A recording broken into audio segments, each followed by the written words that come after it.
Good afternoon, pandas. How are you all doing this afternoon? Hope you're all having a lovely afternoon. Oh, hi, Peanut. How are you? Hello. Oh, hi, Chris. How are you, Chris? What's going on? Oh, God. Hey, Mimic. Hey, Ren. Lycan. Everyone. Hope you're all having a lovely afternoon. How's everyone doing this fine Tuesday? Sleep will not take me. I've been awake since early AM. Oh, good on you, Chris. I'm so proud of you. You're gonna pass out eventually. It's okay. Hey. Hey, puppy. Peanut's mad at me. I haven't given him much affection today. It is Tuesday, my dudes. Yeah, I've been a bit busy today. I've been kind of going around to a bunch of places, so I haven't really been home that much, and Peanut's been a little bit mad at me because I haven't been fucking loving up on him. Hello. Hi, puppy. Speaking of, I should probably take off my shoes. That'd probably be a good idea. I fall asleep during your stream, not gonna lie. Inform Jace before you do. Or Lily, one of the two. Or John. I don't know if John's gonna be here as much for it. I will try, Captain. But yeah, I kind of felt I wasn't gonna have enough time to get home today to start up a stream at our normal time. Our normal time obviously being 6. Because I kind of went out a little later today. I woke up a little late.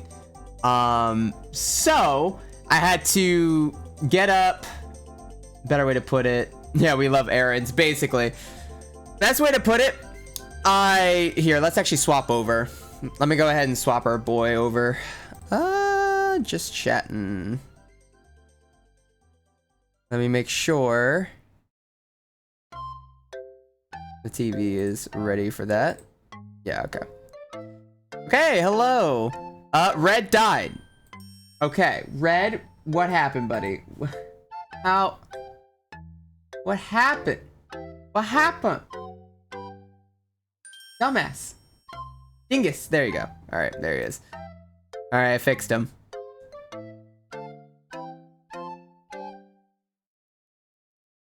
Red. Red, are you good? Hold on. Let me mess with his mic settings. Okay, that's a little bit better. Don't mind the fact that there's a black bar. We're gonna fix that. Okay, there we go.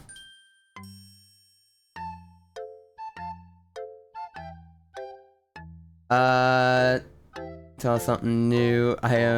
Also, I don't know if this is my headphones, but mic's slightly different. I don't know. Is it different? Does it sound different? I've been told I've been having some weird issues with my mic. I'm not sure if that's 100%. Let me double check.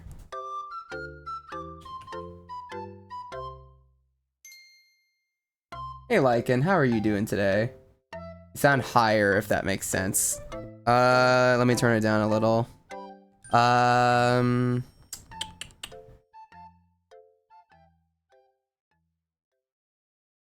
How about this?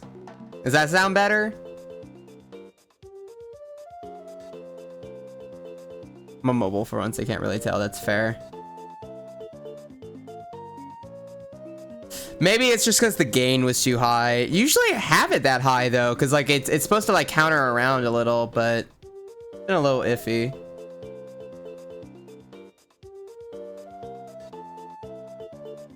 All right, well, I think we got that one fixed. Sounds slightly better with the tweaks. Okay.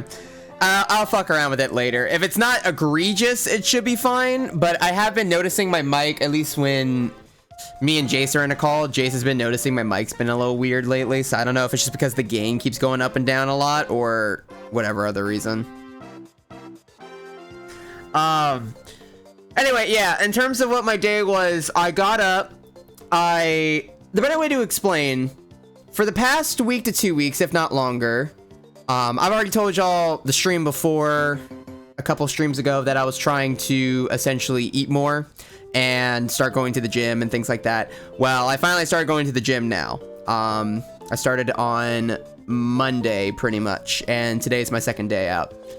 And it's been good. It's actually been pretty nice. My arms and legs are sore, especially because I know my legs are gonna hurt later. That's what I was working on today, but it felt good.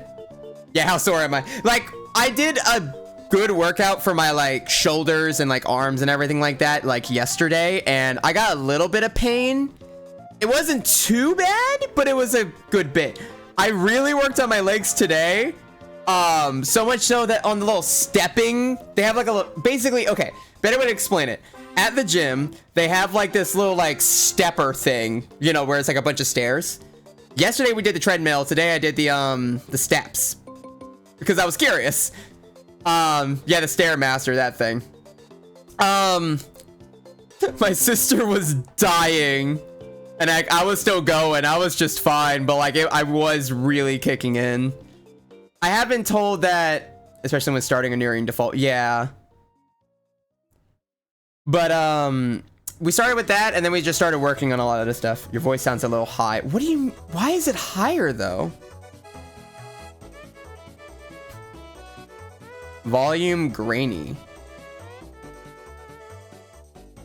Okay, let me turn down my mic, then. Let me...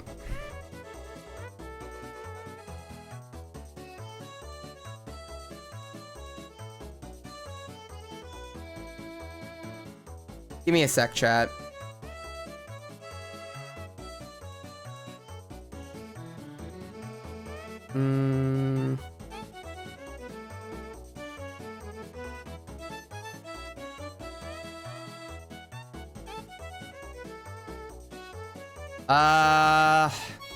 About that? Is that better-ish?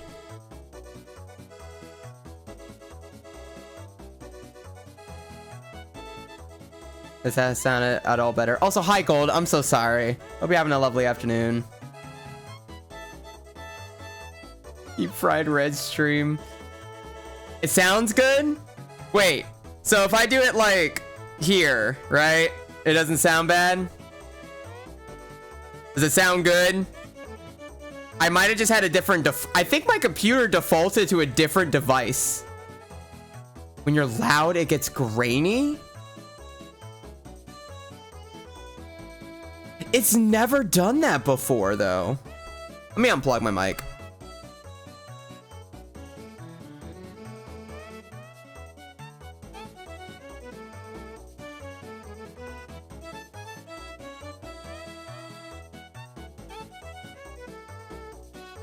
Oh, PNG Tuber Plus just almost died. It sounds like... Huh. Okay.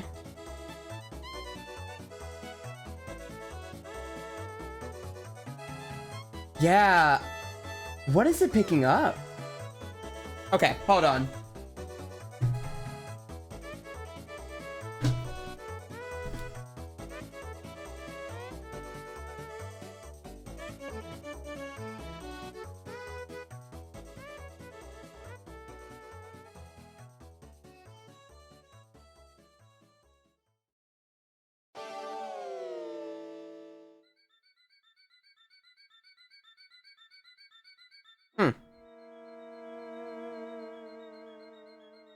That's so weird. But like, why though? What is it picking up? Yeah, we're apparently having mic issues. I'm skipping this song, whatever it is. There we go, that's more fun. That's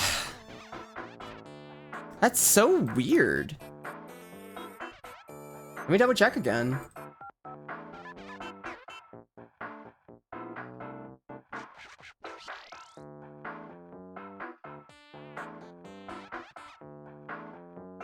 Has it at all improved, or is it exactly the same it's been?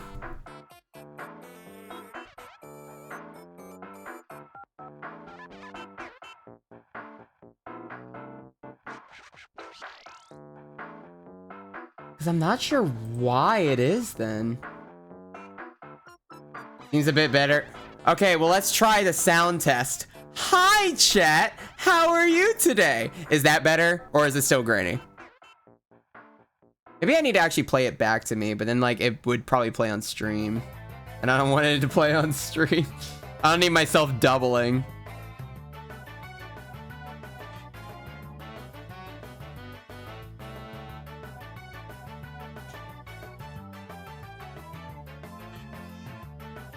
All right, I'm gonna check something. Give me 1 sec, chat. Hopefully it doesn't do it multiple times and fuck over everything.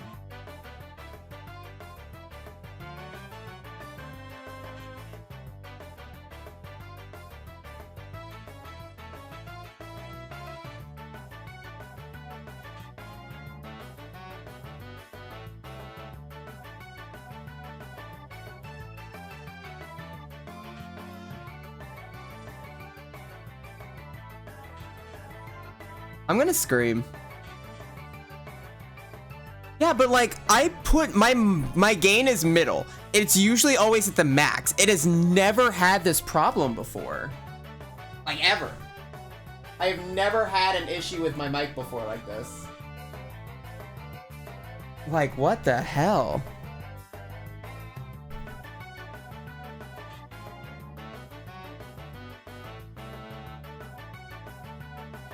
Mike's been acting strange also. Is there just something wrong with this brand now all of a sudden?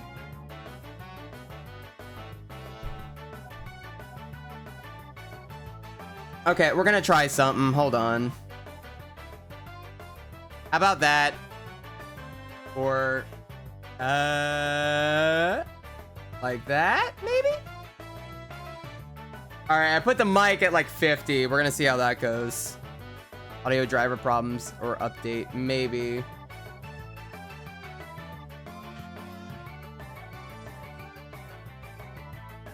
Hey, Cheats, how's it going? Sorry. Extremely better? Okay, all right, sure.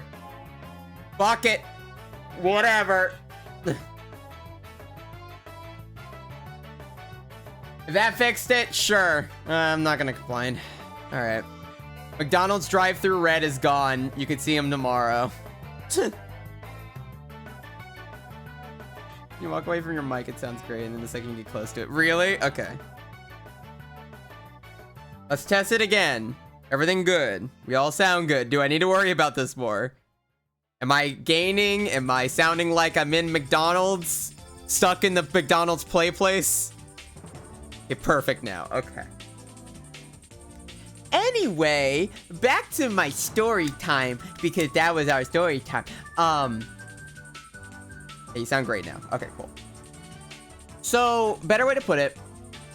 Yeah, yesterday I worked on mostly my shoulders and my biceps a good bit. Mostly just arms and shoulders and stuff like that. And I definitely started to feel it, like, this morning a bit, but it hasn't been too bad. I'm still a little sore from it, but it wasn't terrible. And then I just worked on legs today, and I feel like I'm gonna feel it real bad later. But, because I did like the steppy step things, and I did that for like 10 minutes. And then, oh my god, the amount of like leg exercise machines that you can do are all just so weird to do, because like you have to like open up your legs and close them a lot and like get in really weird positions to do it. It's really funny. Yeah, tomorrow is gonna be real fun for me. Yeah, I'm aware. But I've been working on my glutes. Yeah, that was kind of me today. It was kind of a mixture of, I was working on hamstrings, glutes, and I forgot what this one's called. Just the thighs in general. So I think tomorrow we're going back and working back on arm stuff again. I need to work more on my pectorals, I think, next. Yeah, it's been good. I've been them quads. But like, I kind of thought I was gonna feel a little, I say insecure. I'm not really someone that's super insecure about myself.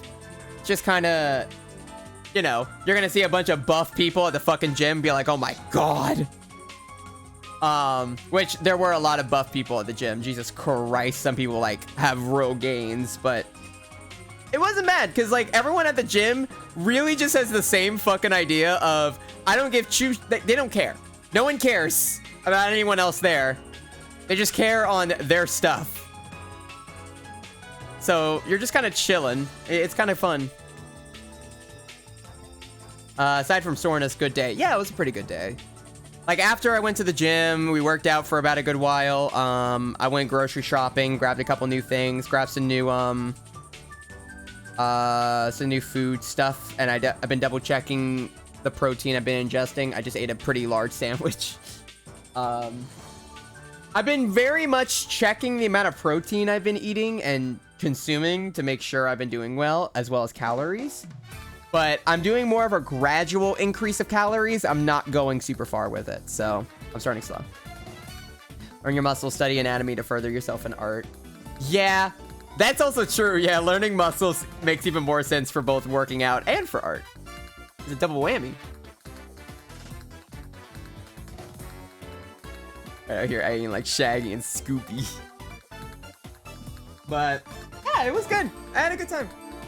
It also just means that there's more of an excuse for me to go out and hang out with my sister more, because my sister obviously has her own place and everything, so we don't get to talk as often. So it's kind of fun to actually have a way to, you know, talk with my sister more. Or more of an excuse to go out and do shit. It was fun. One of my favorite YouTubers put it best. I go to the gym to lift a heavy thing and repeat until someone from Marvel approaches me for a movie deal.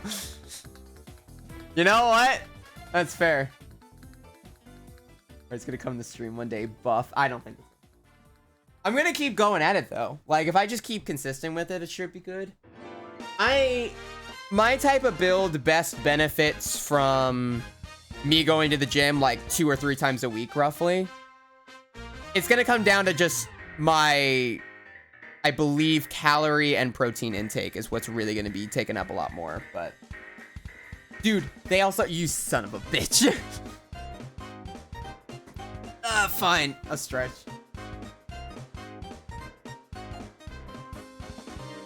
I wonder how much work I could do if I have a really fast recovery. I forgot to squeeze a bit more core exercises. I like do a minute plank. Oh yeah, those probably would help a lot more too, yeah. Minute plank's like time changes. You feel like time's going by real fast? Try doing a plank for a minute. All of a sudden, all of time itself just slowed around you. Alright, let me see about... How's the body after you stood up? Surprisingly not that bad. I feel a little soreness in the legs, but it's not as bad as you'd think it would be. Jason was trying to get me to stand up and stretch because he wanted me to feel the pain. I didn't really get that much pain, I'm not gonna lie. To be fair, before I left, my sister had me try, they have like a little massage thing. Like it's like a massage chair that essentially massages your whole body after a workout. So that way, like it kind of helps you restore yourself a little bit better. So that way it doesn't hurt as bad. I did that for like 10 minutes and it actually felt really nice. So that might have helped a little bit. I'm gonna feel the pain later, but I think that definitely helped a little bit to like ease some of the pain out. Oh my god, we had to do a wall sit for 30 minutes and that felt like 2 years, yeah. My ass would have fallen asleep. It's like an air pump thing too. It's like it pumps air to like individual parts of your body, like up and down. And it's just kind of like a giant massage thing. That's all it really is. That's crazy.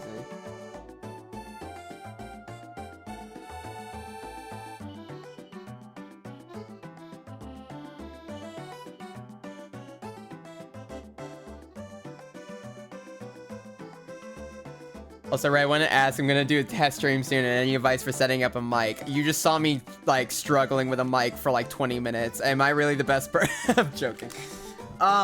Best mic, generally, the mic I have, at least, is a, what's it called? HyperX, I believe? HyperX Quadcast is the one I have. That's the one me and Jace have. If you like how my mic sounds, I would say get that one. It's a really good mic. I've used it for a good while. I don't remember how expensive it is, but it is like relatively not like crazy expensive for a mic. But I would invest in like a mic like this. I would invest the money in a good mic because it's just better in the long run. You don't want to get like a headphone mic that's like 20 bucks from like what dollar from like some fucking dollar store. It's just not going to sound great. Unless you're Barley. Barley pulls it off because it's Barley. Your goal is to become super buff. No, it's not really to become super buff. I mean, I'm going to keep going and just see how far I can get. But at the very least, I just want to bulk up at least a little bit. I don't want to be... I'm a very skinny dude. Very skinny. I have a high metabolism. I don't really eat as much. So I'm just relatively skinny. And I kind of want to try to work on at least putting a little bit more meat on my bone, and that's mostly about it. But I like to see how far I can get. I like to see if I actually can bulk up a good bit. So that's mostly it. Oh, God. Between Mike Wazowski or Mike Schmidt for me. Ah, yes. I want to still look at him and think, nah, that's not him.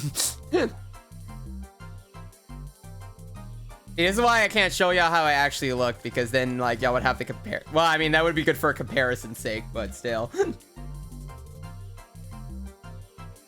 Like I said, I don't think I look bad. I don't really have, like, any positive, like, body negativity as much, but I definitely feel like I could add, like, more weight on myself. I'm a very skinny fuck, and that's kind of the one thing I want to improve on, so that's what I want to do. And it makes for interesting story time for fucking streams, so I get to talk about it more. So we'll just see how that goes. And yeah, I have a headset mic. If I stream more, I will get a regular one, but don't want to invest. No, that's perfectly understandable. But yeah, if you do decide to stream a lot more, I would recommend getting a more dedicated mic. It just sounds a lot nicer, and people tend to like nicer sounding mics over anything. It just helps. In terms of setting it up, though, OBS is going to be another thing. Look up videos about what settings you need for your mic on OBS. Because OBS right out the gate will just record everything. Your mic will pick up everything. It's like breathing, air conditioning, everything in your room. You're going to have to put on like little, how do I say, like sound muters or whatever it's called. And they're like filters on OBS. I would look up a tutorial. There's plenty of tutorials you can look up about it, but that's what I would suggest, because right out the gate, OBS isn't gonna help you with that. Yeah, dampeners, that's what I mean. It also would help for you to like make sure your door is closed, maybe put a blanket underneath your door. Couple things like that. You just want self-improvement. Yeah, basically, I want to actually like, I don't feel bad with myself. It's just I want to improve myself is the better way to put it. Because it makes me feel good. It makes me feel actually more ready to do stuff. Because what I usually would do was just kind of like get up, hope to God I wake up a bit earlier, maybe do a couple stretches, and then get on my computer. And then I'd just be so depressed for the entire day because I'd just be sitting on my desk for the entire day. This kind of helps me get up and properly stretch, properly go out and like get some exercise and eat a lot healthier. So it's helping me in the long run because it just makes me, maybe it's more of a dopamine rush, but it just helps me kind of feel better about myself. and makes me more motivated to actually do stuff in the day. So it's a lot nicer.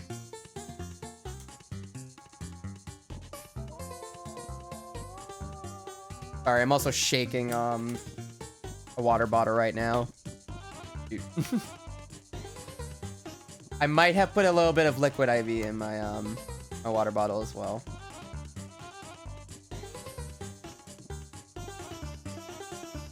Because I haven't drank that much water today, and this should hopefully help at least a little bit. Also, Red is having some issues. Red. Dumb fuck. Okay. Good job, buddy.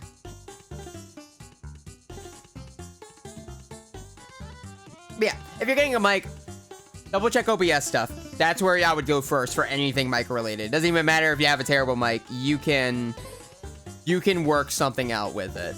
But I would invest in a better mic over time, especially if you're starting to get more into streaming. We're working on it, didn't drink water. No, I did drink water when I got up. I drank a little bit later on, but I mostly drank a vitamin water before I went. I did have, me and my sister did get some like coffee protein powder stuff. And that shit's actually good. I can't even lie.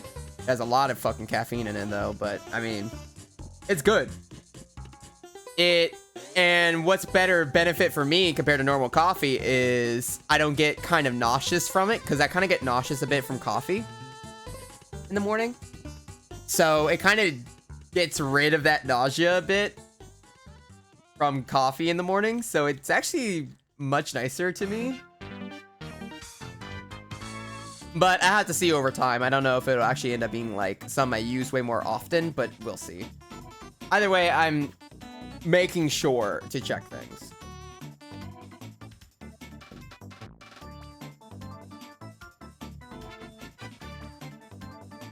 Awesome, thanks. Now I just need to make sure how Sonic Adventure 2 behaves for stream. Yeah, just look up. Oh, excuse me. Hold on. Sorry, I had a cough. Just make sure you look up a whole bunch of OBS tutorials. OBS tutorials will save your life on that stuff.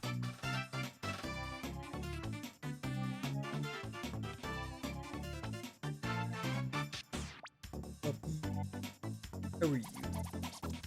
Maybe some days I could go out for a walk. My mom is going with some friends. Sadly, they chose the same days you stream, so if I go, I'm most likely miss a big part of the streams. Hey, you yourself should take care of yourself more than being on a stream. That is perfectly understandable if you want to do that. Here's where I gotta poof for a bit now, but I'll be back. Perfectly fine, Jen. You have a good afternoon. Sorry, I'm petting my dog. Hi, Peanut. You want to say hi to chat? No? Okay. Thank you for nothing. You big old dingus.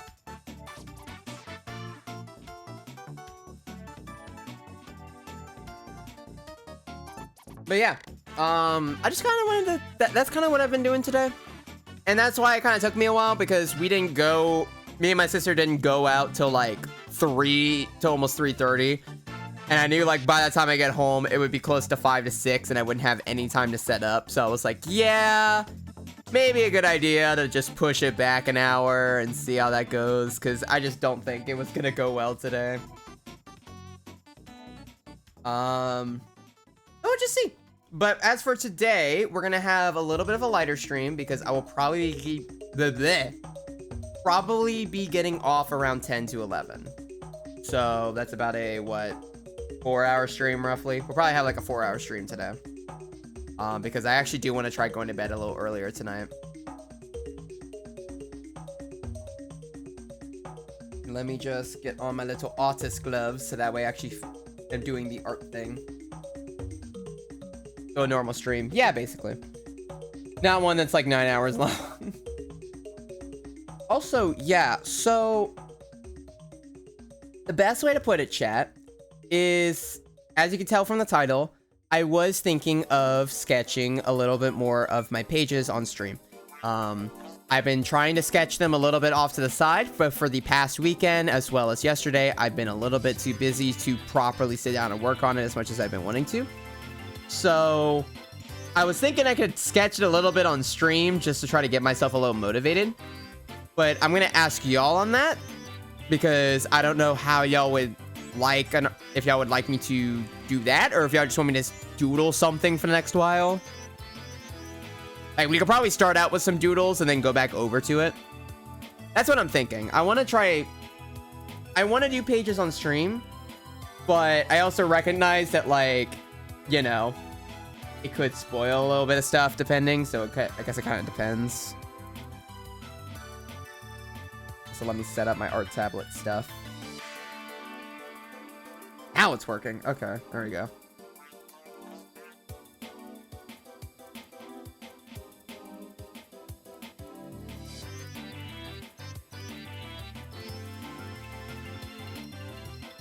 Down for whatever, context be damned. I know. I've never done a page on stream before, so that's definitely going to be a weird feeling. So if I feel a little bit insecure about it, I might swap us to either some doodles or we will play a game for the remainder of the night. So if I get a little bit iffy with it, for whatever reason, we're either doodling for the remainder of the stream or we're going to play something. Either or. Until I can get, like, something better, like, made for it.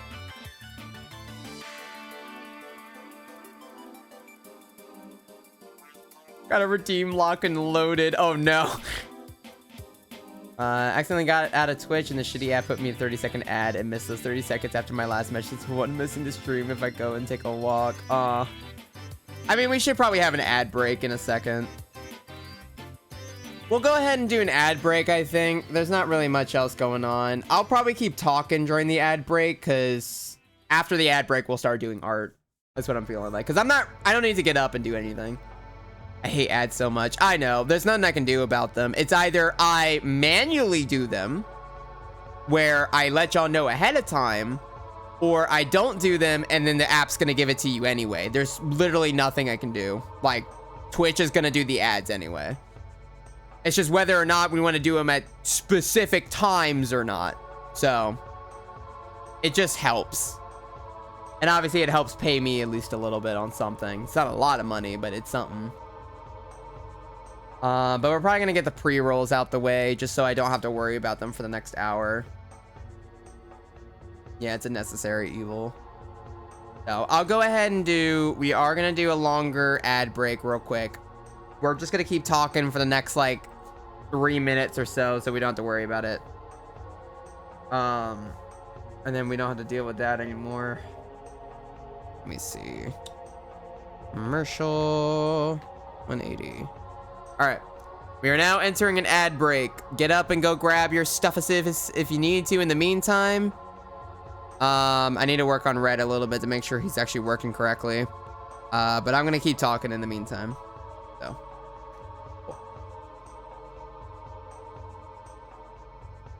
All right, so while that happens, whoever didn't get into the ad snap, yeah,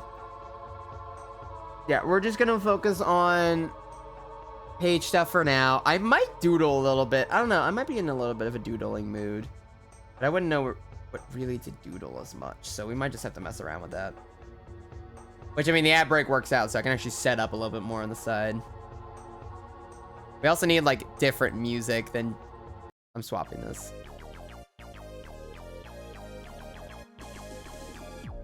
What is some chill music we can listen to? That'll work.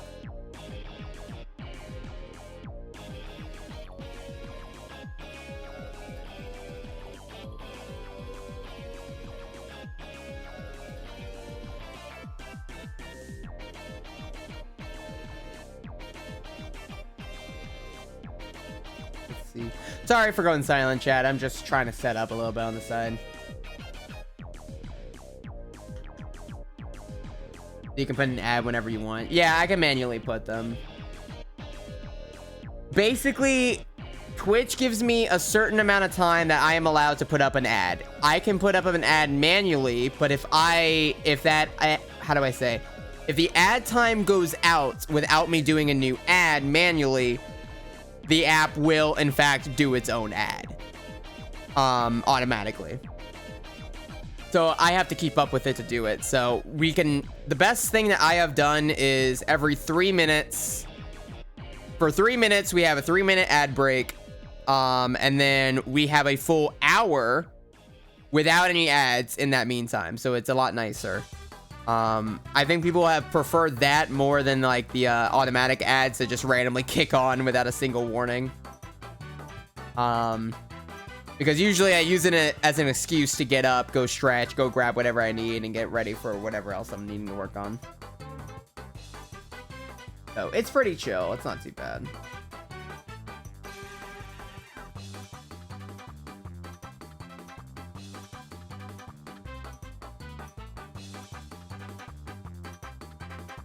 And you get sweet moolah from that? I do, but it's not like a lot of money.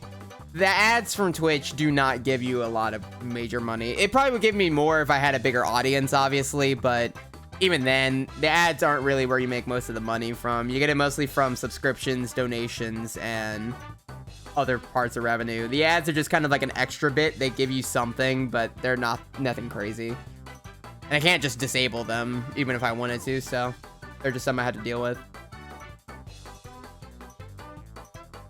And the rest of our community should be back by now. You could buy some instant noodles with that. True, I could buy an Arizona tea. That's also an option.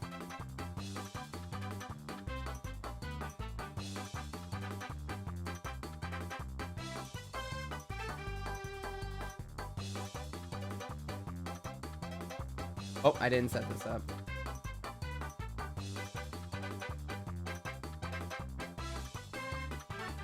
I'm sorry, chat. I'm a little bit all over the place. My apologies.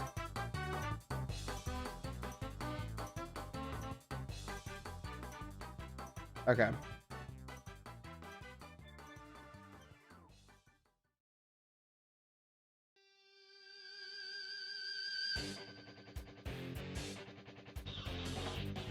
Okay, let's get off Mario Kart Wii and we'll swap over to something else. Ooh, what do I have the music set up? Yes. There we go. Okay. All right. We're going to be swapping over to our art stream now. What the fuck? Why is this broken?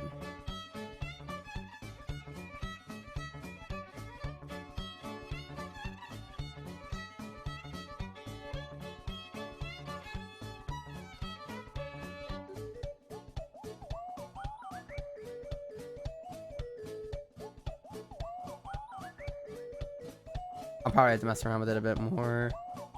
Okay.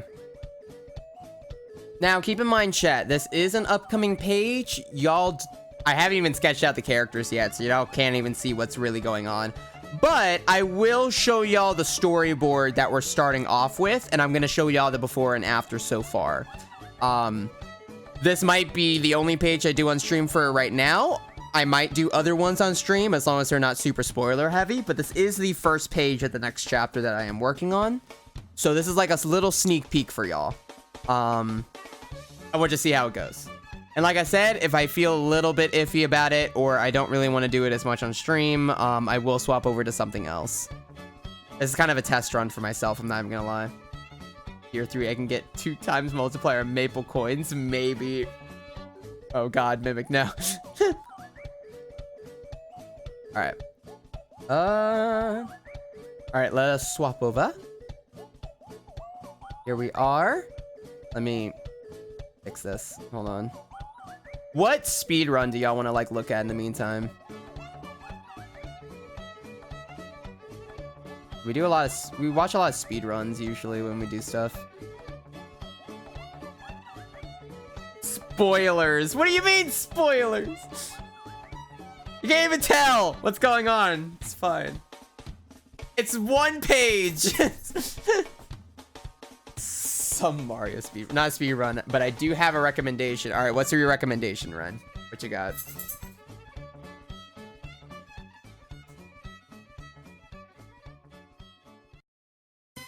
Puyo Puyo Tetris swap.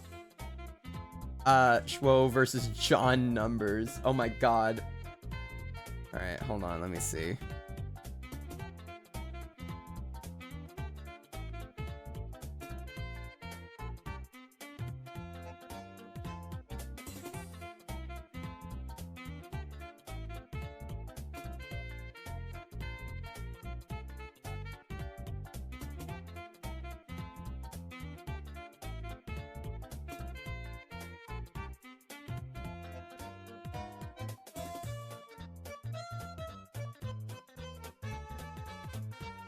Let me.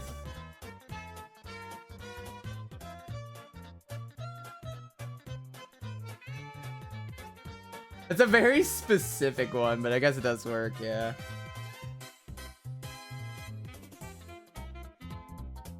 A perspective work. I hate it so much. Yeah, perspective is always a lot. Okay, let's see. There y'all go. I do need to scrunch it a little bit, though. Oh. Gonna look a little weird, but oh well.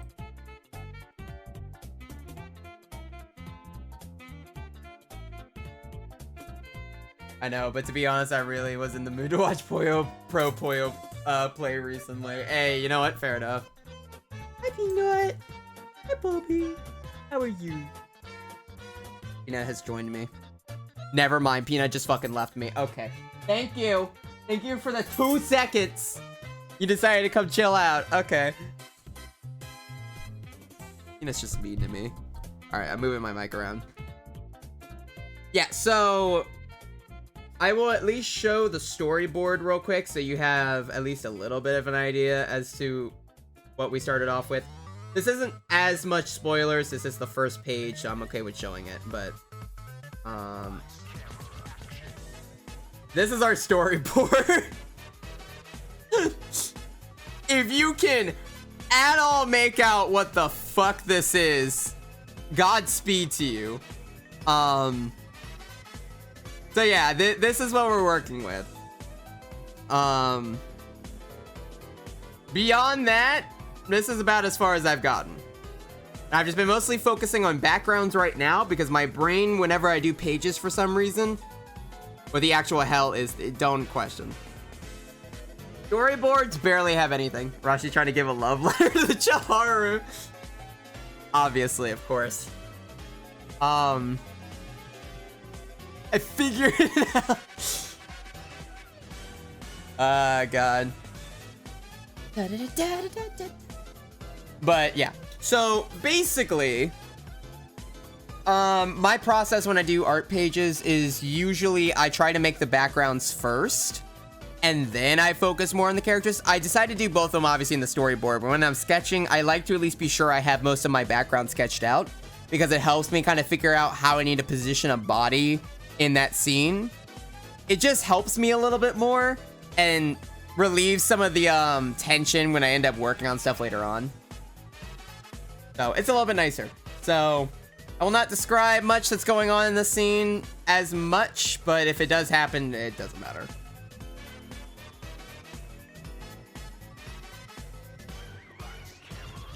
That sounds better than what I do. Now, the biggest problem I've been having problems with since last night, because I was up till, yeah, that's chat. If you want to know why I was up till like what, 3-ish in the morning. I was working on backgrounds at like midnight for some reason. I don't know why it took me all the way till midnight, but that was also just because I had to do stuff yesterday too. I just didn't have a whole lot of time to work on it, so I just spent all last night working on it. So I'm doing great, as you can tell. And I've discovered the thing I fucking hate doing is stairs, as it turns out. What is your opinion on doing backgrounds? See, the better way to put it, I actually really like to do backgrounds, but there is a lot of frustration as well in backgrounds. Like, it's a weird, like, love and hate relationship with it. I like backgrounds because it's kind of a fun way to kind of tell a bit of, like, backgrounds have character. just as much as your characters do. So it's fun to kind of like design a background for your characters and stuff like that. And I kind of have backgrounds kind of give me a way to kind of warm up a little bit because I'm not as worried about a background looking nice, surprisingly. I'm more worried about my characters looking correct. So I get more stressed about that. So it helps me a little bit to have a background made and ready. So that way, whenever I actually get to the actual character art, it'll feel nicer. Excuse me, sorry. Ooh, I do have a Coke. I'm gonna drink my Coke.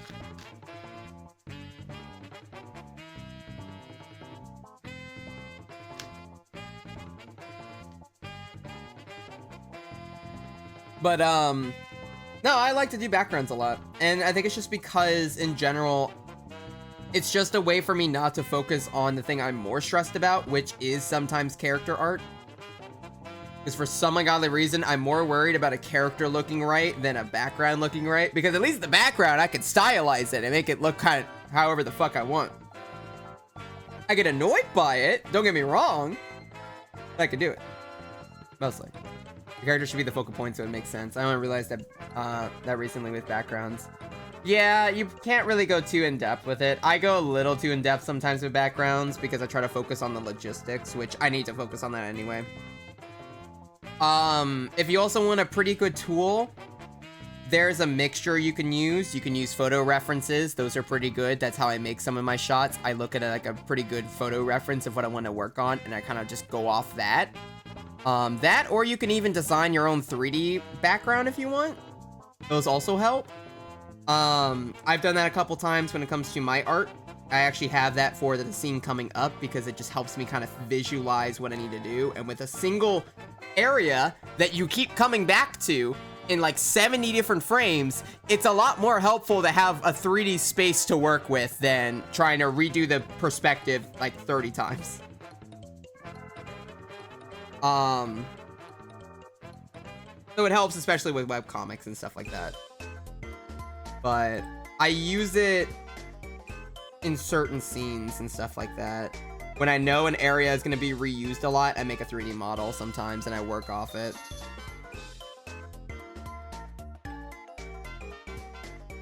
It's actually what a lot of webcomics do, I've also noticed.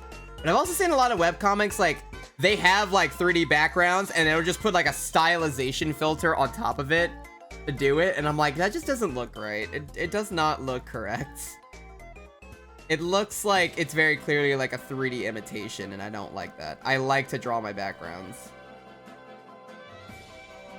Okay, this counter is going to be a problem, I notice. Hold on. So there's supposed to be, like, a counter here is a better way to put it. But honestly, if you want to get better with backgrounds, the best thing I could suggest is, or like, how do I say, a better flow with backgrounds. Rely a lot on references. References are always a good idea for anything. Just helps you kind of put together what you're doing. Use, like, different assets that you can. Whatever helps you the best is probably the best way to go about it. It's a better way to do it.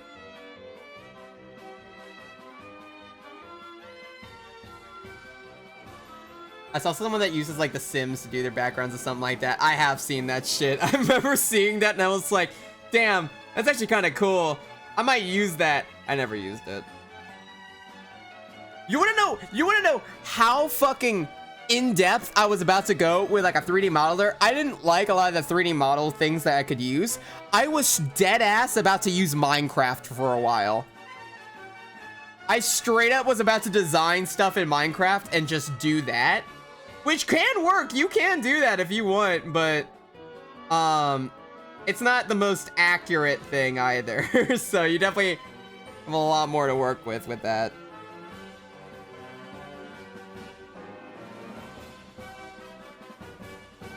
Diorama, I'll have to make a note of that because I want to create a still life out of a library I made on some game. Yeah, it's like the best way to go. It whatever works. Better than going insane and whipping out Blender. I can't. I've tried Blender. I tried to learn Blender for like a week to 2 weeks, and I think I learned less. I think I subtracted information than received. I don't think it worked. I know Blender is an insanely good tool. It's just unfortunate that I'm fucking dense as hell.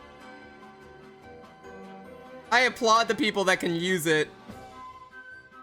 But like, it hurts me.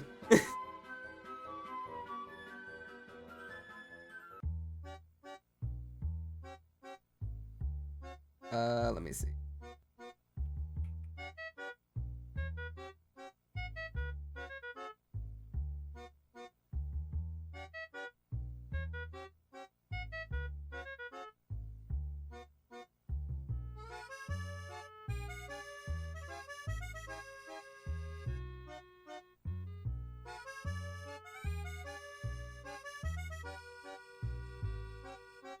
I tried it once and immediately put it down. I was like, my brain doesn't work in the third dimension. Hell no, he's gonna get sent to Blender boot camp.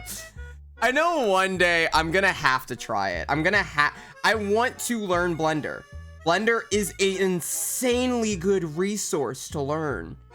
It is so helpful. But the problem is that it has such a difficulty curve. Like, it's an insanely good tool. It's just unfortunate my brain is kind of mush and doesn't really work in that way. It kind of causes some problems.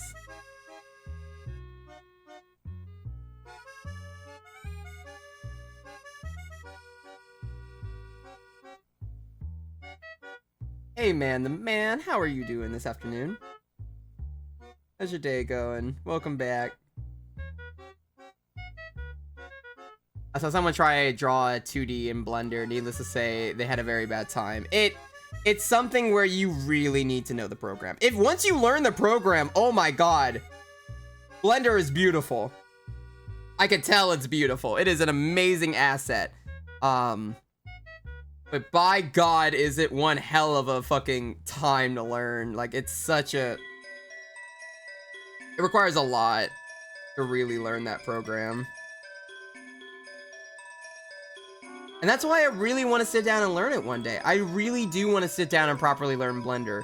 But Blender has such a steep learning curve that it is so difficult for someone like me to get into that.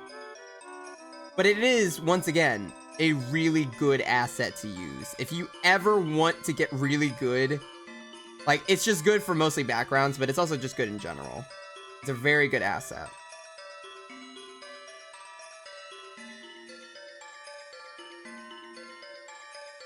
Glitch, by the way, changed my user. Oh, okay, well, hi, Glitch.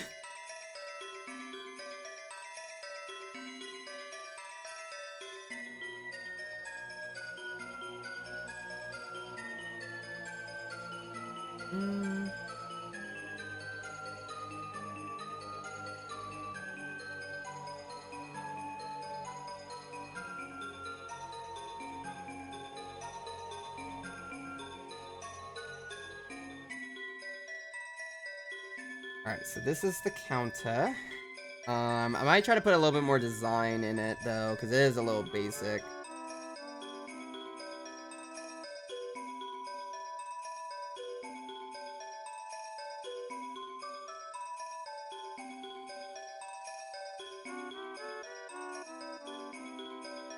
How do you do that grid? Oh my god. Oh, yeah, so you can make perspective grids, sorry. A really good asset I use as well for backgrounds, I like to use perspective grids and stuff like that. On the left side of your screen, which it's a little hard for me to show because of, how do I show this properly? Let me unclip it, I guess, is the better way to do it. Right here, on this part of the screen, you can see this little thing I have selected. If I remember correctly, what is it called? It's called the assistant tool. And that gives you access to this little add button over here. You can kind of pick whatever you want. It's a little hard for me to show because it's on display right now, but you have different options such as, let's say you want a vanishing point. You can select vanishing point from the drop-down menu and just select exactly what you want to put it, like right here. And as you can see, it makes this little spiral menu. And you can also see there's this little Invisalign that shows up that circles perfectly around it. So you can actually determine, sorry, I didn't mean to hit my mic. You can actually determine where you need to put something in that perspective. It helps a lot with a lot of my backgrounds and stuff like that. I'm not using it right now because I don't really need to use it at the moment, but that is something I have using a couple times. You can have a 2.1, you can have fisheye, ellipse, 2-point perspective, parallel rulers, stuff like that. I use perspective. This helps sometimes if you like have a specific scene. You just kind of draw out the specific way you want the grid and then kind of go from there. You can move it any way you want. If it's like more of a like ceiling or something like that, you could do like that. And you can lock it in place and everything like that. It helps. Oh yeah, it's raw dogging it out here by drawing a horizon line and shit. You just kind of, yeah, this is the thing. I had to learn a lot more about this kind of stuff with doing comic stuff. I remember like, I used to do the same thing, and then I discovered that shit's really hard to replicate so often without losing my mind. So I had to find shortcuts here and there, and that's probably my best one one of the best ones I found was that. I need to use it more often. That's why I'm using it for this. It's like a boxed in room, so it does help me a lot more. But there is some difficulties here and there.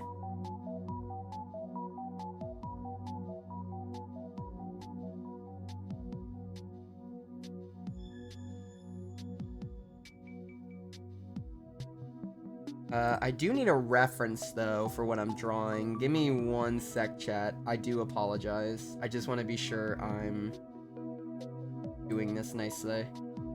This one should be good. Have you tried the colorized mask yet? No, I need to work on that. I need to do that. That was something I was gonna do, like, this weekend, and I kind of got, like, distracted with this background. So that's something I'll probably test out a little bit later on. I think whenever I actually go in the color more things again.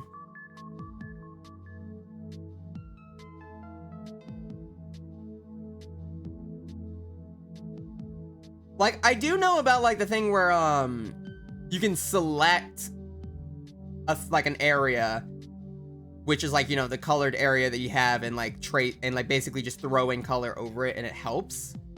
But I need to research more into the actual mask thing, because that would actually help a little bit.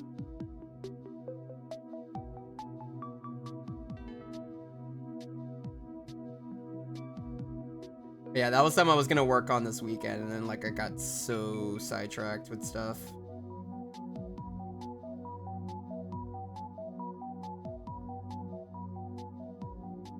There we go.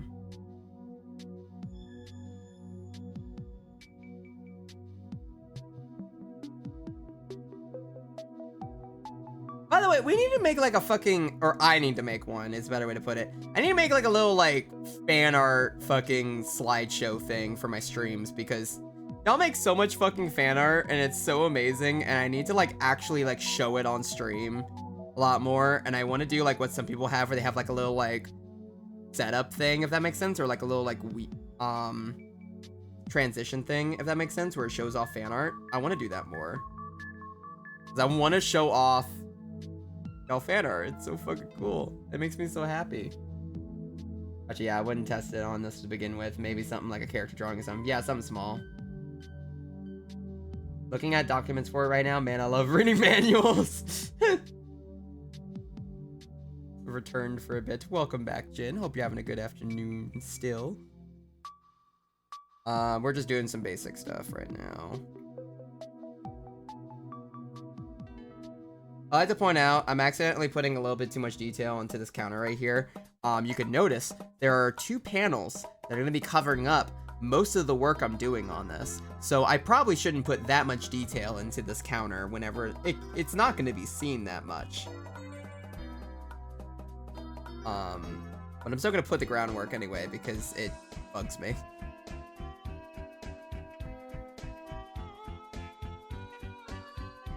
Na, na, na.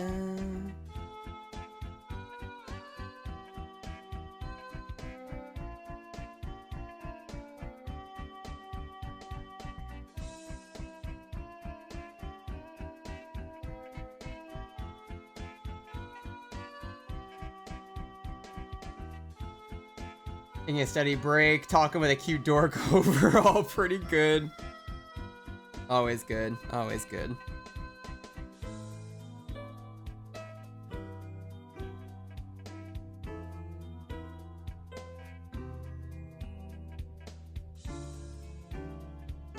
I read the manual 5 times and my brain just couldn't process what the hell I was talking about until I looked up a video on it. Look up videos, don't look up the manual. Don't do that. The manual is just gonna confuse you. Frida's manuals aren't really the best at teaching you this stuff. Videos are probably the best way you can learn it. Makes a cake in time with music. The Mario ending song been as iconic as this one? Not actually, yeah, no. Like this one is like one of the best ones in the series. I don't know. I do love Galaxy's credits as well. I love Galaxy and Sunshine's credits. They're both amazing. But yeah, Mario 64 just has such a good fucking ending song. It's so iconic. Great fucking song. Da-da-ba.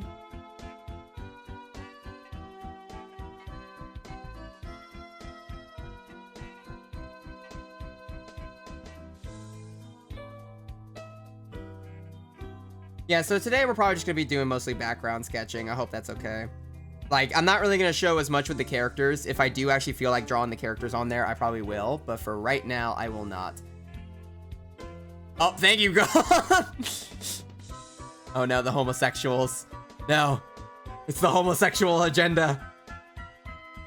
It can't be. Thank you so much, Gold. Thank you for the 50 bits. And we're like, yeah, you know how to do this, right? Right? Red, you'll be gayed. No. Not today. Not on all days.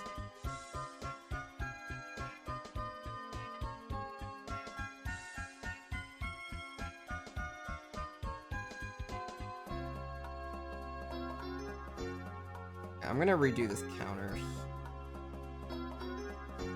Because it is a little off, I think.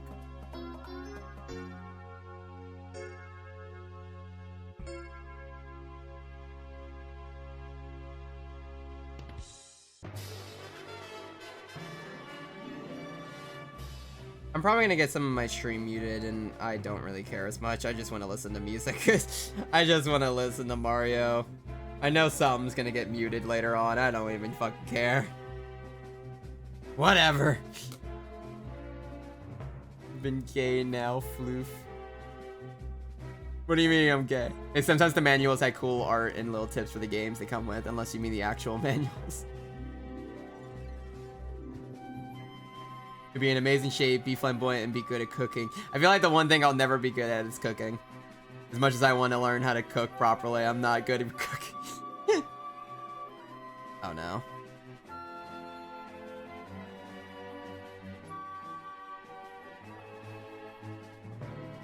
Oh, that's terrifying.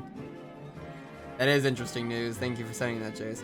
Apparently, for people who are aware of Five Nights at Freddy's stuff, apparently Five Nights at Candy's is having a VR game, so that's gonna be interesting, apparently. Chase just sent that to me. You made a grilled cheese that one time. That is true. I did make a grilled cheese. Excuse me. I did make some nice pop stickers and stuff like that the other day as well with some fried rice, but most of the stuff I make is really easy to make in comparison. I don't make fried rice from scratch. We have like pre-made ones, so it just helps. I'm not really a great chef, which is wild because my sister is a chef. She's actually like went to culinary school and everything. A lot of people in my family are actually really good at cooking. The problem, I never got taught properly how to cook little things and get coconut mauled, chat.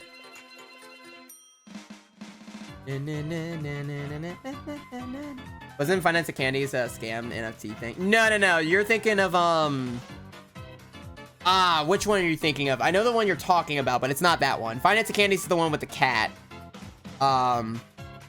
You're thinking of that NFT scam thing that's, what is it? It's Candyland, whatever, I think it is. Something Candyland. Five Nights at Candy's is, like, the cat, like, fan game. And that thing's been around a long time. Pop off, Red Sister. Yeah, she's got mad cooking skills. She also goes to the gym way more than me, and she could probably bench press me if she wanted to. Like, my sister, like, has the gains compared to me. Red is Italian. You heard it here, folks.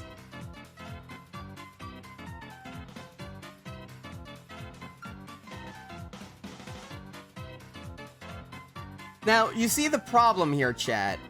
The stairs are supposed to go up and around, right?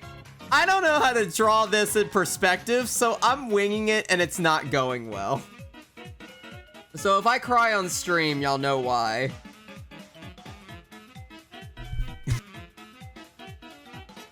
You know, learn to cook better. I love doing it. I just gotta suck at it.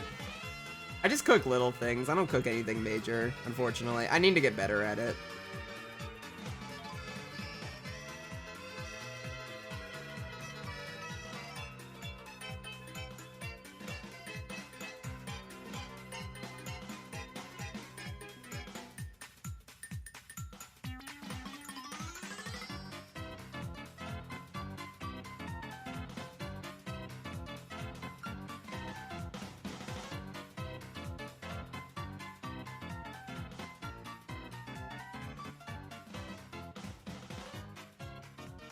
I mean, that kind of looks like it's going at you, so it's mostly fine.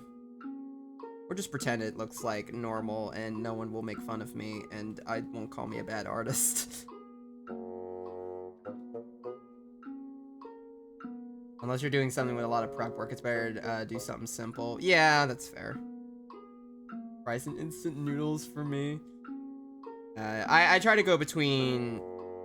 My typical food consumption thing is I used to do a lot of chicken nuggets and stuff like that, but I'm more so eating sandwiches, and I like sandwiches. Sandwiches are one of my favorite things to make because they're just really easy. If I want like a more hearty meal, something with chicken, I can technically make a chicken salad if I want to, but that's mostly the major stuff I make. I've been trying to lay off just the pure ramen, because ramen's really just something like, if I really want to eat something, but I don't really feel like eating that much. I'm a good cook when I follow a recipe. People that feel out...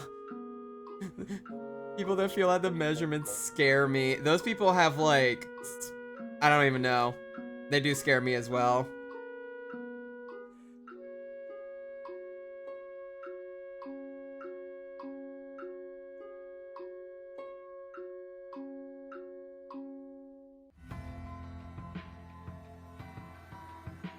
If someone insults your art, they're blind as hell, or only we can insult you. Damn, okay, fair enough.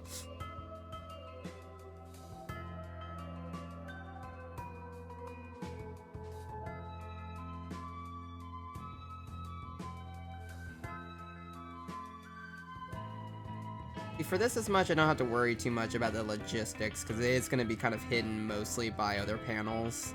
It's something that bleeds off a little bit. It's not really anything that's too crazy, but... it is something I do like to check on and make sure it's, like, correct as much. Sometimes I am bad at making sure that the proportions of stuff is correct.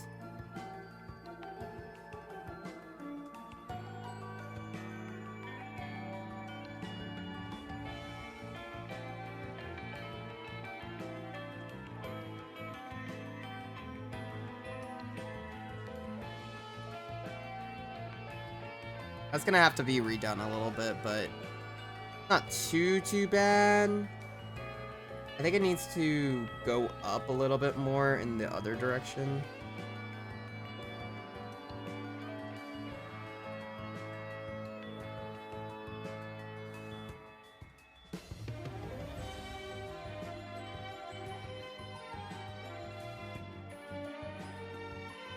Okay, no, not that.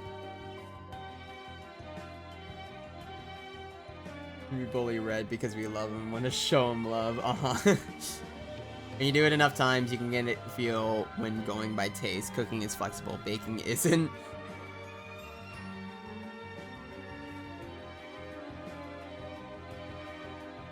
I'm definitely gonna have to redo some of these rails, but it's not too bad.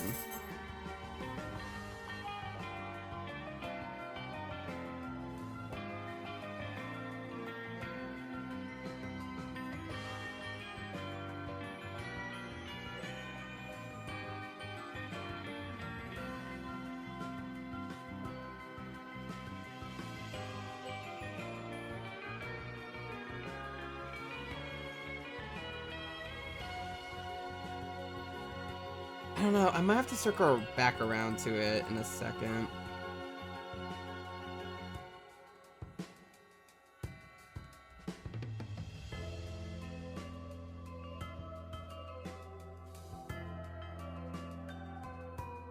Okay. Gonna redo the door handle because I forgot to put this back on.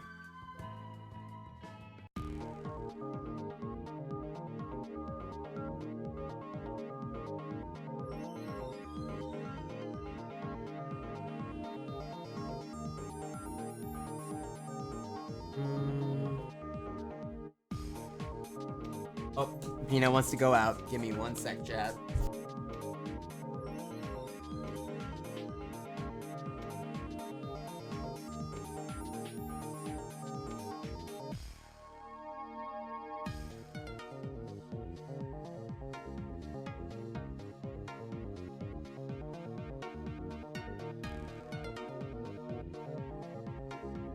Alright, now I've gotten up and now felt a little bit of the pain. It's not as bad, but it's still like I felt the pain a little bit more.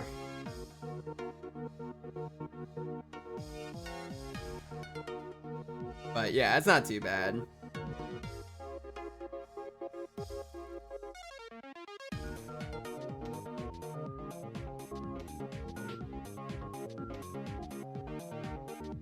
Why can't I draw this correctly? No pain, no gain. True.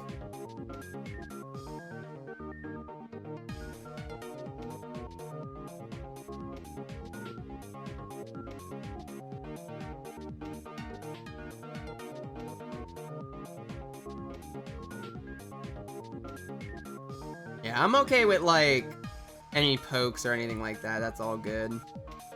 It's all like the only times I ever have an issue with people like, I guess like talking about like my artwork in a way is like I don't really like it if someone's just like blatantly being a mean like basically just full on insulting me, if that's ever the case, which I haven't had that happen thankfully, but that can happen at some point. I know at some point it's gonna be something I might have to deal with in the future,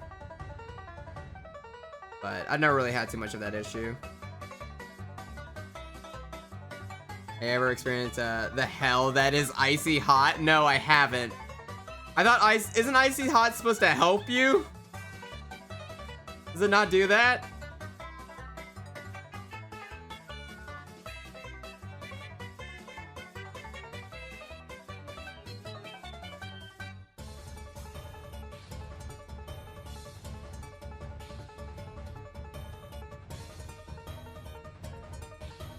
You should try it. I don't think I should. That gives me a thought process that it's not good.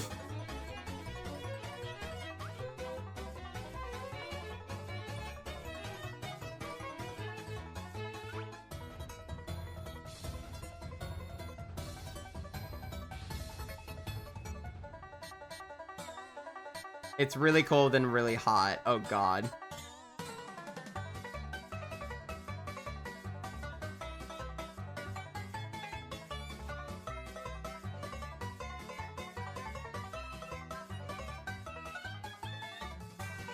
God, Red, why had to be so cool and make me want to watch you stream? I don't know. I'm just here. I don't know what to tell you.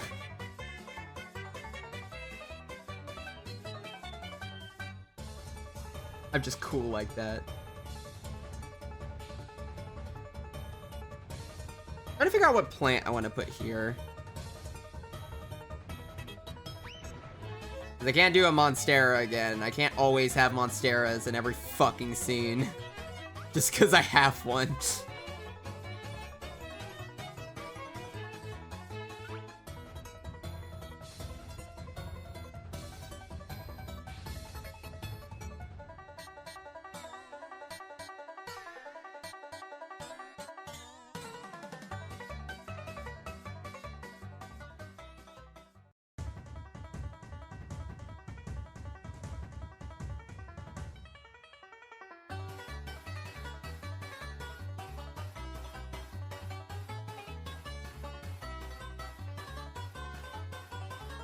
Put poison ivy in the pot. Fuck it. A plantain tree.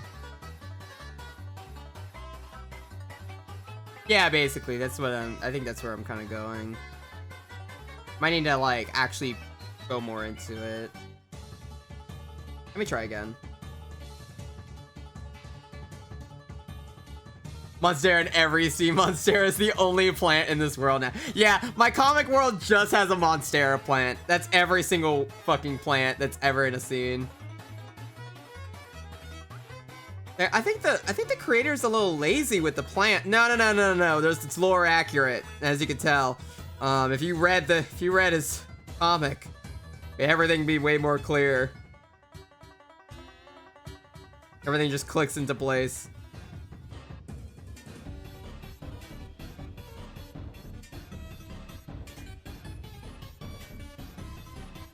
It's something that makes sense in like the 700th issue. If you took the time to read it.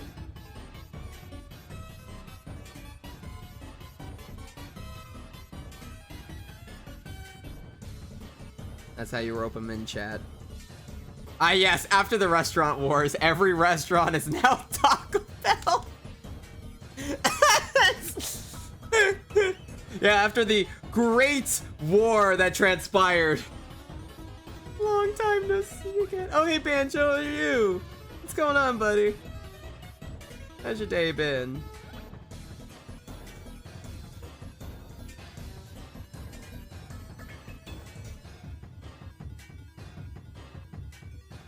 I gotta make this go higher up.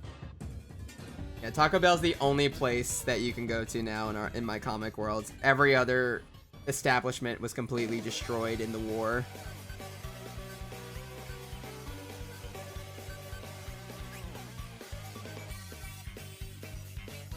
I feel like someone would have had to make that some lore somewhere. Turns out Taco Bell enslaved the world. Now we just have to deal with it.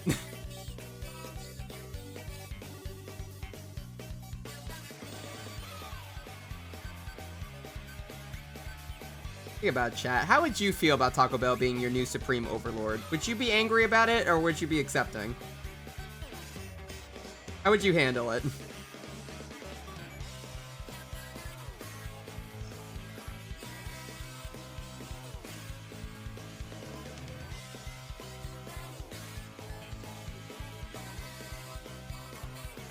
Do I get free crunch wraps? Yeah, it comes with medical coverage thanks to Taco Bell. Can you imagine what we could do with 8 ingredients? Sky's the limit. Taco Bell is love. Taco Bell is life. Alright, so apparently chat would be immediately okay with it. Not a single problem.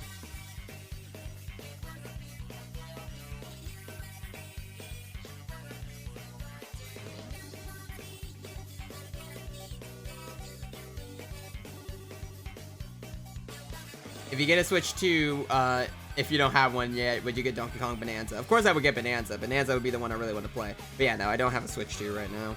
I'm kind of holding off on it because A, I do not have the money for that right now. And B, I just want to wait till there's other things on it. Because even as much as how much I see with the Switch 2, I don't really want to get into it right now until like there's at least a bigger reason to get a Switch 2. Right now there's really only 2 games on it. Not really is worth it. No, I don't want spoilers right now for sure. I've already been spoiled enough by YouTube, and I'm not a fan of how YouTube keeps recommending me Bonanza videos. I don't want to see them.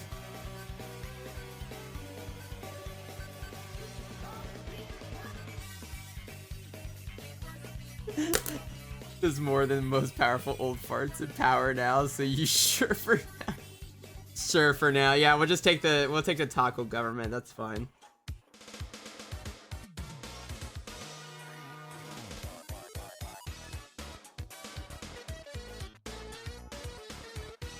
I will say, there's not a bad thing to give early copies out for reviewers. The problem is that sometimes people just immediately go to spoiling a game if they receive it without a second thought. And it's like, dude, the game's been out a day!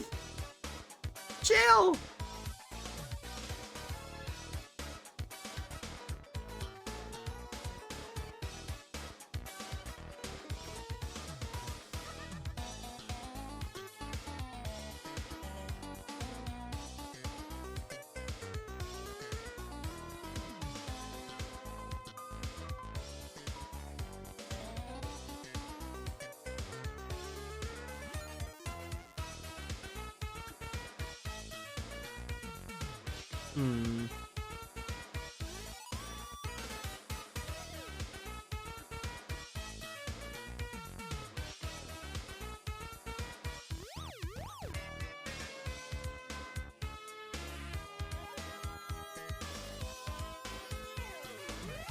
Chat, I'm noticing a problem.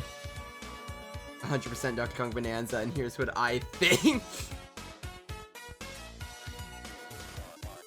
I mean, that's fine. Just don't immediately show, like, put in, like, an endgame spoiler in your thumbnail. That's fine. Just have it be Donkey Kong or some shit. I don't fucking care. I don't need you to put an endgame spoiler in your thumbnail if you're having a video about it. And personally, I hate that people can't just keep quiet. I am so annoyed with it. Like, I've already told y'all about my pet peeve about that the other day, because I was getting so many Bonanza spoilers the day it came out, and I'm like, dude, I literally haven't been watching anything from Bonanza, and YouTube has just been recommending me these. But I'm also just angry with the YouTubers that are just constantly spoiling it. Like, give it a little while longer, my dudes.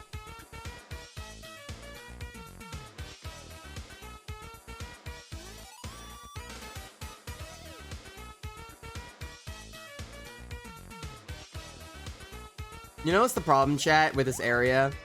I wanted to put like a little key ring thing and like a clock here and everything, but I can't do that with how the stairs are.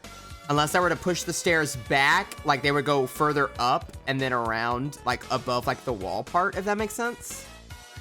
Because otherwise I just have this tiny little crevice that you crawl into and it just doesn't look right. Unless I make this a full wall, which I can, there is enough room, but it would be a pretty small area for you to like have a counter, if that makes sense. It reminds me of like a day one before Sonic Mania came out and everyone got an early copy and a thumbnail for the all bosses video. Yeah. Honestly, it kind of makes me wonder if T-Arrow, a thumbnail title reworker to prevent clickbait, has a feature to just block spoilers and thumbnails. They just put the channel pics for stream on YouTube. Aw, damn. Yeah, that would actually help a lot more. I had to hear Chunky's dead. Yeah, spoiler for Bonanza. Chunky comes back and then dies again. I'm so sorry. The Taco Bell dictatorship punished those who spoil things for fun. Yeah, that's fine. You can just murder people. That's okay.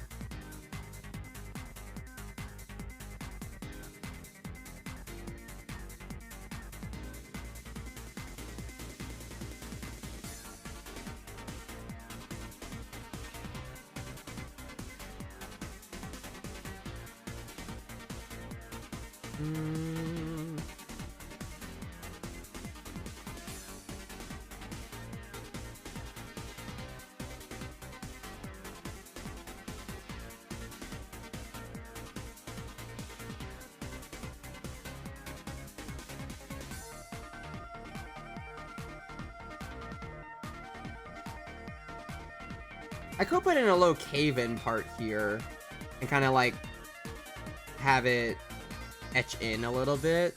And then there's like a little cubby part here, if that makes sense. It would just kind of go in. but it might also still look a little off. Ending. Unless I just want to make that all straight wall. I'm sorry, gang. I'm trying to figure out the logistics of this room a little bit. This is what I mean. The stairs are kind of fucking me up because I wanted to have stairs here, but I also wanted like a little area for the counter. Yeah, it's a reception desk, pretty much. I will at least state this is basically an apartment front desk, if that makes sense. So I want to have like a little key ring thing and stuff like that. So that's kind of what I'm aiming for.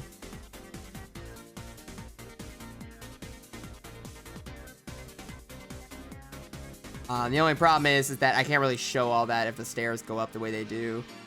Unless I were to make the stairs go all the way up back there for some reason, but then it would just look like it keeps going on. Recession desk is wild. Yeah, welcome to the recession desk. Sorry.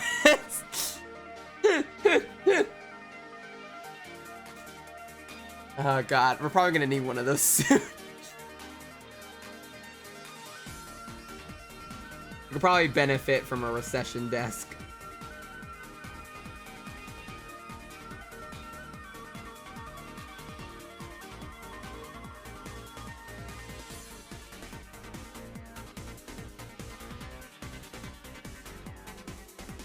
See, what I'm thinking is if I can make a new one of these real quick.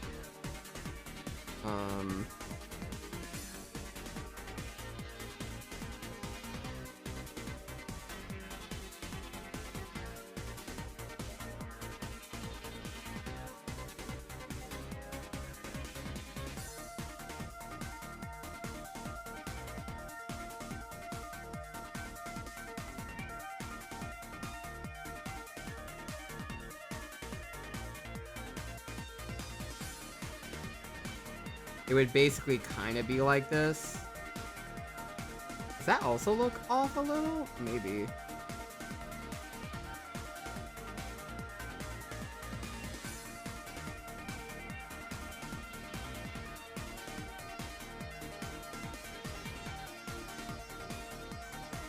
Literally a 2x4 on some cinder blocks. What the fuck?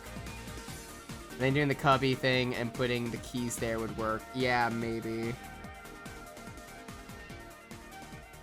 Give me 1 sec. Back.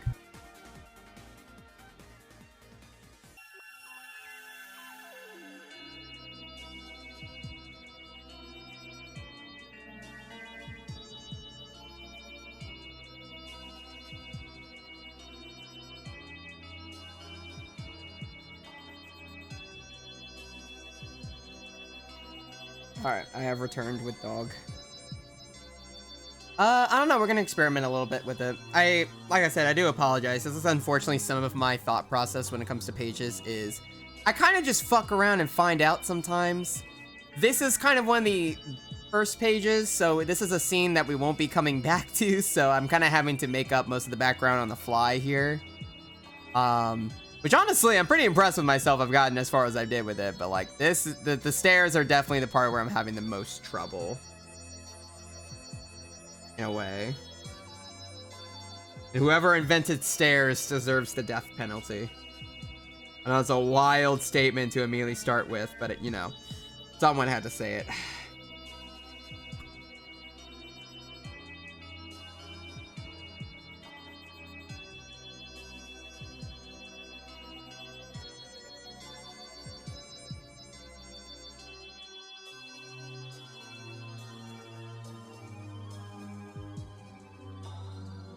Rashi's going to the therapist office.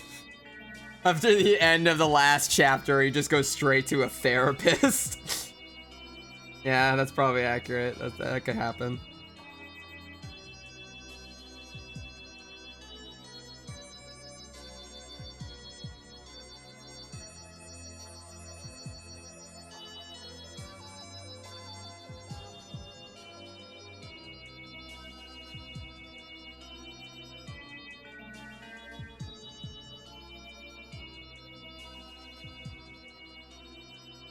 Chris has passed out. Of course he did.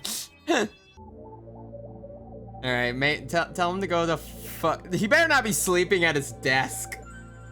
Bro better be laying down right now.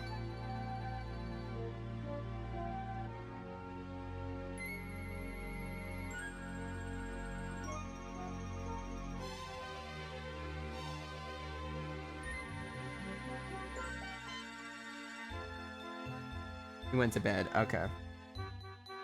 Oh, we gotta stretch. Okay. Let me see.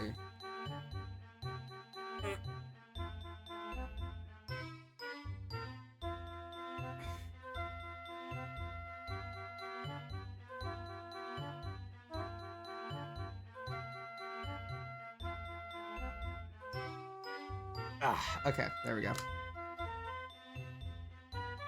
No, they deserve a reward because whoever made the elevator deserves the death penalty. Because what do you mean you made a metal coffin that goes up and down? Okay, but what's worse? An elevator? An elevator or a fucking escalator? Which one? Because a lot more people have a fear of an escalator more than anything.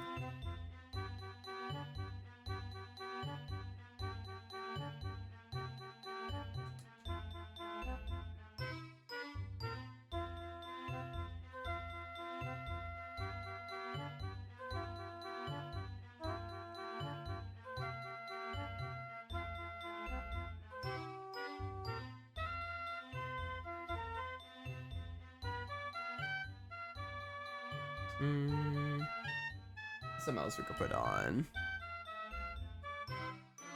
Elevator. I'm irrationally scared of elevators. I know, it just seems like you needed it. That's fair. Well, thank you. I'm trying to think of what would be... Ooh, I might know something good.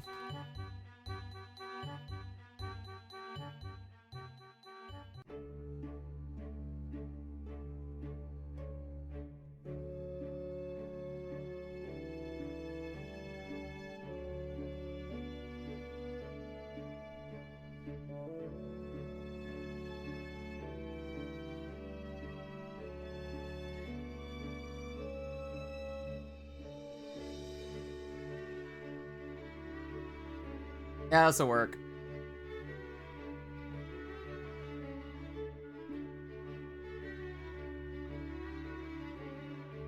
Just noticed the TV and had to question its existence. It's here because it,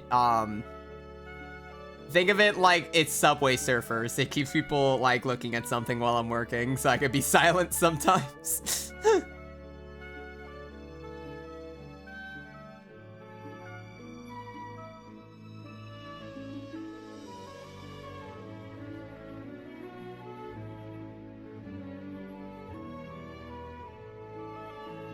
Don't mind the fact that there's like numbers on the side of it. It's a speed run. I don't know why. I like putting on speed runs for some reason. They're just fun to watch on the side. ADHD pandering, yeah. Like, it's okay, chat. Look, I'm jingling keys. It's okay. Like, look at the keys.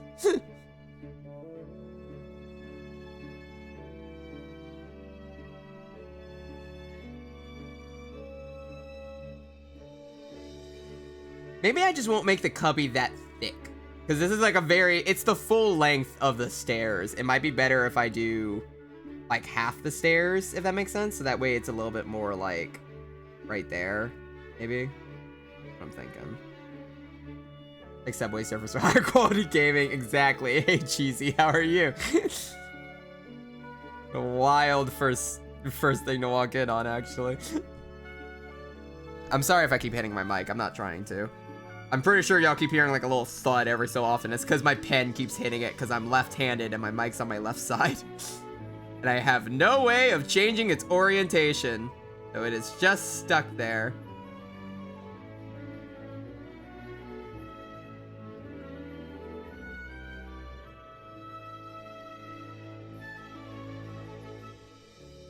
The back in the day jingle. Jingle, yeah.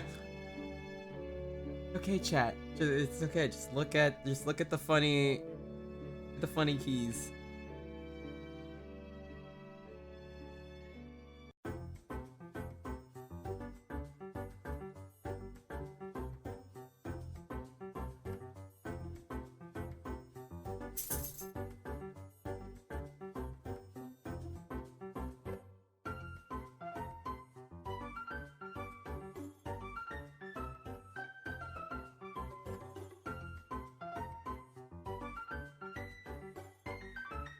Hey, a fellow lefty. Yeah, you don't see too many of them in the wild sometimes. Can you make up your mind? Okay, Peanut has ADHD today. I'm sorry. My dog is having, like, a fucking... He's in a cat mood today, apparently. Lefty here, too, for writing, drawing, and eating. Just hand confused, really. It's like... it took like 5 years, but I'm finally gonna go to the place that could grace me with the title of ADHD legitimately. Hey, let's go! That's always good. Okay, this is off. Hold on.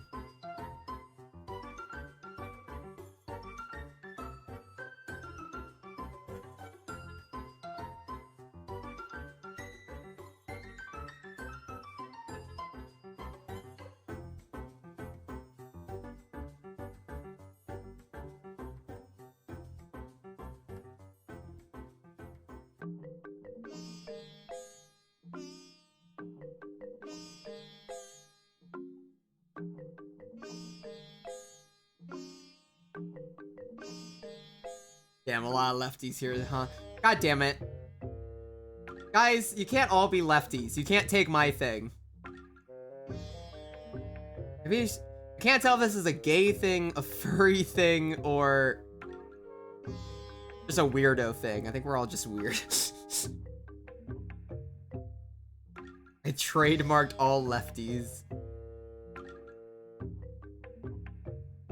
I'm vanilla, guys. Damn. Point. Laugh.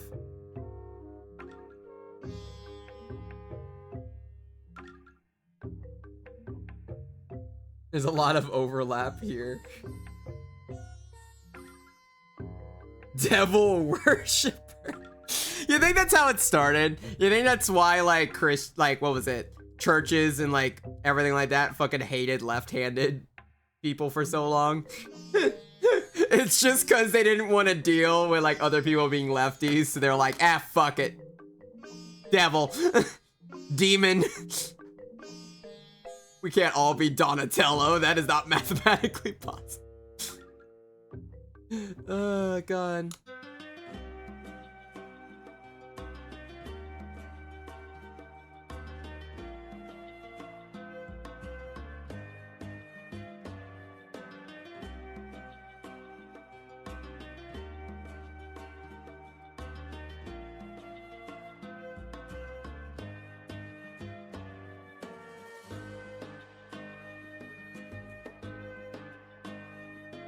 You know, hey, Baffy, that's my bestie.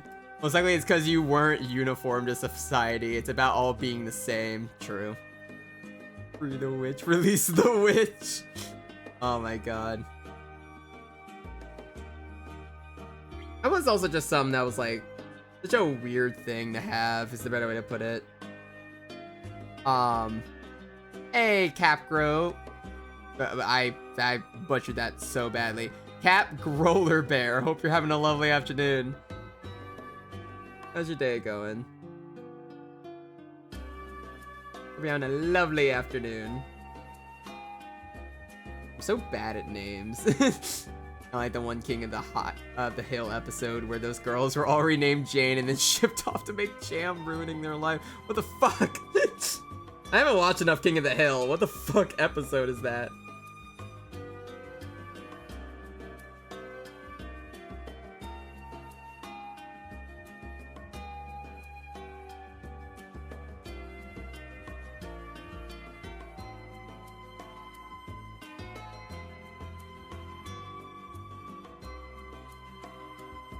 Yeah, I hope you're having a lovely day. I'm trying to like put keys on this and it's not going well. Hold on. Yeah, like in all honesty, I have not watched that much King of the Hill. I've watched like an episode or two, but I remember as a kid when it would pop on, which is not a kid's show, but like if it would pop on, I immediately would be like so disinterested. I'd be like, nope, not watching this. Nope, not a fan. Hate the style. Hate everything about it.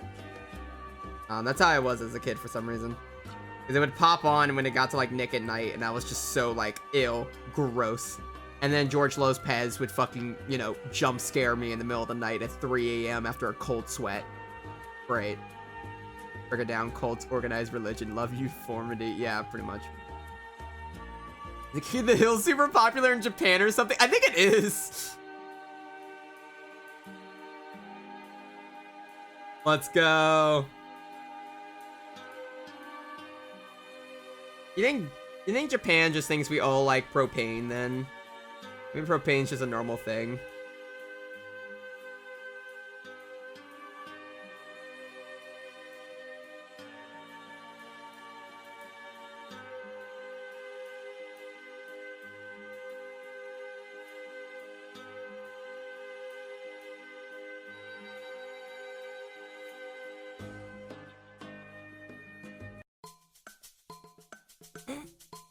I want the fact that the music cut itself out. That's okay.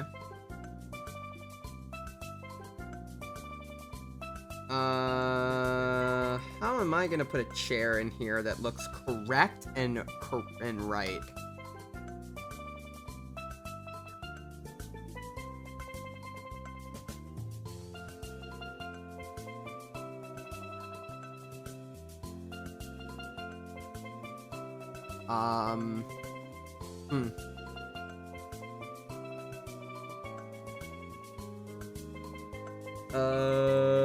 Let me see how I could do this. If there was a chair, like, right here somewhere. Oh. Hey, Jituski, I hope you're having a lovely afternoon. Hope your day's going well. Alright, how the fuck do I draw a chair, chat? Hold on. I need to lock in. How's your day going? Man thinks we all like cheeseburgers and wear American flags and shoot guns. Then again, who doesn't assume that?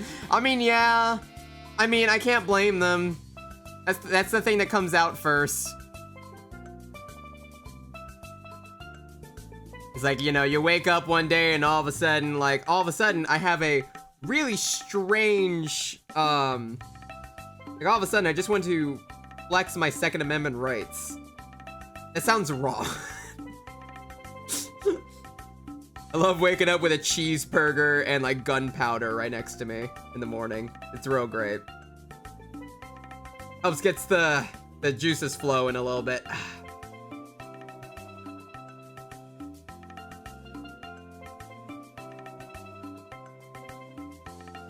Doing great, enjoying my time off. Oh, that's lovely. I hope I can help a little bit with that as well. Hope you're chilling out and relaxing. A cheese for the 99mm. Yeah, basically. Typical American breakfast. I like to start off my day with a beautiful hearty breakfast. And by that, I mean a full double-decker, like, McDonald's cheeseburger. And, like, Desert Eagle right next to me. I like to eat the gunpowder. It helps me feel something.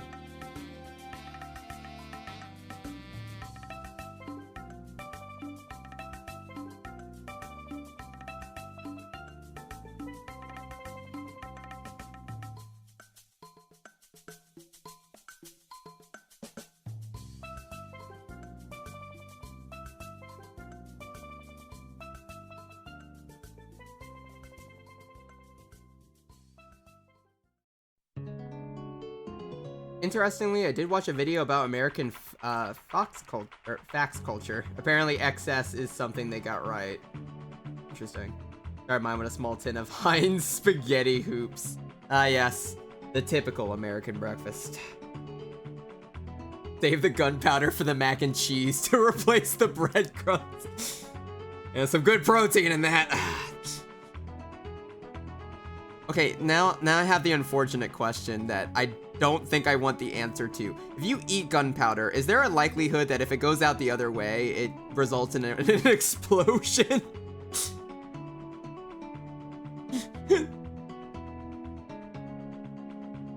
Like, forget Taco Bell.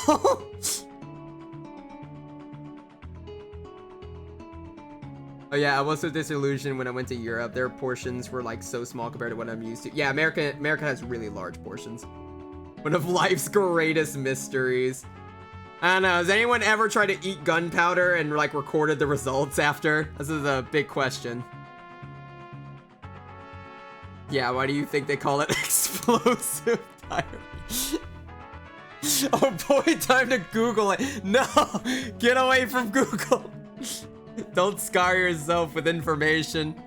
That's some Mythbusters shit right there. I don't think so. The sulfur and charcoal mix would kill you first. Oh, that's true. Also, hi Star. What a way to join. Hope you're having a lovely afternoon. Hope everything's going great. I'm glad that's the first thing you heard as you join. I'm so glad. I can never have like a normal entrance for people. Every time someone joins again, like anywhere, or even new people, it's always when it's like some of the most out-of-pocket shit I'm saying.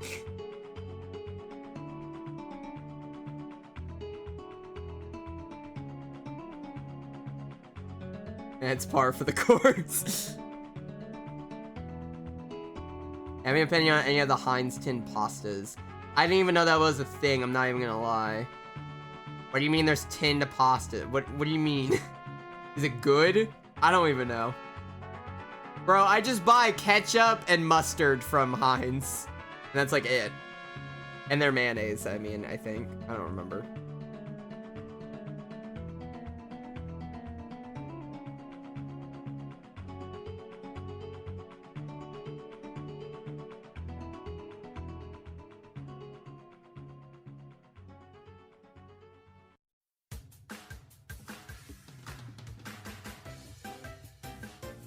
Beefaroni sounds foul.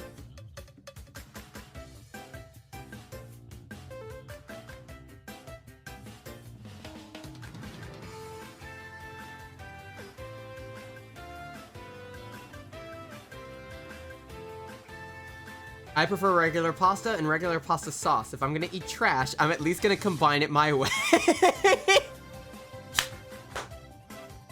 Valid. All right. Oh god, that's Chef Boyardee, or however you spell that Italian name. Ah yes, authentic Italian cuisine, Chef Boyardee. Real good. Yeah, I like Italian cuisine myself. Dude, in the last 2 raids, people saw you drawing you and your friend plus a stranger in a maid outfit. And you humping your furniture. That wasn't even me humping my furniture, that was me playing fucking date everything. And the furniture was trying to get to me. I'm not... did you not watch just the stream on Thursday? The furniture was coming on to me. I was just chilling. Apparently all my furniture is really into it. That's its own fault.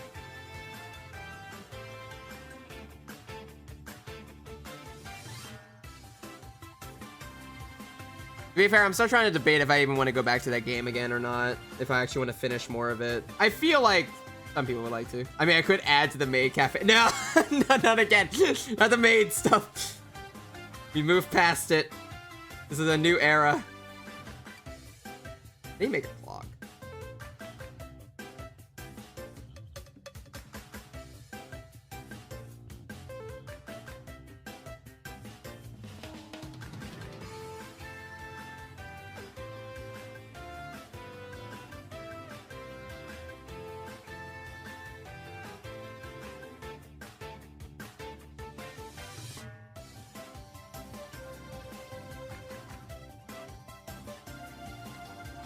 Yeah, I forgot to tell you something about Shadow Lord last stream.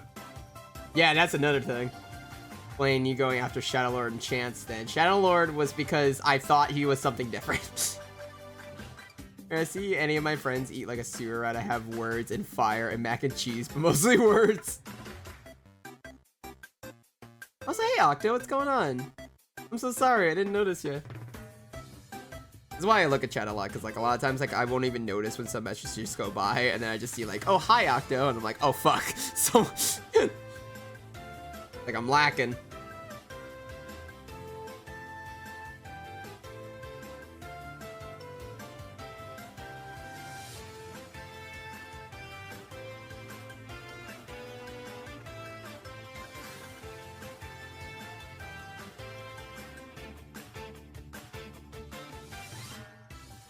Ba-da-ba-ba.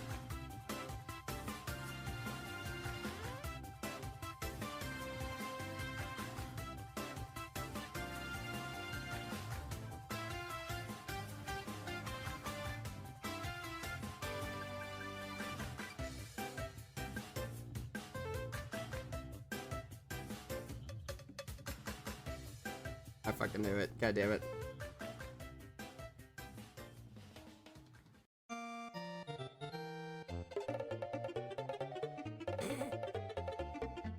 We might swap out the music in a second. Hey, just because strongly worded mac and cheese. Hey, just because Skips isn't your type doesn't mean he doesn't deserve happiness. No. I'm not saying that. I'm saying Skips definitely does deserve happiness. He's just not my type. But we may still go down further with his plot line if I play it again, because I kind of want to see where it goes. But he's got some problems, but we can work through it. It's okay.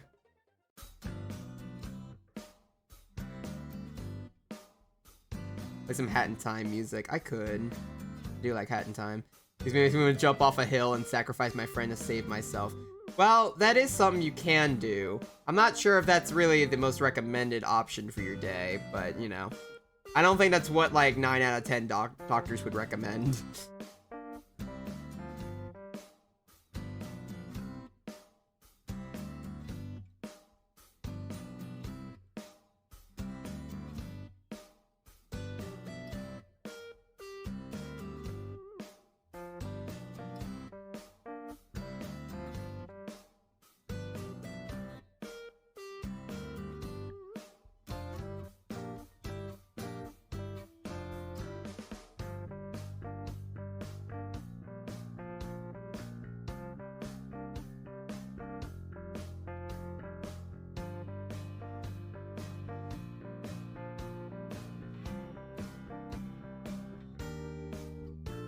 Want an interview with that 10th doctor?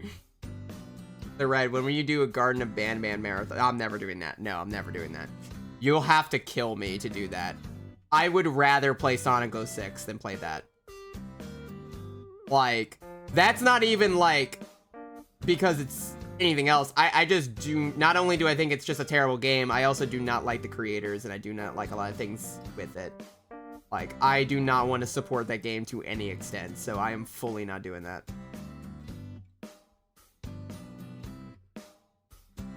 Like, that is something I'm staying far away from. And I'm sticking by that. Red Jumbo Josh. I don't care who Jumbo Josh is, and he can, you know, live his life how he'd like to. I'm not I'm not playing that game.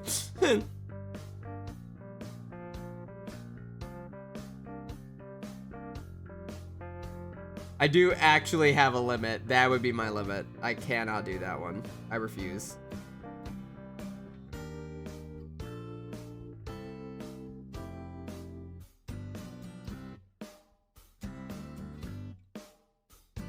Now, I'll play Alien on Nightmare mode in, like, probably the darkest brightness and, like, torture myself. But I refuse to play Garden of Bandman. That's where I draw my line.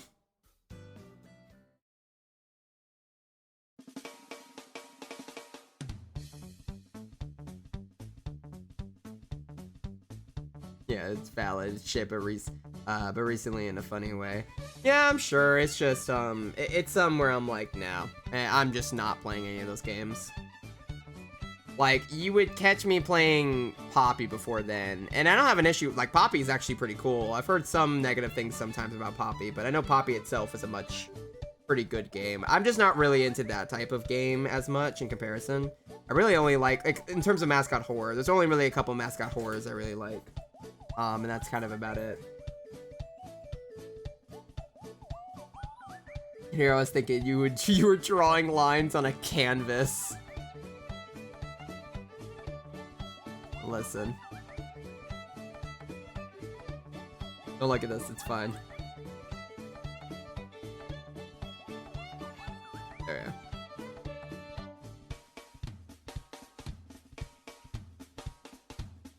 go. Don't draw that red. There's no point to draw that. No one's gonna see it. It's not in the view because there's currently a fucking panel in front of it.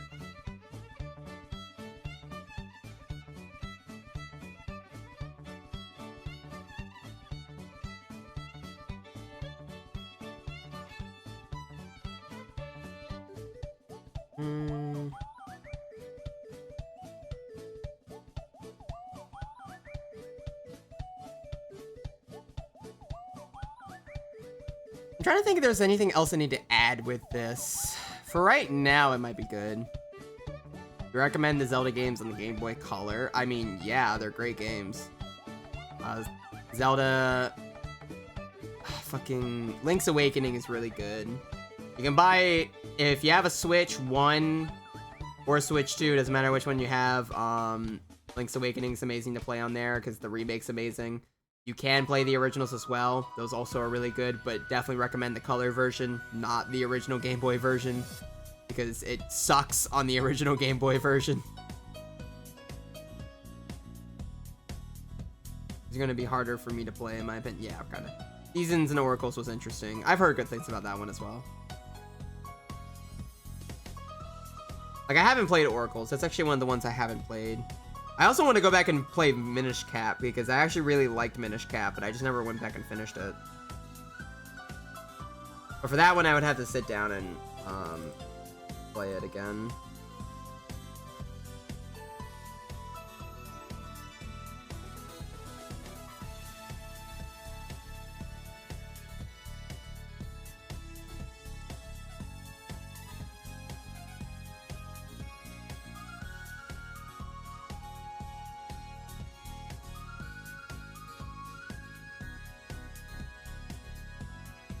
I need to be careful not to accidentally cross into, like, a different culture as much, if that makes sense. I'm not... Even though it's technically a culture that I can technically make, I have a very specific architecture that I work off of because I want to kind of stick in a specific region with stuff, so I want to make sure I don't accidentally, like... For example, for some reason my brain's going, oh, I'm accidentally making this pot, like, a little bit more, how do I say?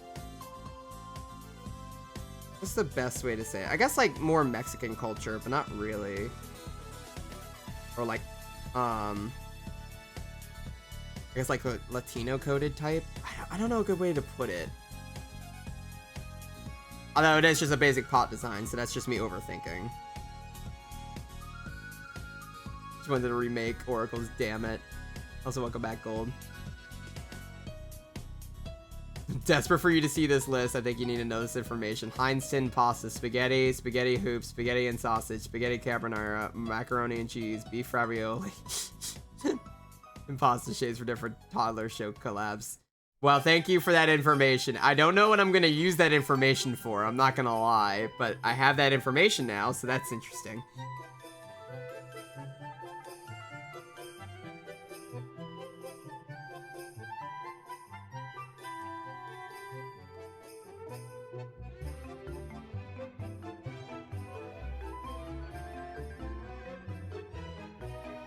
These pastas will be on the test. To be fair, all clay pots look the same. I guess it's fair.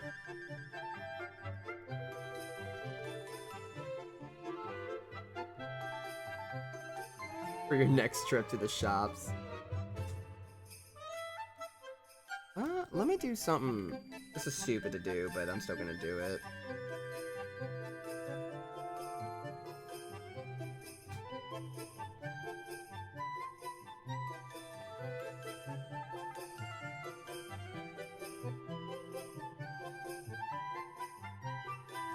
Played Oracle's Ages a few years ago and did the game Link thing, and I think I prefer Seasons over Ages. I don't know. That's fair. I don't know, maybe they're imported from a Hispanic region. You know what? Sure, fair enough. The best way to put it without, I mean, I need to be more open about, like, describing my comic to people. It doesn't matter. It's not like, as long as I'm not revealing story details, I can talk about my fucking comic. Basically, the city that the boys live in and everything like that is It's more French-Italian inspired. If you look at most of the buildings I draw. Sell the world. Basically, it's meant to be kind of a mixture between French and Italian architecture, but it's definitely more Italian. The city itself is more based off of Venice. And that's kind of where I based most of the city's assets from. You may notice that from some of my older pages. I don't know if I can put some of them up, but I will grab some. Let me see if I could grab a quick reference image.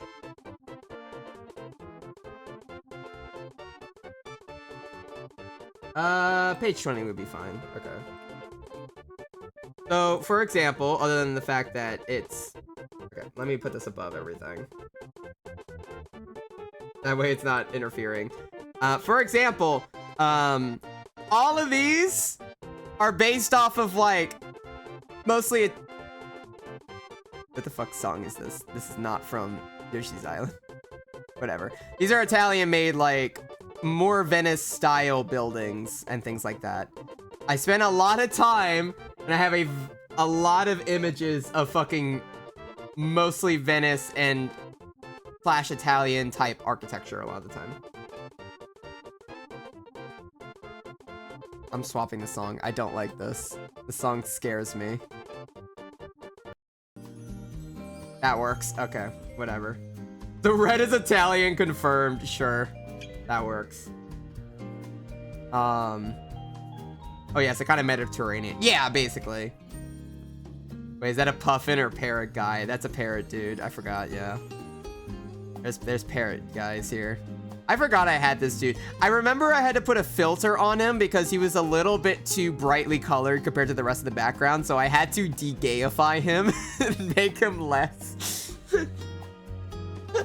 Make him less fucking bright, because he just stood out like a sore thumb. It's been kind of a weird theme for like a lot of my pages. Like, I've really tried to take the time to properly figure out how I wanted to show different things.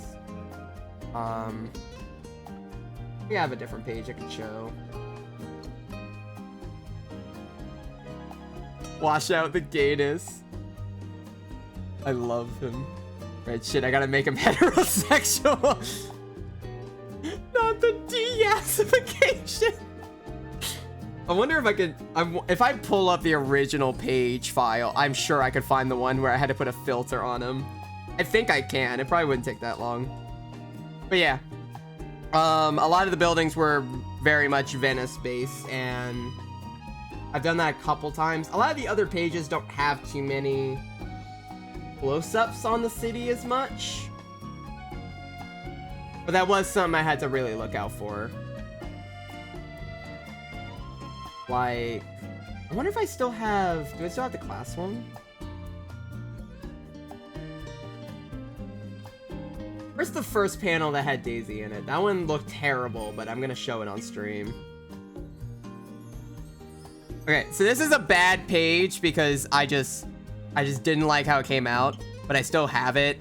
This was like the introduction shot to like one of my other chapters, and it was meant to be a lot more based off that. The only problem is that this is not the color scheme I use now, and I just don't think it looks as great as I wanted it to.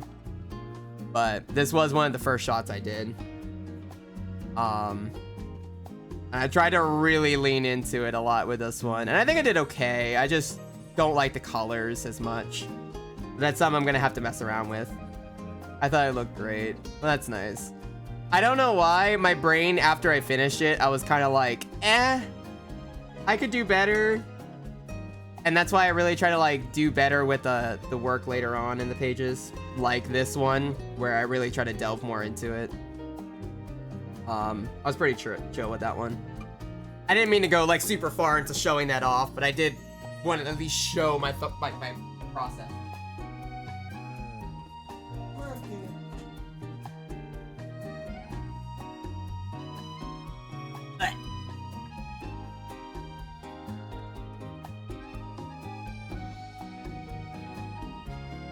But yeah, I like showing a lot of my stuff off for that. But yeah, I have a very, the best way to put it, yes, I have a very Mediterranean style vibe for this city. That's kind of like what I've always pictured it as. I've had this whole city planned out for how it looks and how it works for a while. So I have a very specific mindset when I go into designing everything. I have to be like, wait, this has to look more, this can't look as much like your typical house or something like that. It actually has to have something going on. Right, really not getting ahead of the artist after showing you something they made. Yeah, it sucks ass. I hate it. Sorry. Stereotype. It's just because I don't know. Pizza, pasta, and put in a box, deliver it, put it straight onto nothing in particular. Ah, yes. Okay. All right, let's see what else we could put on in the background.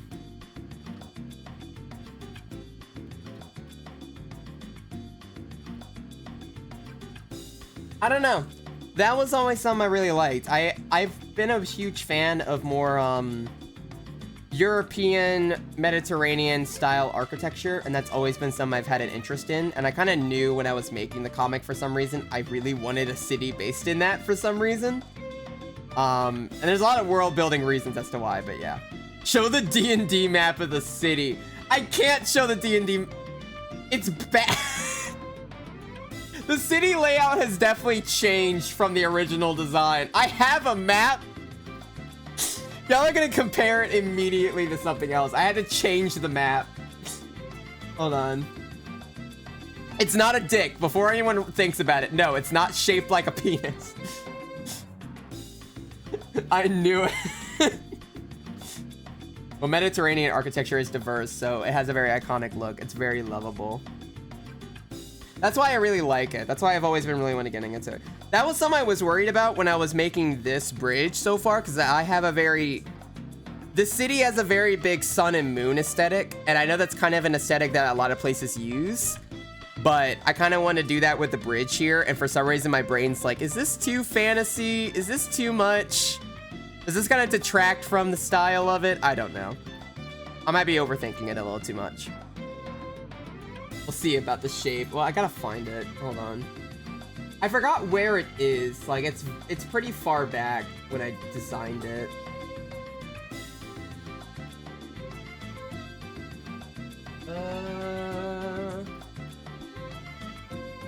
Do I have it? That's another question. Do I even have it anymore? I don't remember where I put it. I know I have it somewhere. It saves somewhere. Does that mean I know exactly where the fuck it is? No.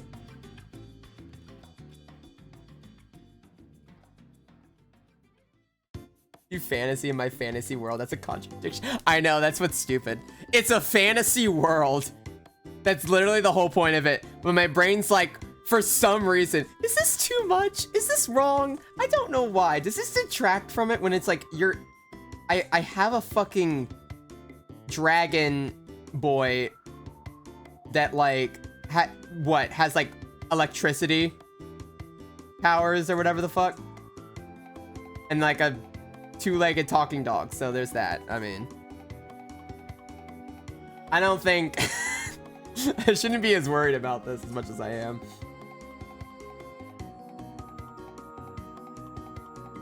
Oh my god, I found it. No, it's still here. No, I found it. It's so... All right, chat, I need you to be respectful. I'm so sorry. It's not phallic, but you will immediately recognize a shape if you know at least one franchise, because apparently my brain didn't put two and two together. So the map has changed from this. Ah, yes, because Arashi isn't a two-legged dragon. Very astute. This is the map of the city, and it's changed. As you can tell, this may be kind of similar to something else you've seen before. Among Us Hot. No, it's not. If y'all don't, I'm actually gonna be impressed, but yeah, I think everyone can see. Oh god. Oh look, the yep, there it is. Yep. I'd like to point out, This was not done on purpose. This was fully me designing a city from my own brain, and for some ungodly reason, I accidentally made the Millennium Falcon. Like, I don't even know how this happened. Oh, so that explains the Jedi stream. I didn't even base it off it. It's like in my dreams. I like thought of the Millennium Falcon for some reason while I was designing it. I was like, ooh, this is gonna be a really cool idea. I don't know why this is the only image I can find, but this is like the best thing I can find. But if you notice, if I were to take an image of a Millennium Falcon, this is a Lego Millennium Falcon, but this will work for educational purposes. As you can see, it's a little similar. As you can see, there's a little bit of correlation here, and some of the the way it's the same picture.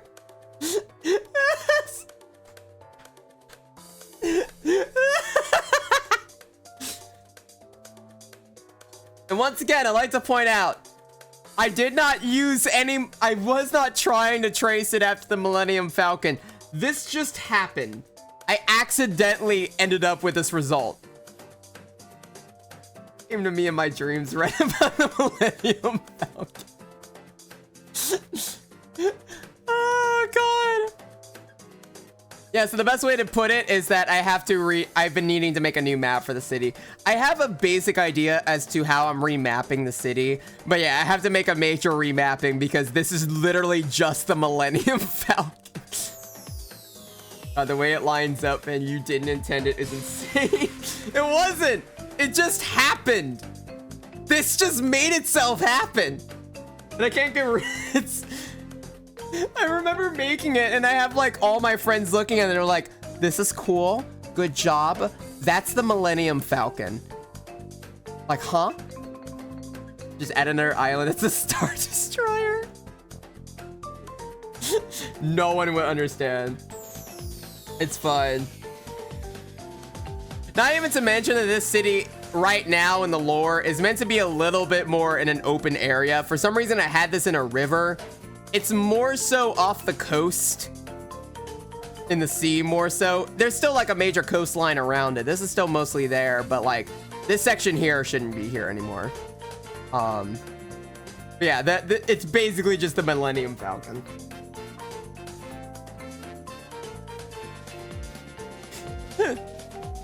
I spent time on this. Make the island look like a Darth Vader mask. Yeah, like for example, if I can scroll up a little bit. This here is, I keep hitting the mic. This here is supposed to be the school, although this also needs to be changed. Their apartment, if I remember correctly, is supposed to be somewhere over here. Once again, on the other side of the city, which is why they had to take the metro. And some other stuff.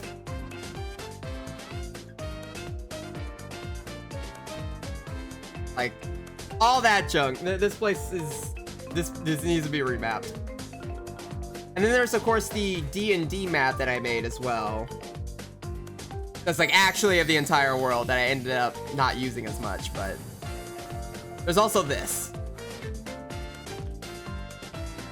I made this whole map when I was making this into a D&D campaign. I would like to point out to chat, these names have almost all been changed. And most of the things in this have been changed, so do not use this as an actual reference point as much. But it's supposed to be a giant world. It did not end up being that. Map is super cool. Also, hi, Red. Oh, hey, Chills, how are you? What's going on? Chills, have you seen the Millennium Falcon yet? I'd like to show you the Millennium Falcon.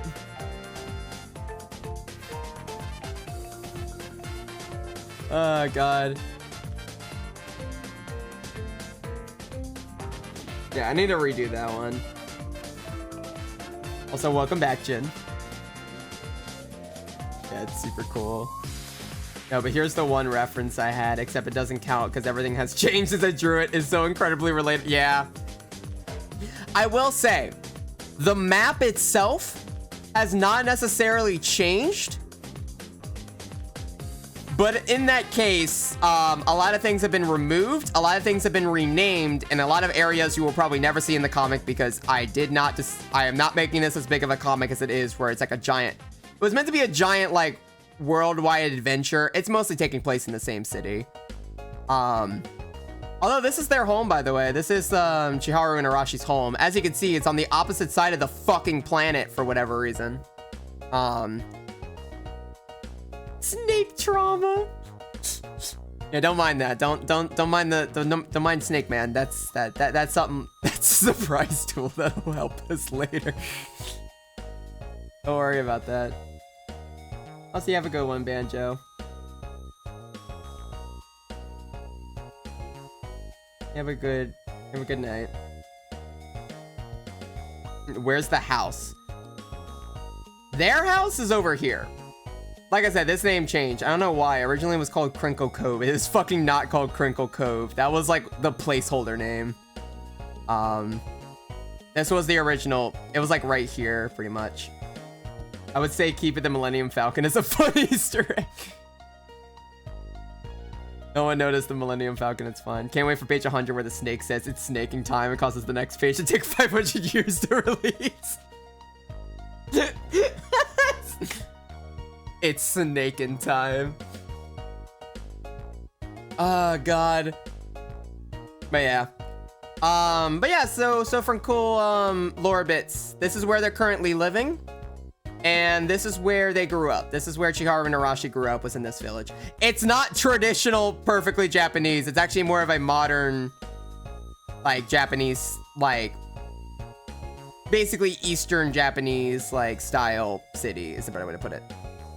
I don't have better ways to describe it other than it is just basically based off it. The map looks so good. I wish it could surprise to. Oh, nah, I fear for Chiharu.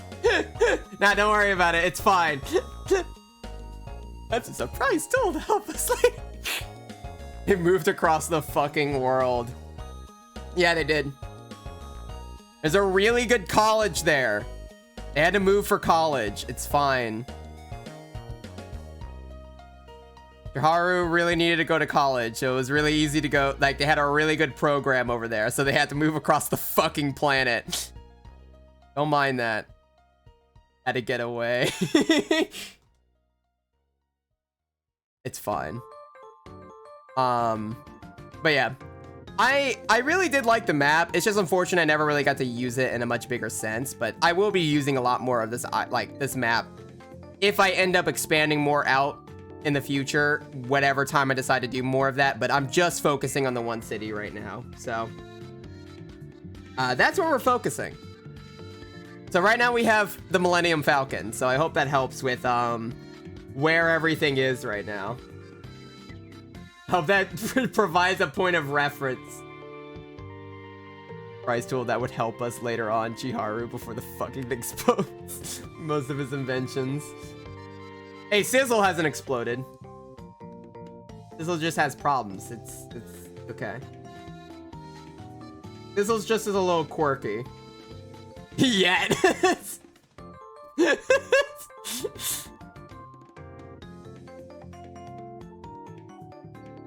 Yeah, I can't wait for that comic page. I just don't explain anything and Sizzle just randomly explodes mid-conversation. No one knows why.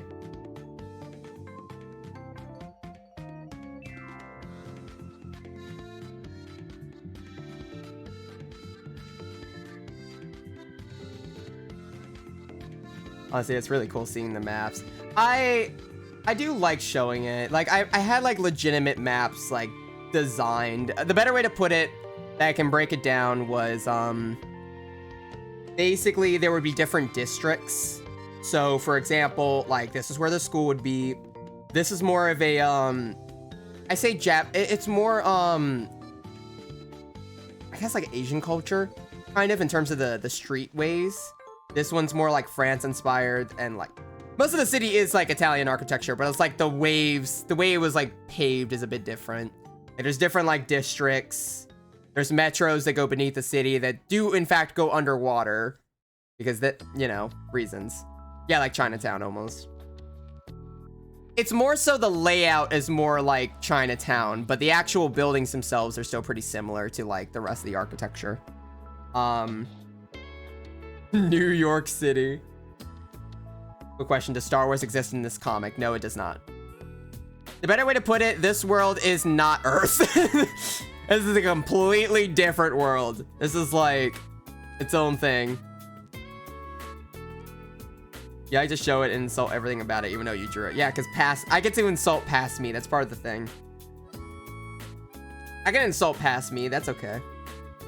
I've been making a world for D&D for a long ass time now called Sable Strand, and I too have a giant fucking sea snake. Hey, let's go.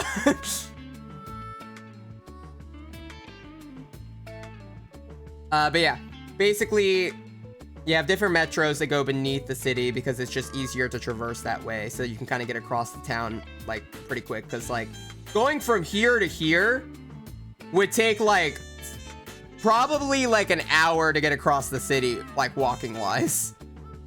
Like, because you'd have to go through all of these hoops, go all the way around here and get all the way over here. So metros are the best way to get around here. Okay, so where's the gambling district? Probably someplace over here. New York City, but Venezuela, but Venetia, pretty much. Eats islands. All right, well, it's fine. It's not like I needed those islands anyway. It's okay. There are 3 major channels that come in, but the main channels are supposed to be... There's one channel that goes into the city, flows around the center structure of the city, which I will say is the clock tower. And then it kind of spews on out that way. There is also this way as well. Basically, these channels kind of go in and meet right here and then go on out. So that's why there's a bunch of bridges around and a lot of waterways that essentially cut off parts of the city. Where's the seedy underbelly? I don't know. It's around. That's a surprise place we'll find later. And then there's some parks around here as well. I thought about this for a while. I just want to point this out. This has been fully thought out for whatever reason. Oh, and here are the wheat fields because... Fuck it, we ball. There's wheat fields on the side. Met my snake, but I was a little peckish, so thanks, Lamel. Where's the black market? I need a new liver. Last one stopped working. That one's not really as obvious to show, but it'd be underground. Probably. Yeah, see, the problem is that there's definitely going to be an undercity network that I have to think about. Even if it's not going to come up on the, like, immediately right now. But there is some undercity stuff that I have to think about. So I have to rewire that. Not to give too much stuff away, but yeah.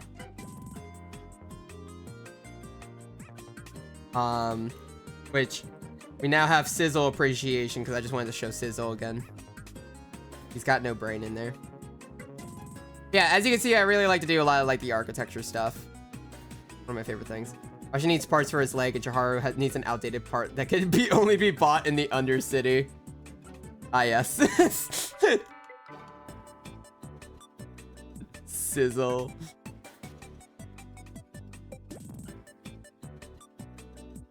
I will say, I'll be fully dead ass.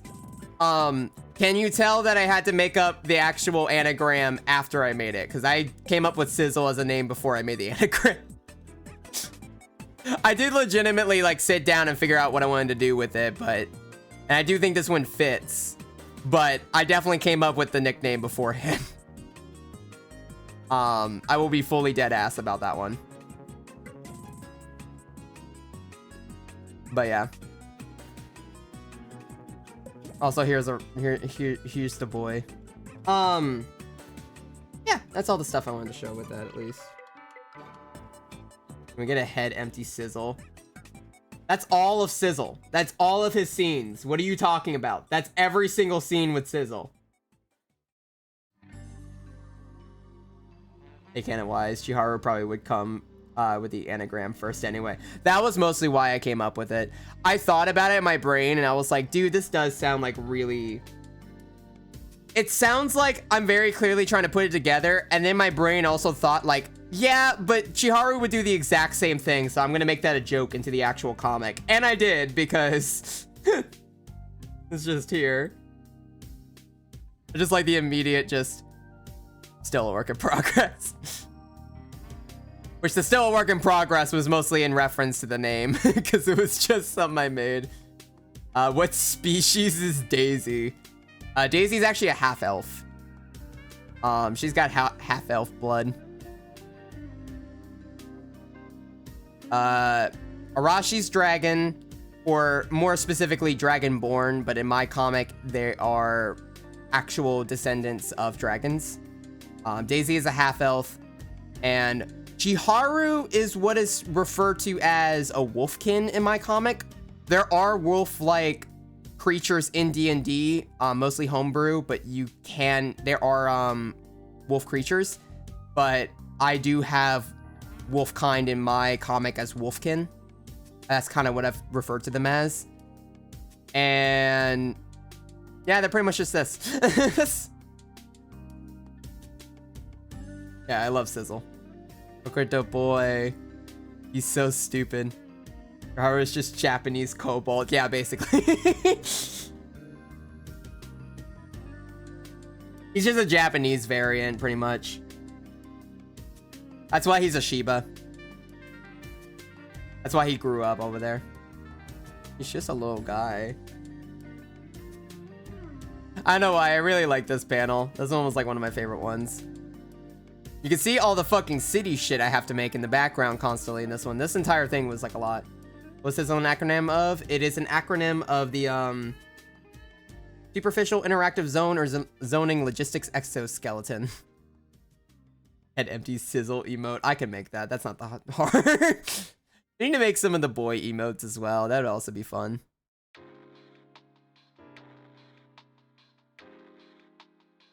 But yeah. Sorry about that. I apologize. I just get like really excited to show off this kind of stuff. But yeah, that's a lot of the things I'm working on. The dog is the purple dog, Lamel. I don't remember if I have too many other scenes with Sizzle as much. Sizzle was just kind of introduced into the comics. He's supposed to be a little bit more recurring, but I haven't really shown him too much. Yeah, Chiharu was supposed to be an artificer, so that's mostly why he has Sizzle, but I really like Sizzle. I really like how... I love my boy. I'm really happy to keep him in. That looks like it's being a Pokemon game.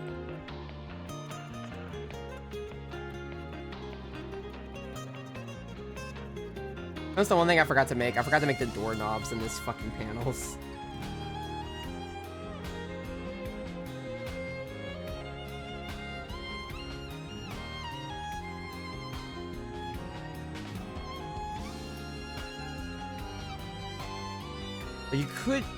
What you could do to make the workload easier for the city scenes is just a Gaussian blur in further away buildings so you can get away with using a lot less detail.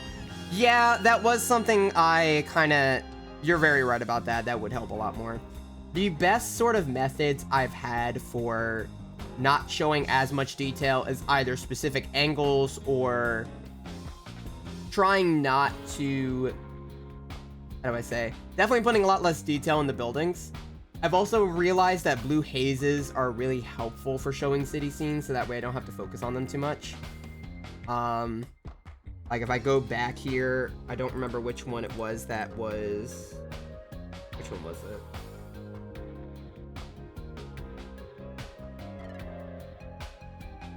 This one.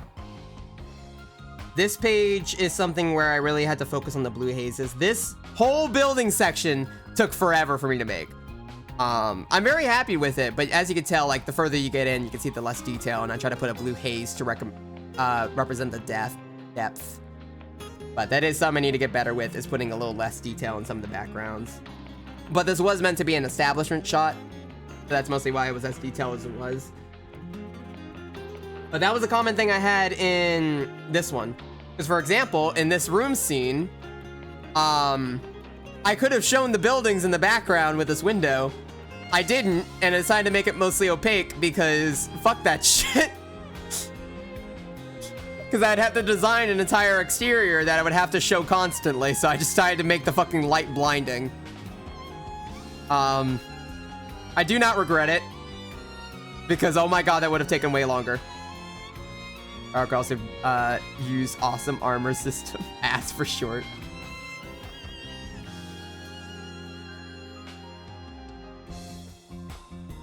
Oh god. But yeah, the window is in these scenes are, I think there's only one scene where I show ya boy for a second. Hold on.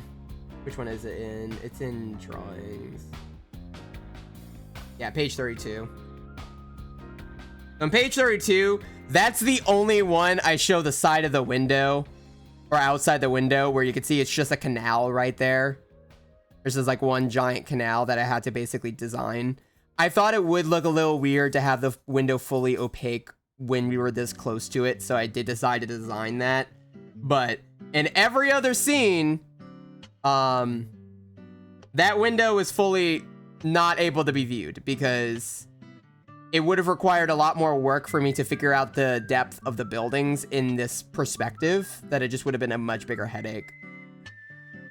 So that's just kind of what I decided to do with it.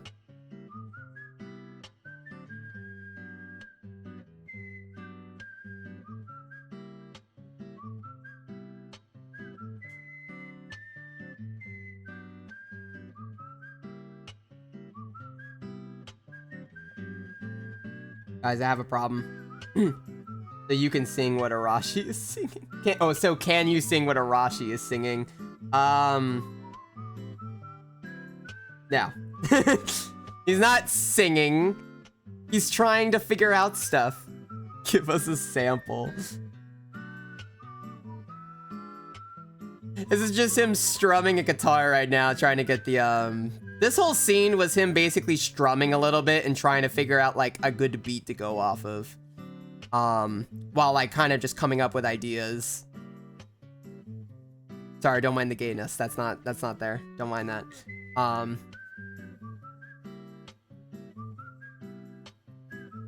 I do have an idea later on, though, that this will come back around later on, in terms of the songwriting stuff. But I will not reveal more things about that right now. Yeah, this whole fucking chapter was just writing a song. And I was very happy with how it came out. I was really happy with this scene. Same with this one. For example, this was also one where I had to draw the outside of the window.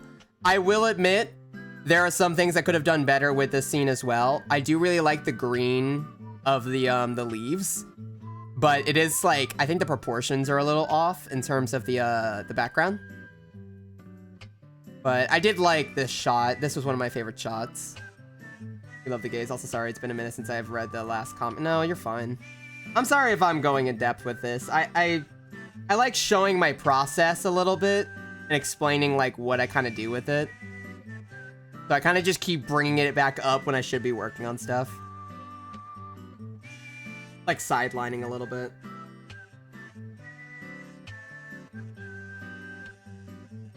Also, I have to find...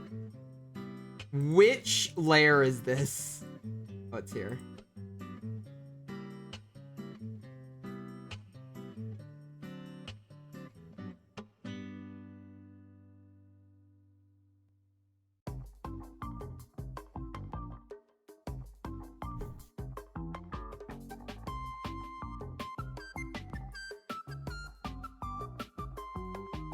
It's an art stream. Explain away if you want. I know, but like, you probably want to see a person draw more than explain. Dude, that whole scene was having me gush over Arashi and Chiharu. I'm sorry for showing off my art. My brother in Christ. What the hell do you mean? I think I'm here for. Listen. I just like showing it. It's fun. My favorite thing is Daisy, though. I love doing... I like... This whole chapter was not only a way for me to properly show off more of Arashi's personality, because I really wanted to show off a lot more of Arashi for a while. I wanted to focus on him a lot more. I got to focus on Daisy more in this, and now you kind of have a pretty good idea as to who the fuck Daisy is, and I love her.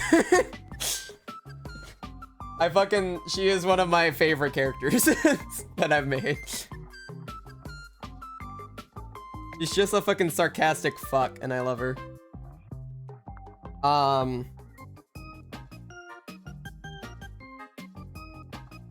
And I will not lie, there's a lot of times when, I bounce my ideas a lot back and forth. She's sassy and so cunty. I think my favorite line I've ever given her was, what was it?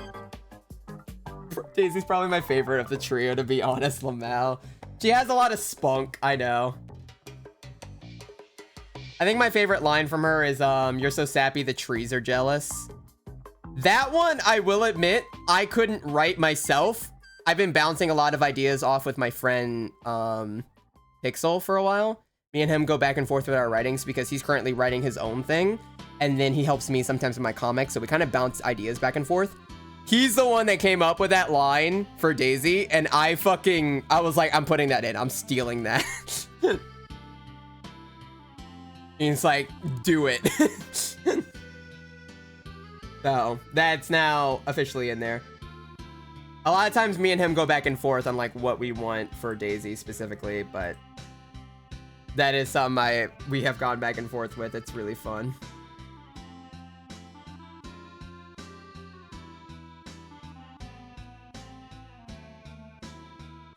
And it was kind of interesting because Daisy wasn't originally going to be in the comic.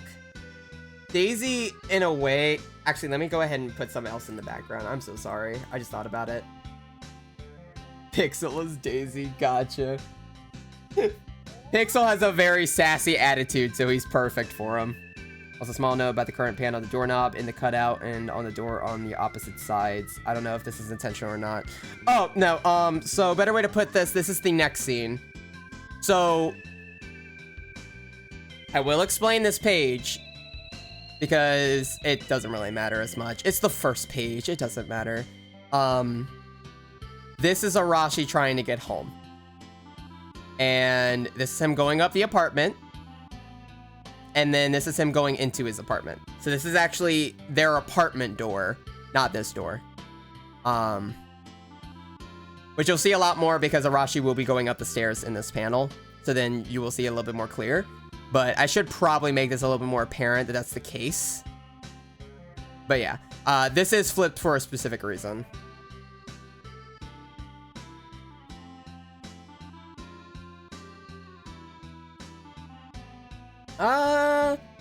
What's something we can watch in the background? What's a good thing to watch? My bad, my bad. No, you're fine. It's not obvious. It doesn't... It's not like you can tell anything. There's nothing in here. There's no character. It's just the background right now.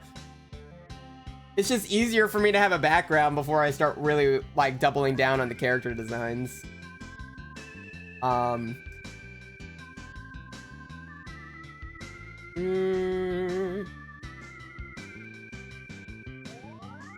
You know what, chat? You know what we could do?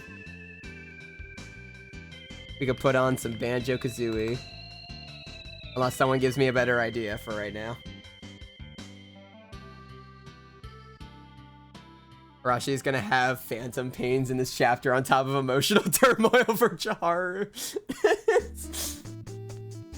You don't know. It could happen. I will say this chapter in general is going to be focusing more on Chiharu and Arashi specifically. We are going to be going back on them specifically. Probably more so with Arashi. This is more of a kind of Arashi centric one in comparison, but this is meant to be both of their chapter. It's a very important one for both of them. There is a very big like plot thing that's I'm gonna be introducing with it. Because gays can't just can't just come out and say they love each other.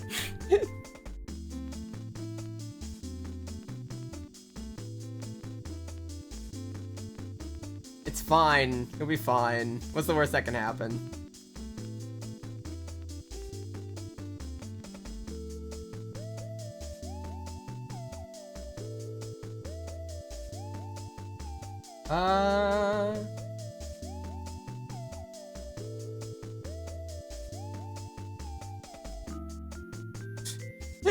Well, yeah, how else are we supposed to advance the plot?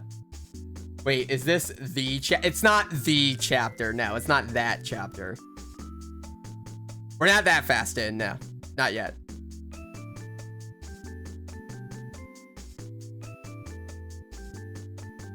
I will at least state the chapter will be introduced a little bit earlier into the overall comic because I want to focus more on these, basically what comes after more than everything else. But no, this is not the chapter. That's going to be a little while. I've definitely got a lot more plans before then.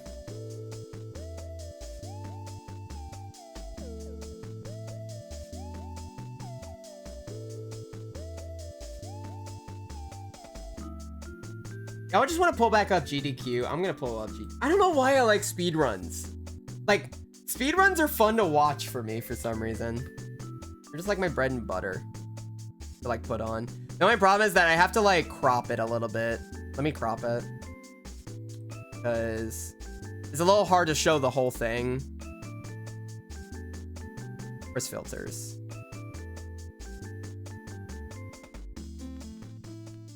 There we go.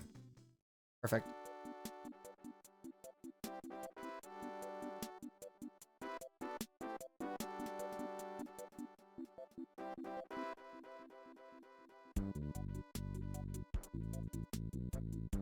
Nope. Perfect. All right, cool. You could just send another Polio Tetris map. True. I don't know. I just like having speedruns in the background. They're kind of like one of my favorite things to put on. This is GDQ. Most of the speedruns I put on are GDQ. If you ever want to check out most of the speedruns that I put on here, check them out. They do a lot of really cool ones. I highly recommend them.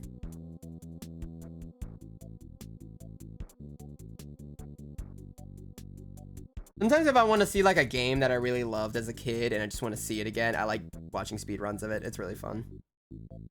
I'm gonna stop jokingly guessing because I don't want to accidentally stumble upon some what you're planning, even jokingly. Nah, it's fine.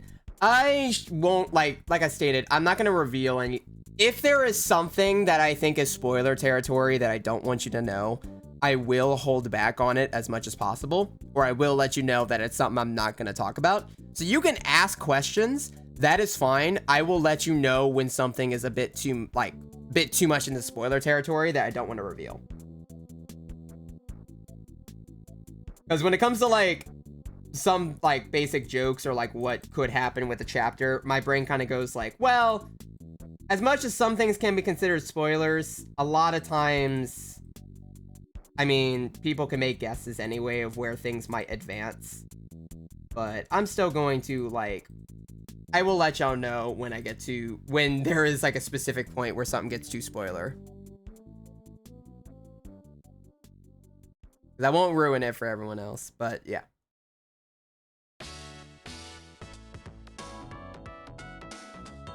Now, the only question for me is whether or not I'm actually going to be able to, like, you know, finish a goddamn storyline for once. Jesus. Unfortunately, my chapters do take a while because there's a lot that goes into them. The storyboard for this next chapter is going to be, like, long. I already have the first part, and it's, like, already, like, what? Maybe, I think, 10 to 12 pages? About 12 pages, and it's just the first, like, a third to a half of the chapter. These speedruns are a great way to re-experience nostalgic games. Yeah, they're, like, one of my favorite things to go into. I love it. I love me some speedruns. We may take a quick ad break in a second just because it'd be a lot easier to do because the pre-rolls are definitely enabled and I don't like dealing with them, and I should probably get up and stretch a little bit. So we will do that in just a second once I finish doing this. We're definitely a little overdue. Yeah, we are. I wasn't paying attention. I was too busy like telling chat about like my world building that I was like, oh wait, we're supposed to be doing other things.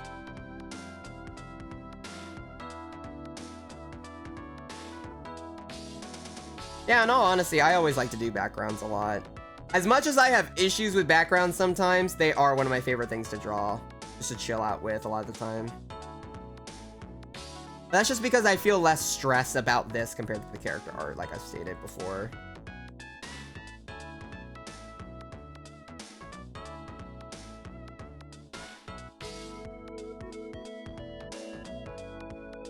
Alright. We are probably going to be right back. Let me make sure our BRB screen is equipped correctly.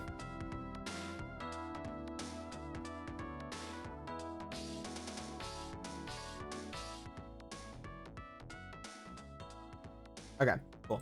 So we will be taking a very quick break. This will be our ad break. Please get up and stretch and do everything else. I think I eventually want to try my hand at doing a comic. It is really fun. We'll get back on that topic after the break at least, because I need to actually break away. Because I know if I go down that topic, I'm gonna be here. I'm gonna be pushing it off for the next 20 minutes. So yeah, we're gonna take a real quick 3-minute break. I'm gonna go get up, stretch, go get a drink, and we will continue in a full after the ad break is over. And once I get it set up, because I can't remember where. There it is. Okay. All right. Be right back in.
Okay, we are back. Cool. Yeah, I took a big old stretch because I definitely needed it. You know what's weird? I say weird. Maybe it's just because it hasn't kicked in yet. My arms feel more sore than my legs do. Like, I've definitely noticed my legs don't feel as bad. My arms feel like way more sore than anything. But I think it's also just because like I'm feeling it more from yesterday. So I'm probably gonna feel like more soreness in my legs tomorrow than like later on tonight. Like, I have no issue standing up or anything like that. My biggest issue right now is like stretching my arms a little bit because it kind of hurts. But I think like I'm gonna feel the pain tomorrow a little bit more. That's fine. I'll just die then.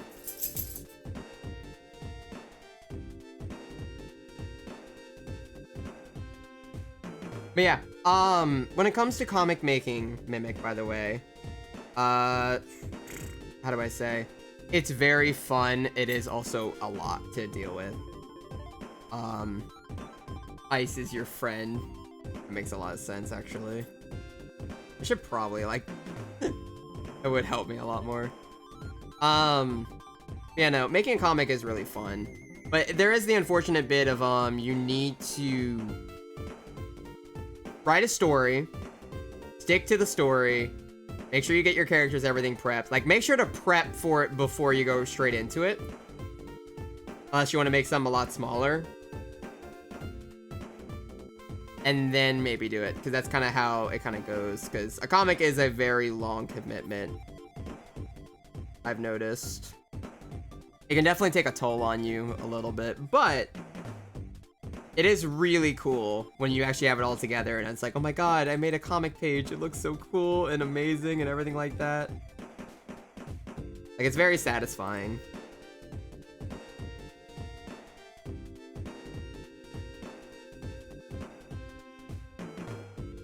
Let's see.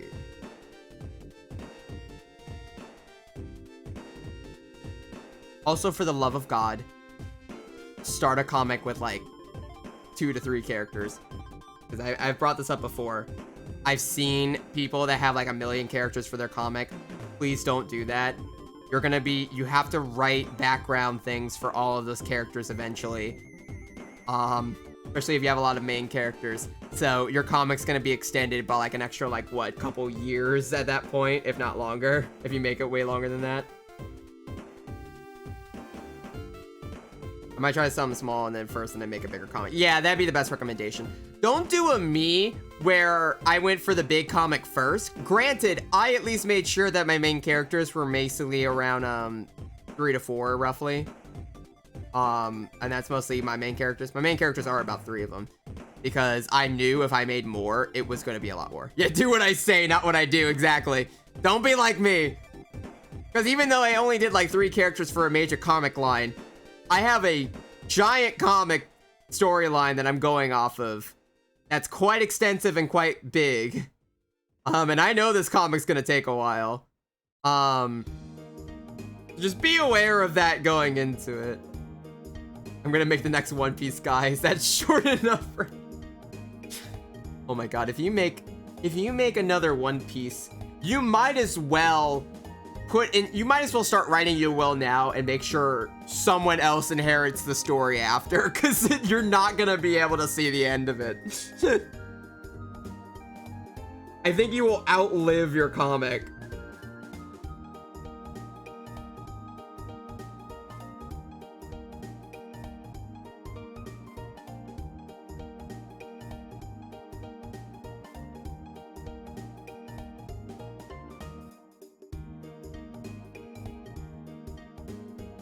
Honestly, I have a lot of comic ideas and exactly 0 persistence when it comes to drawing motivation.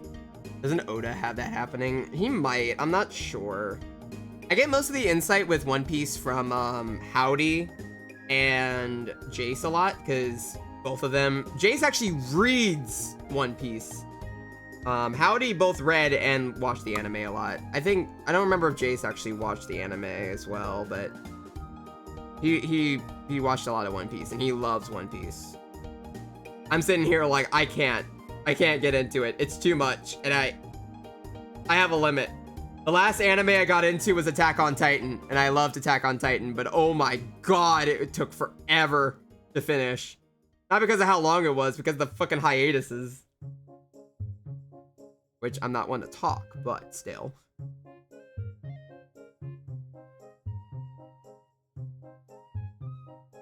No, we're not talking about One Piece, Chase. Go away. No.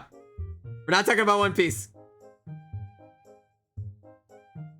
It was a fad. It was a joke.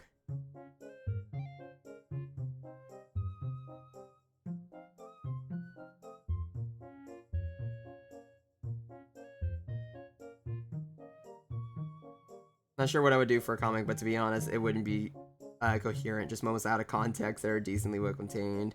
You could do a pretty interesting one. The best way to put it is you don't have to make a large comic world. You don't have to make something that's like a very long run comic.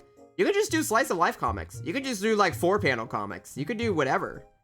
There is no real thing for that. That's actually what I wanted to do originally, was like more like 4-panel comics, which probably would have done better, but I went for this style because I had a story in mind and I really wanted to stick to it.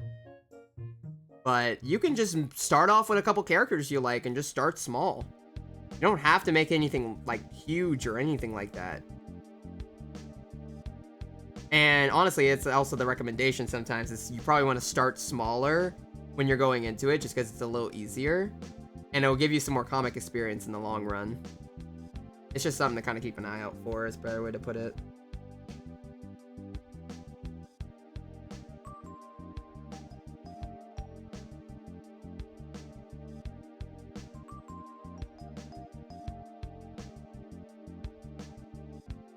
We're talking about Oda maybe having a will for someone to continue his vision on the manga. Yeah, that was pretty much it.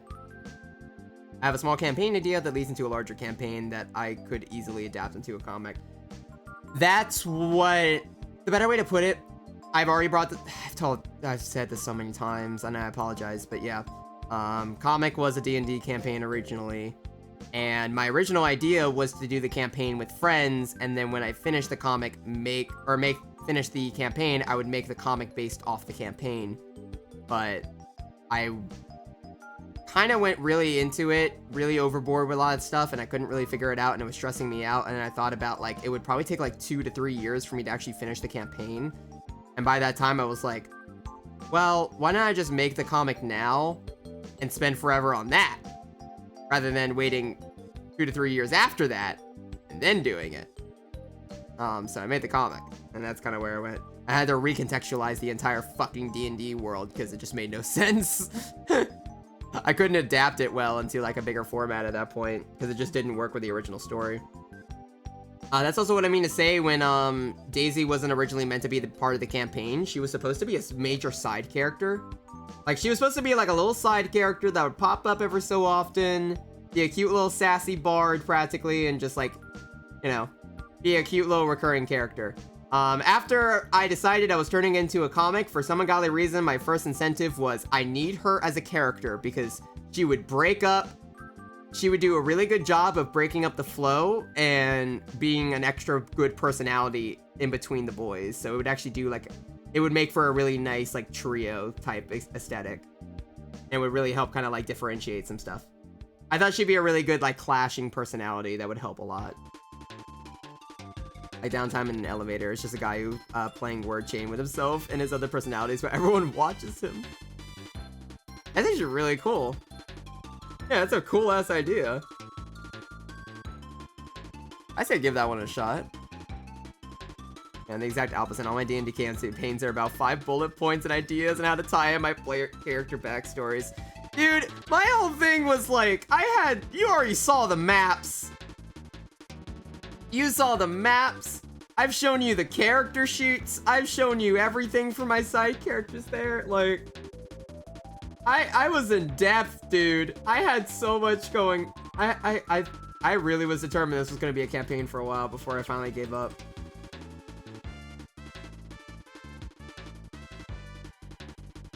Like, I brought up my one-shot map, right? The one that was like 2.5D. I swear I've shown this on stream before. Like, hold on.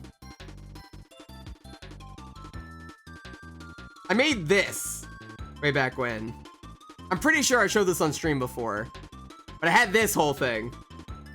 This was a one-shot, like, mansion idea that was supposed to tie into the campaign somehow. I made all of this for a campaign rather than just putting it in some, like, D&D, like, map software because I wanted to be extra. I don't know why I did this. And you know what's even worse? There's a second floor. I made 2 floors of this shit. These are 2 fucking floors. I don't know why I decided to. Dude, I try making books and it pisses me off. Like, I've made a whole world where I research actual cultures in our world and towns and it's a sense of life. Yeah, that's always been a thing for me. Also, Luna Kills, thank you so much for following. And the hydrate. Okay, I'll also hydrate. That's fair. Hope you're having a lovely afternoon then.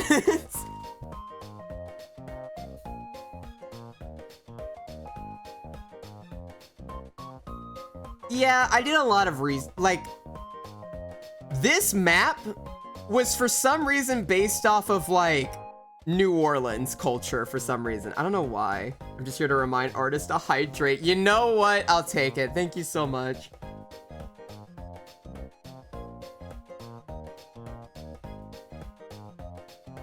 Actually, thank you, because I kind of did forget to hydrate for a while. But yeah, this was kind of having like a more of a Creole aesthetic is the better way to put it. Cajun aesthetic. I had a lot of real world inspiration for my world for some reason. Never used this. I never ended up using this at all, and I am very bummed about it because this was a very in-depth map that I really liked, actually. And a 2-story library, like a bedroom up here, like a fucking balcony that leads to like a flower greenhouse, and like a little study. I was so proud of this. Never used it. Not even once. It was like never used. So I'm just sad about it. Yeah, I went a little hard into a lot of that kind of stuff. I don't know why I pull as much of like real world aesthetics as much as I do, but I really do like to tie a lot of that into my stuff. It just kind of makes me like, it feels more fun to do, and I like having more of the actual significance as to why. I like to figure out the lore behind that and why it's like built the way it is. All of which will probably not be seen by most people because it's just not something that would happen. No one's gonna be looking up like the complex lore of my comic as much, unfortunately, so all that like extra world building will probably not see as much of the light of day outside of like if I want to later on, which I might, but that's something that will probably come up like later on if I ever do. I will introduce a lot more world building stuff with the actual city later on, but that is stuff I want to do later. But yeah, I think like my best God, making a D&D campaign is a lot. Is a better way to put it.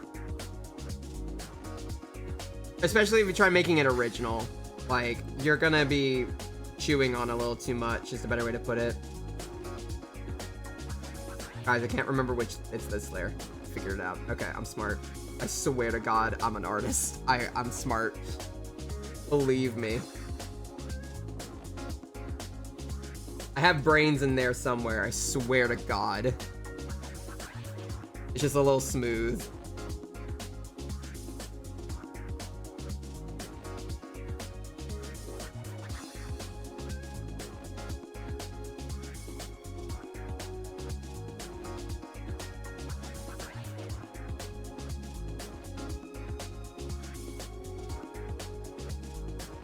There we go.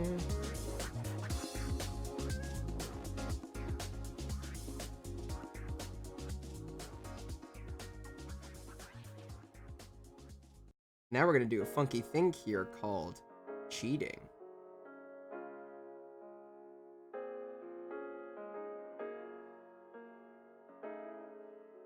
And no one will know the difference.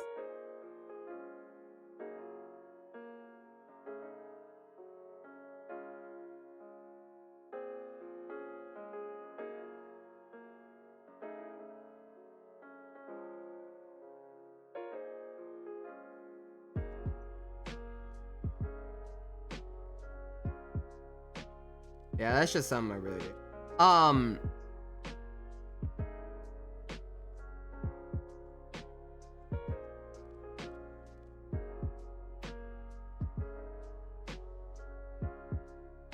Let's see. Honestly, the best way I can put like trying to world build that type of stuff is just world building is hard. It's the better way to put it, and it's something that takes a lot of time to kind of figure out of how you want like something to work out. Wee woo artists use a tool in their software other than the brush. No, I would never do that. No, you gotta believe me. I made a Middle Eastern city that's sort of like Arabian Nights-esque, but like I incorporated the Sikhs and shit. I cannot pronounce that right, I'm so sorry. I gave them actual cultural significance and emulated the Muslim religion. Don't get me started in Sable Strand and the Polynesian-inspired culture around that. That sounds fucking sick, actually. I fucking love Arabian Night, like, type, architecture stuff. That's fucking awesome.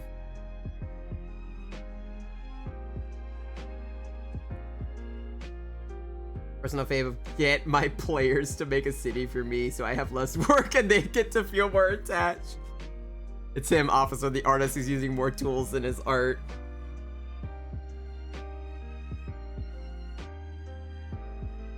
But I mean, yeah, when it comes to like, honestly, the saying art imitates life is really accurate. Yeah, it really is. That's why I kind of try to find a weird mixture when I draw. I'm like, I try to go really in depth with like how something looks because a lot of times I want to represent that culture. But for example, I'm in a fantasy world. My cultures quite literally are meant to be kind of mixed around because they're not exactly pure imitations. So I can mix cultures around and that's perfectly fine.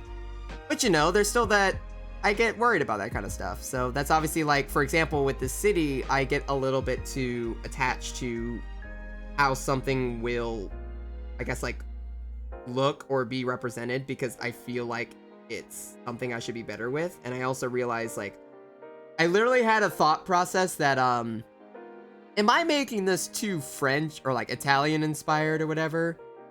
And then not as French, even though it's supposed to be kind of a weird mixture. And I'm like, dude, it's literally a mixture because it's a fantasy world. There's literally a world in like Big Hero 6 that's straight up called San Fran Tokyo. That's a mixture between Tokyo and San Francisco. You can mix cultures. It's not a big deal. Just make sure, as long as you're not doing like a historical sort of thing or anything like that, or whatever, make sure to represent the cultures in a good way. Any amount of French is too much French. Yeah, like my city's more based off of Italy than it is France, but there is a good bit of like French inspiration here and there, I think, with this.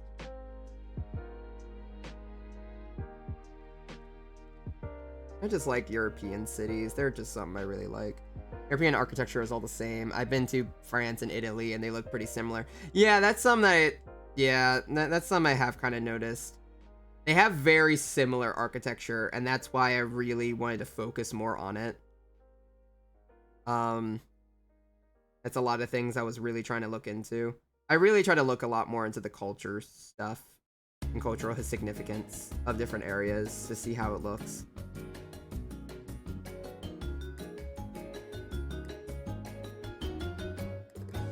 And also, it just makes a lot of areas look a lot more interesting in detail when I actually try to put a little bit more like, how do I say, architectural like appropriation. I think that's the name for it. Makes it snazzy. Makes me look like I know what I'm doing.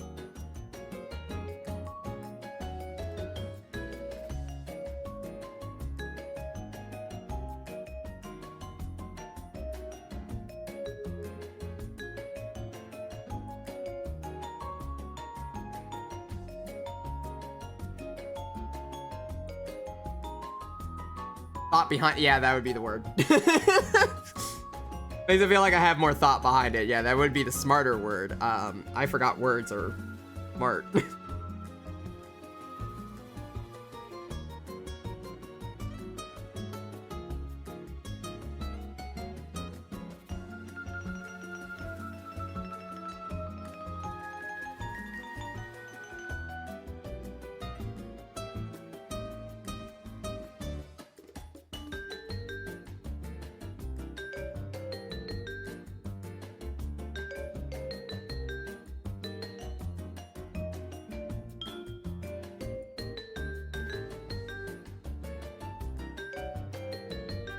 This one is a little bit copy and... I mean, it is quite literally copy and pasted, but I mean... Yeah, whatever.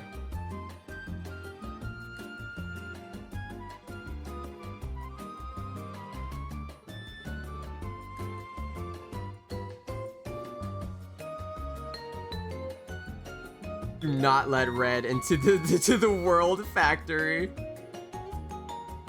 What does that mean? What's the world factory? What does that mean?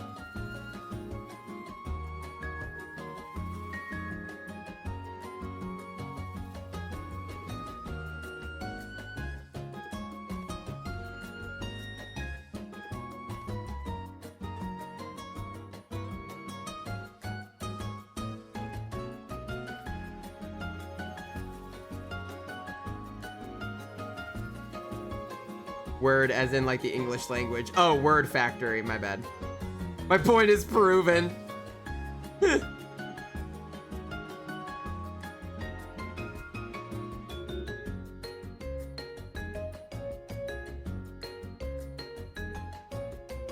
remember having to explain the magic system of like my world to like a friend before, because I was trying to like figure out how something would like sound like legit. Like I literally had to go like, how would this logistically sound as like an actual piece of technology? Does it sound like too crazy? And he's like, dude, it's a fucking magic world. Like, why does it matter? I'm like, because I want it to sound like it's I want it to sound like it's smart.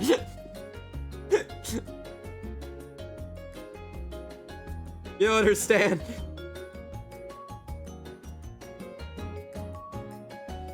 I wanted to sound like I know what I'm talking about. Like, I've had to do a lot of research on technological things to make sure, like, I'm getting something correct in my understanding on how, like, a device would work. Because, there is gonna be more technological things that's gonna be brought up more, and I had to figure that out for the writing. And that is something I had to actually sit down and figure out what the fuck I was trying to write. Because sometimes, it's a little hard to describe or like show things in a comic with it like seeming like it would make sense, if that makes sense. I don't know. There's a method to my madness somewhere, I swear. You gotta believe me.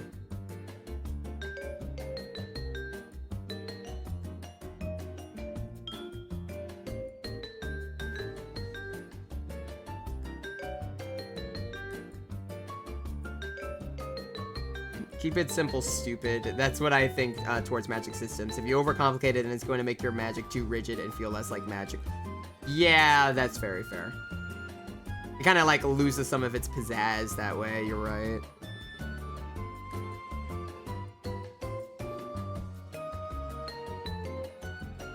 I haven't even designed this building's windows. You exist wrongly. I hate you. Everything that you stand for is a crime, and I will be the one to end you. Sorry, I got emotional towards a building.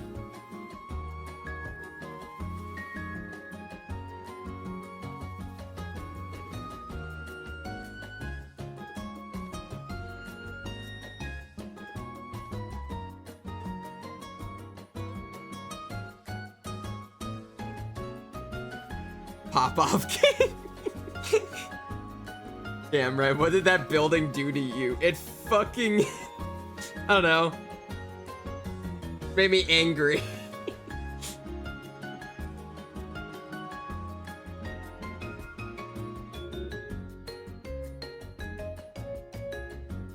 Better question, what didn't it do to me? There's too much negative space and it irks me. Exactly.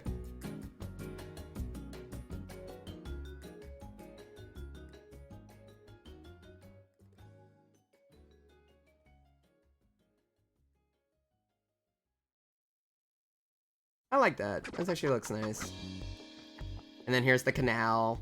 Then I don't know if I'm gonna put a boat there or not, but there will be stuff here around there.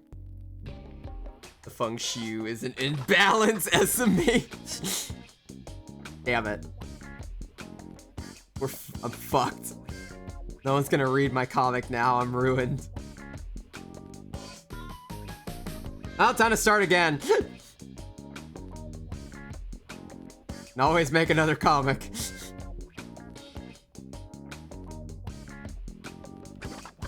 Alright, yeah, but I have most of the background here mostly done then. I should probably focus on sketching the characters again, because I didn't even fucking... Arashi isn't even in these. It's just the background. I've been designing nothing but the background. I mean, that's probably a good idea, but still. I need to work on that next.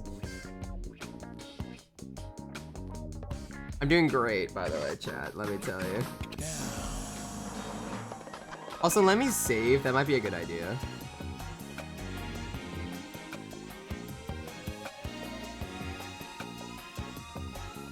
Alright. Now, the better question is... Oh, this is Mr. Comic. That building sucks so much ass. I'm officially banning you from comic making. Imagine you had some... Imagine you had some dude come in and just be like, hello, I am the comic. I am just comic man. I have dictated you are not allowed to make any more comics now. Everything that you are has, it just doesn't do it for me. Oh no, Mr. John Comic. Not again. No.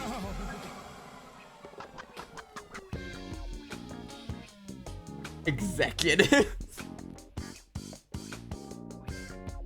See, that's like if I were to have like a fucking deal with Webtoon, but thankfully I'm not that big in Webtoon, so it works out. But also I would also quickly reject Webtoon if they try to offer me a deal, because I'm not working that. They don't pay enough. They don't pay their artists enough, and it's just I'm not losing the rights to my boys. I'm not willing to sell off my stuff like that, even if I got to a bigger span. Comic license revoked. Like, that is something I've actually thought about if I ever somehow got bigger with my comic, which I don't know if I will. But I'd like to think, like, in some future, my comic would do a lot better. Which I've already loved the majority of the support I get for it. I've thought of a future, like, oh, if, like, Webtoon actually likes my stuff enough, they would try to, like, offer me a deal. And I've already immediately went, like, nope, not doing that. I've seen the horror stories, and I'm not willing to sell off anything I make to anyone. It just means too much to me.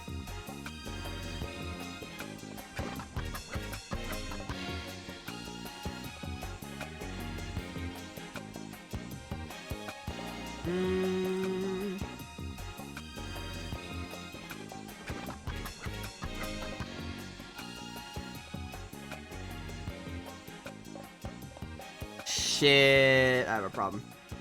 Could do a Ko-fi or something. I guess I could, yeah. I mean, I do technically have a Ko-fi. I haven't checked it in a while. I need to go back into it again. I've considered a Patreon, but I have to be sure what I can even offer for a Patreon, because that would just have to be, other than just, like, you know, behind the scene, like, sketches and, like, works I'm doing and stuff like that. But I kind of already do that already, with both streaming and everything else. So I'm not sure if I can keep up with a Patreon. But I kind of feel Patreon would be my next thing to work on next. because I think that would be something fun to do. It's just a lot to add in there. Yeah, I do technically have a Ko-fi, but I don't do much with it. I need to update it again. So I think if I were to give it a better update, I'll be more confident about putting that up on my stuff, because I'm just like, dude, I don't check it. No one really goes on it, so that's just mostly why. I need to, like, actually go down for it. Not safe for work of Arashi, raking the cat. You know what's bad? I've been told that so many times. I have quite literally been told by all of my friends. I've literally been told by my sister before, full on, why don't you just draw in SFW stuff of your characters? I'm like, no, because I have morals, and then their immediate reaction is, fuck your morals. So that's where I'm at. They joke. They always give me a joke about it. But I mean, they're not wrong in their understanding. I just don't want to do that because that's not really what I want to be known as, is the better way to put it. Not that I have any problem with people that draw that. It's just somewhere I'm like, I don't want to just be associated as that one NSFW drawing guy. So it just wouldn't really help. To be honest, this man could just say, this man could just say Arashi and people would cheer. Yeah, true. If anything, the most that I will ever do is maybe make spicy stuff, but like still in the safe for work category. It's like, it's suggestive and probably nothing else. But like even then, I don't really want to draw much stuff with that. Non-artists don't get it. They're just babies. Yeah. Tasteful stuff. Yeah, that kind of stuff. That's what I prefer. Morals are cool and all, but $20, $20. Yeah, I know. I did state this. I remember I've made this joke to everyone though at some point. If I ever decide, I know the moment I'm gonna be like, how do I say? If I ever need a down payment on a house at any interval, I technically do have a real quick way to make money. It's just, do I have the strength to do it? Is the better question.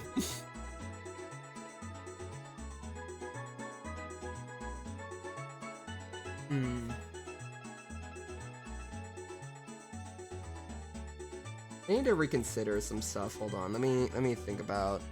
I mean the art stuff, not that future. Bad segue.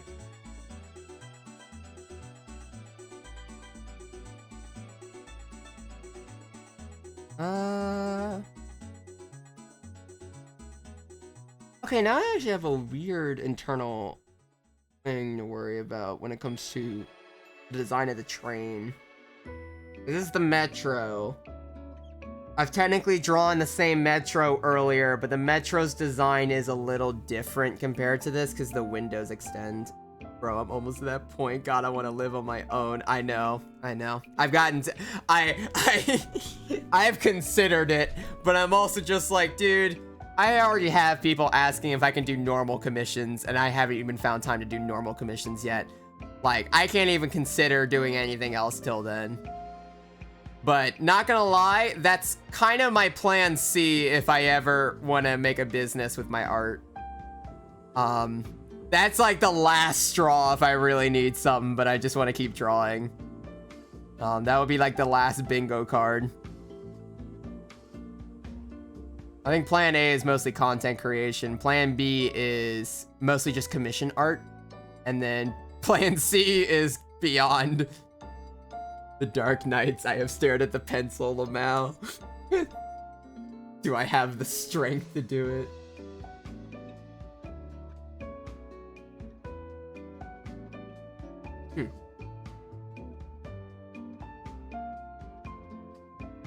This is a, I mean, it wouldn't. God, I'm really thinking hard into this. I don't want to make a background inconsistency because of my stylization, but I also think this would look more realistic for a metro compared to the original metro. Okay, the better way to put it, chat, I will explain. This is a minor thing, but this is something that's bugging me. This page. As you can see, I had the metro on this page. This is I'm doing another shot in this area. As you can see, the windows are conjoined together as like one big thing. Obviously, it's a little bit more stylized. It's meant to, this is kind of a smaller version of it, but it's kind of meant to be like that. The window here is separate by itself, so that's actually kind of a design inconsistency, I realize. But this looks more accurate. So my brain's like, maybe I should fix it. Or like, maybe this isn't as bad, but then also I'm like, well, maybe, I don't know. Also, hello, PRX Thistle. I hope you're having a lovely afternoon. Wait, you said that the train goes underwater. It does go underwater, yeah. There are the tunnels themselves go underwater, pretty much. That's basically how the trains work. There are a couple underwater glass tunnels, but most of them are just stone tunnels. Pretty much the better way to put it. They're like underground networks. But some of them do go underwater because they have to go underneath canals. Yeah, I hope you're having a lovely afternoon, Thistle. Sorry, I'm trying to explain some stuff. How's your day going? It's just a different train car. You can just hand wave one of them being newer than the other. True, I could.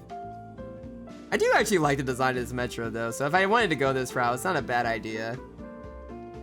Or shitting pricks in those train runs. Yeah, he's not having a great time. He's struggling.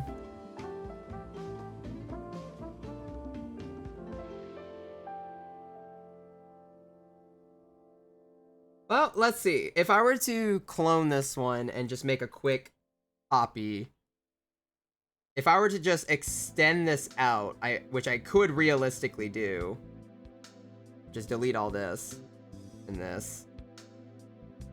I could just have it go on instead. Not bad, tired as fuck. Bet in like 20 minutes just snooping streams for overlay inspirations. Oh, thank you. To be honest, I need to update my overlay a little bit, but thank you so much.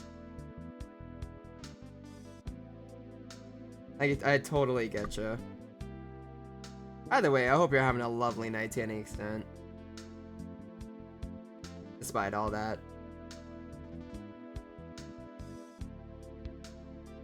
Let's...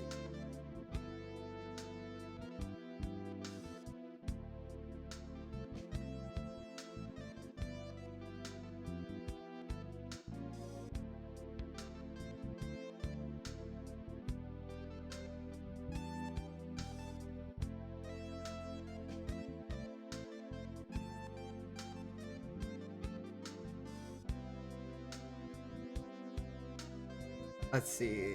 So I think what my thought process here specifically is kind of conjoin it like this, kind of like the original version. If I were to go that original route, because it wouldn't require that much more different. It would just be kind of dependent on whether or not I want a more like older style train or do I want a more newer style train. Like, would that be more world building in that way?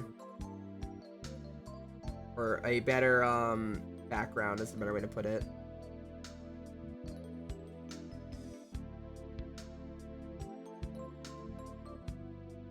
Because like this, it actually does look kind of realistic to, or looks similar to this now. Let me like take this and just take it out. Just cut out the page.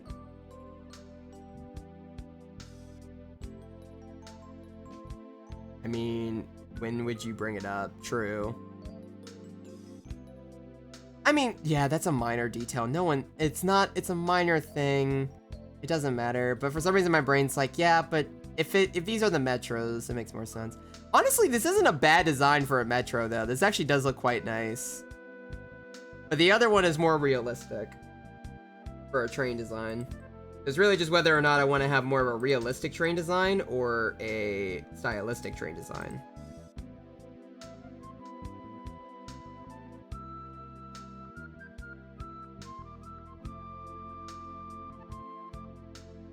And I think a part of me kind of likes the futuristic one. I think it kind of looks a little nicer. It might just be me. A futuristic. It's just, it looks fancier. Could be a thing that could have a delayed train due to the older trains, maybe. True. I'll see how I'm feeling then about it. Maybe for now, I'll just keep it like this, because this actually doesn't look like a bad metro train. Just might be a little off looking.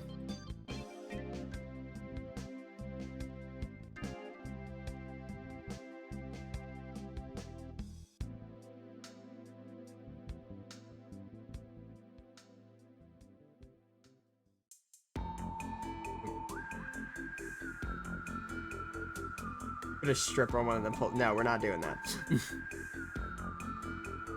We're absolutely not doing that. Depends on how natural it would feel. True.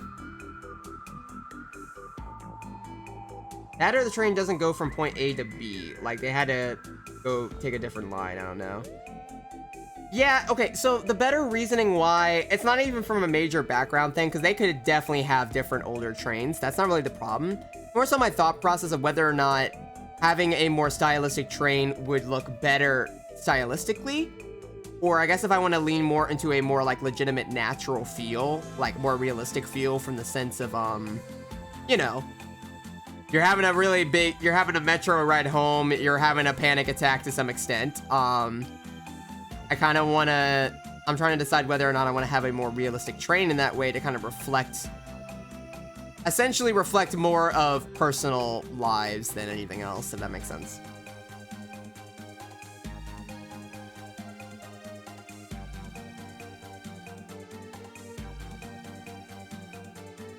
I don't know. I might keep this one for now. I think either can work, to be honest. It's up to you. Yeah, probably. I think I'm just overthinking it. I appreciate y'all input. I apologize with my overthinking. It's just like something that I think about sometimes with it.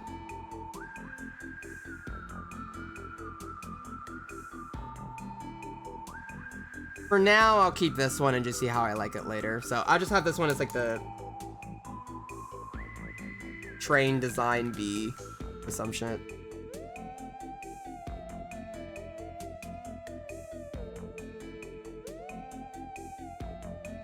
So I'll swap that around later if I want to. But if I do decide to, I would have to put a poster over here as well.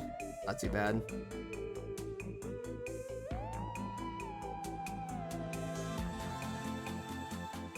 I would have to also make a quick background over here as well to some extent, but I'm not worrying about that right now. That's a lot more to think about.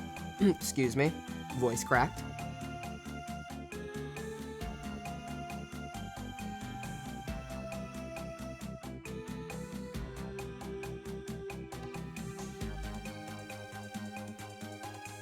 You pretty much right. Listen. Shut up, Jace. Leave me alone. Big old meaty. Alright, I have to actually sketch the characters now. I know I kind of have to. This is about the point where I have to start sketching the characters. I've essentially drawn the backgrounds. There's nothing else I really need to focus on. I'm gonna do my own thing. Your own thing sucks.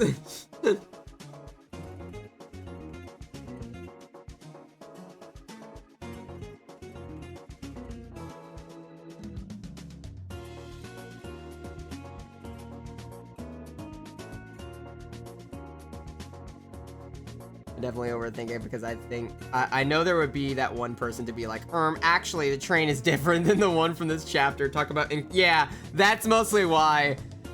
Even though no one brings up inconsistencies with my comic, I think ever, it's something that I think about like every time where I'm like, would someone point that out and say it's a huge inconsistency or something like that? Because I want to be sure everything like makes sense in the world that I've created.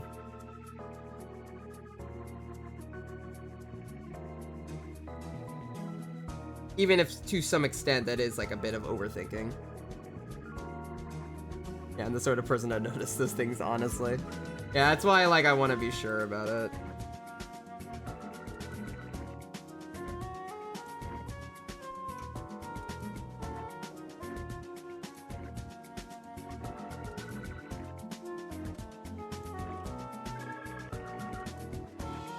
Train looks completely different in this panel than this one. Cinema Sins ding. Yeah, that does sound like a Cinema Sins thing.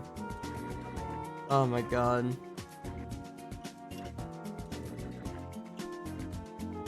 And either way, maybe I'll keep this design for now. I'll feel how... It's gonna just depend on how I actually decide to render it. Does this mean this would be more accurate with the actual panel so far? But the other one looks more realistic for a train, so... Just depending on how much I actually want to put into that. But I think for now I'll do this. And just see how I feel later. So if that is the case, I think now it's really just... I need to... kind of group this together and then not worry about it as much.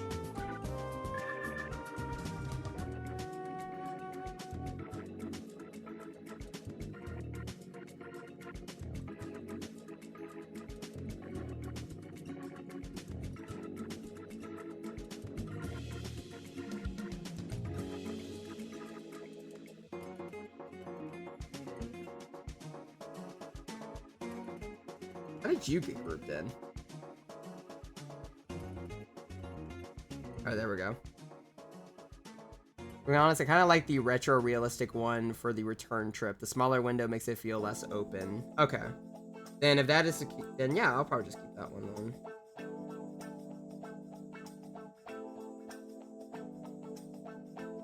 Kind of more reminiscent of like... I mean, it makes more sense in the context of this chapter as well, so that's something I will keep, actually. Makes the groups more... groups before...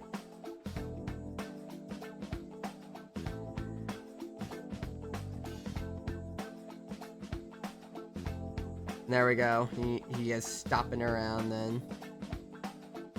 Yeah, it would make sense as well, because they would have older trains on the tracks that they use for certain other trips, so... Arashi would have just picked up an older train. Oh, that means I have to make another poster. Fuck, I had to design a new poster! Why did I do this? Well, I mean, I knew this was coming. I'm the one who designed it, so I mean, whatever.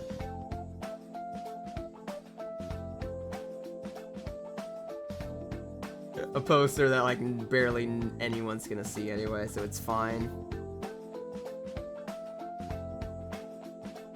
Smaller window has a closer, warmer, personal feel. The bigger window feels cold, open, corporate, distant, impersonal. Yeah, that's fair.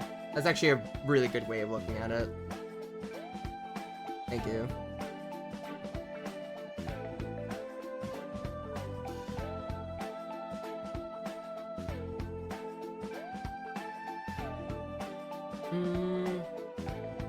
I can make another 10 Nendo sign. Yeah, I feel like I should point out, I have a lot of posters sometimes in my comic, and almost all of them, there's at least one, like, 10 Nendo sign where it's basically just a knockoff Nintendo system. Jiharu has, like, a weird mixture of an N64 and a GameCube merged together. And I think in the Metro scene, you can find, like a Switch, but as a DS. It's so weird. I keep doing those a lot for some reason. I don't know why. They're just fun to do. I'll probably figure out this poster and in post. It would just make more sense. I think the bigger window are great for a more spectacle-based scene rather than a personal one. Yeah, and this is definitely much more of a personal scene. I do agree. Playbox-esque station. Oh my god, you're right. Yeah, I could just like swap it around. Ah yes, the X station. The beautiful world where PlayStation and Xbox got together.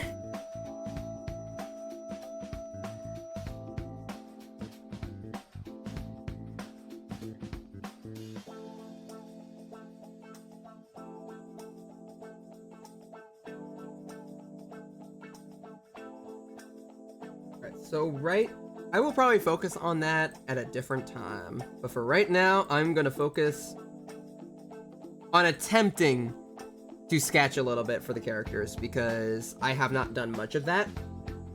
So I'm going to attempt to do a quick sketch. If it doesn't go well, I will probably just start trying to do line art, or we will probably just swap over to something else for the remainder of the night. Because characters are where I feel a little bit more like self-conscious for some reason. I don't know why. Let me grab their reference sheets.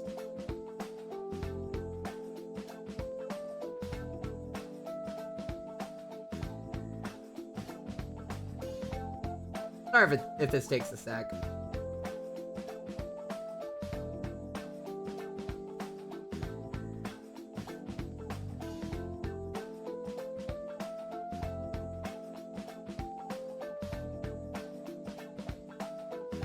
Alright, where is my storyboard?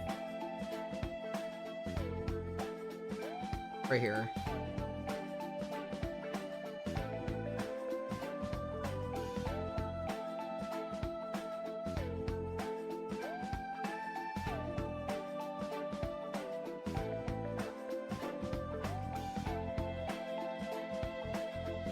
Alright, this is a very early sketch design, but I need to figure this out now I'm thinking about it.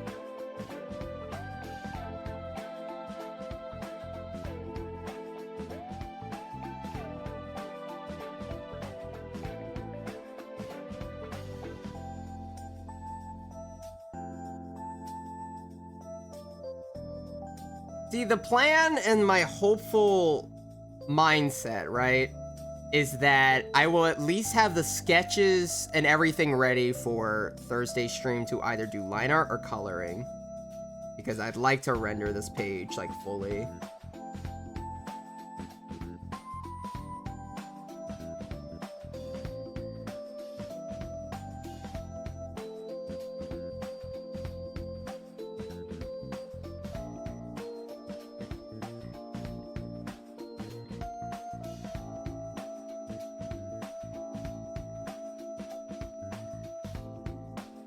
And if I do go silent, it is because I am a little bit locked in for 2 seconds to see if I can do this right.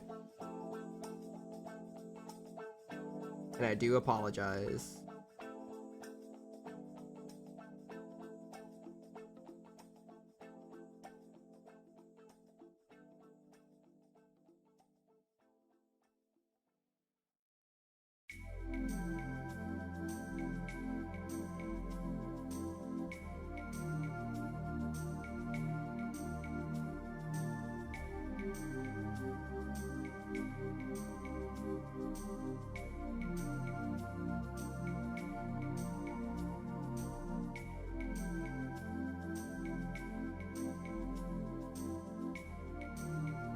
It's also funny because y'all can see my really early drafts of like sketching my boy.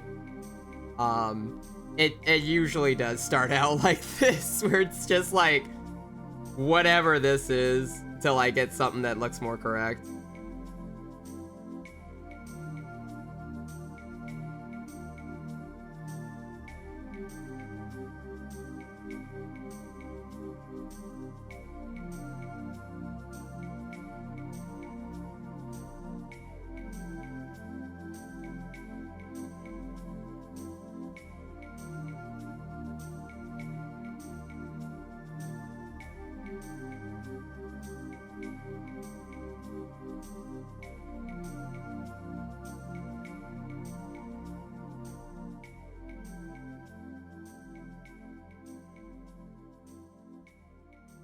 We gotta draw the shoulder blades.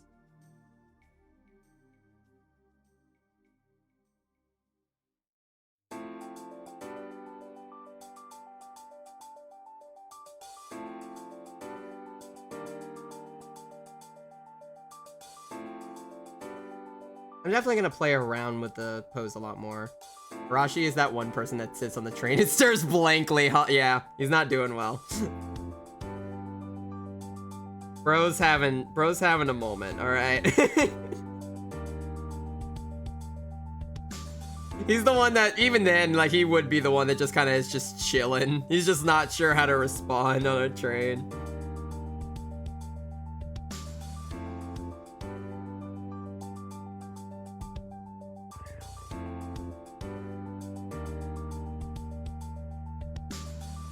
You say it like it's a bad thing, Lo, not gonna lie. I find it interesting, especially when it comes to body shapes. It's like finding it in it.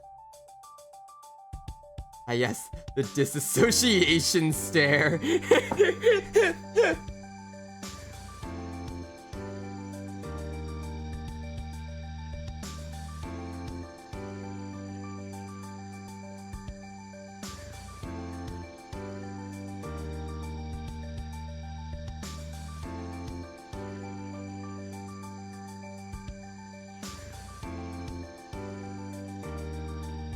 Ah, yes, hooray for autism.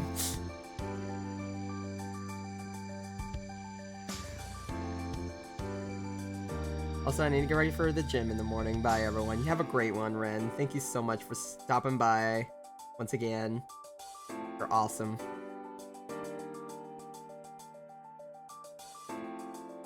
It really does just look like he's just blatant, like he's just full on staring into nothing. You all right there, buddy? Are you okay? All right.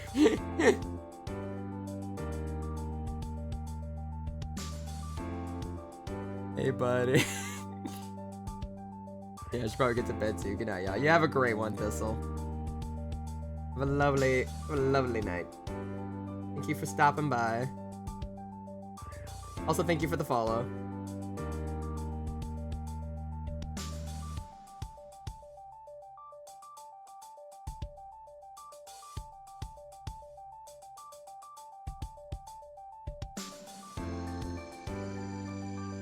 You are all awesome too, alright. He's staring at the reader. He knows your sinful thoughts. He's seen you fucks. Stop looting him.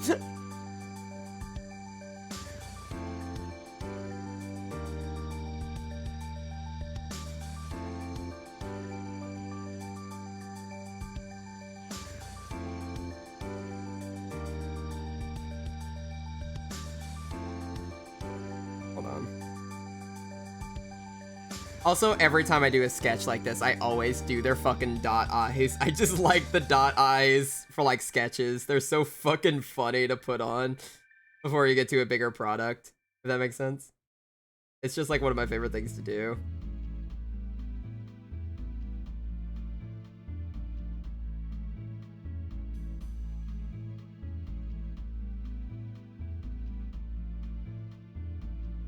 He's looking at you too, Red. He's seen the dress. Okay, but like he slayed in it. I don't want to hear it. All right, listen. I don't know what to tell him. He put on that dress willingly. He allowed that to happen.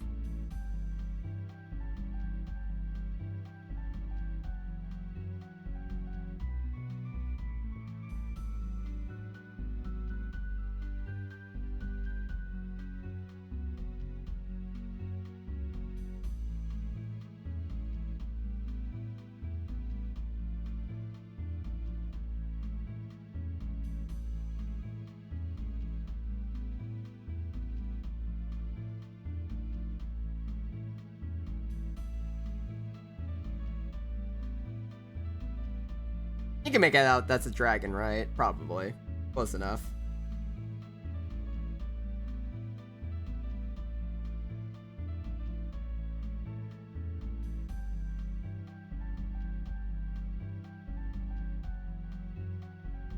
Bro is booking it. Just like he allowed his lay to get taken in the war. I like how that's the headcanon right now, is that apparently Arashi went to fucking war.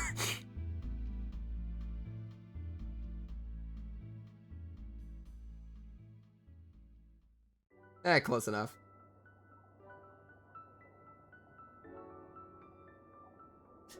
Obviously, Arashi lost his leg in, like, you know, World War II. This pose is what's gonna kill me. I realize this now. This pose is gonna be the one that kills me. Because I have to draw him running up the stairs. And I don't know how to do that properly. It's gonna be a problem. I found out later it was a freak playground accident.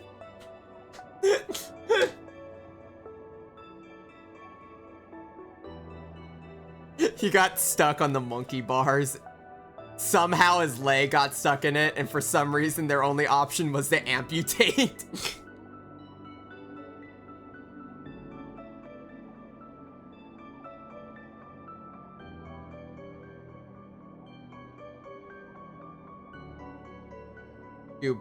Do a blue blur if you want. I still have to design it somewhat, but if I hate it, yeah, I'll just blur it. It's fine. You are very correct on that one.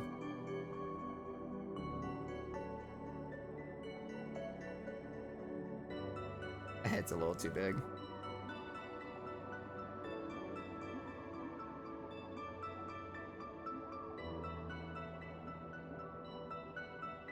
Hey, Foxy, what's going on, man? How's your night going? Hope you've been having a lovely one. It's nice to see you. How's Bonanza been? Without spoiling me, I've been seeing you play it. I didn't want to pop on because I'm like, I want to see him. I want to like support, but I don't want to see Bonanza. I don't want to spoil myself. I just rubbed that stream myself, chilling now. Oh, I finished it. Oh, really? How good is it on a scale of like 1 to 10? I'm very curious. 12 out of 10. God fucking damn it. I want to play it now. Alright, well, god damn it. I hate how much I really want to play that game too. It looks so fun. And I know it was made by the Odyssey team. There's no way it wasn't. Or at the very least, it's very Odyssey coded. So I'm like, god damn it, I want to play it so bad. But then I have to buy a Switch. And Switch 2s are not kind. That sounds lovely. I hope you had a fun time with it, my dude. We've just been sketching backgrounds all day. This is the only moment where I started drawing characters. Oh my god, Arashi's a bit too large in the scene. Wait a second. Hold on, buddy. My bad. Wrong size. You're a big boy, but you're not that fucking big. Jesus fucking Christ. It's tough being poor out here, SMH. Yeah, it doesn't help with like, I'm gonna have to buy a gym membership now, and I gotta deal with that, and then that's a new payment I gotta worry about. Yeah, I finished it like Sunday, and I'm taking a break from it before I go back for post-game content. That's fair. I wonder what... Wait, Red, do it as a tax write-off. Trust. I would love to. I can't. You know what sucks? I've seen, for example, I've seen Kelta do, what was it, a wish list thing where like you can have like people donate if they want you to like stream that game, and I'm like, that would actually be really cool. But I don't know why, that just seems like such an iffy thing for me to try doing, so I just don't do it. I'm just like, I'm just gonna have to wait till I can afford it. I don't want to probably put on wish list stuff right now because I just don't feel like I've been on as long for me to start doing that. Does that make sense?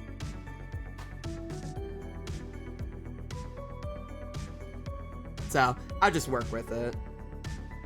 Maybe I'll make a whole bunch more. Maybe if I do a lot more commissions, I can possibly afford it.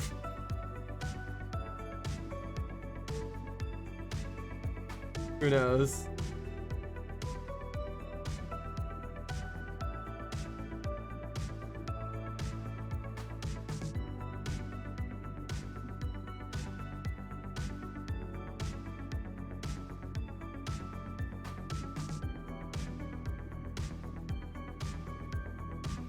Oh, this would be, you know, now that we had that conversation earlier, this is an unfortunate time to bring up the fact that there is still Plan C. Chop, you still have Pixel's commission, I think. He didn't even commission me. That was just fucking Wolf trying to get me to do it for them. He did say he wanted to commission me for it, but he doesn't even really want it right now. I have Ian's commission I have to work on, and now I have Wolf trying to commission me for a different thing now. So now I have technically 2 commissions I have to work on next. I got a list. And my friends are gonna hold me to it. I am not allowed to do I'm not allowed to do any other commissions till I get those done, apparently. So, sorry. I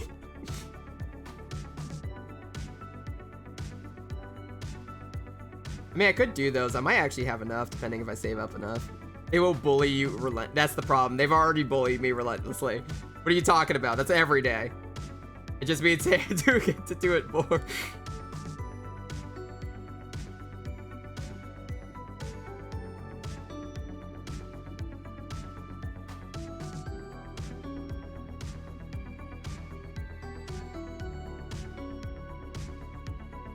Yeah, I have to at least finish up theirs, because I did promise, for example, I promised Ian I was going to do his a while back, and I never actually went to go finish it. So I want to finish up his at some point, and then I have another friend that was, like, once again, Wolf was wanting to commission me for something as well. And if I decide to do that one, I have that one. If I decide to start doing commissions for chat as well as just in general, I would want to start with just a couple and just see how it goes. I need to do a test run. Make Arashi crawl up the stairs on all fours, gremlin mode. God damn, he's like that. He's that scarred right now. He's still like really big for some reason. I don't know why I made him so fucking large in the scene. Hold on. I'm gonna shrink him. Sorry, buddy. I didn't mean to make you that big.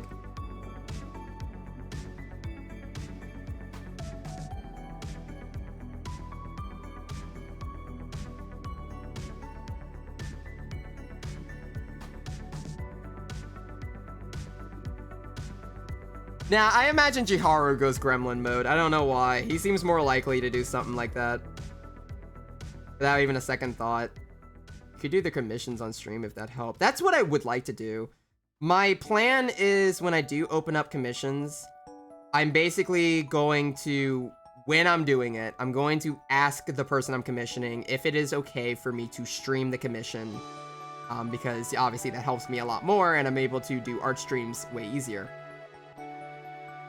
I like to ask first because, I mean, hell, I even ask friends if they're okay with me streaming, like, doing the art on stream, because even though I know they're going to be okay with it, it's something that I at least like the permission of, because I can imagine someone not wanting me to do it on stream because maybe it's a more personal thing.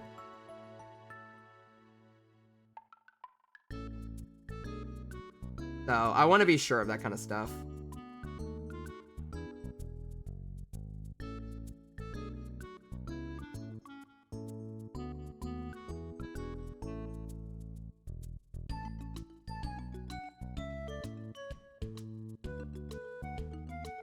Now that arm.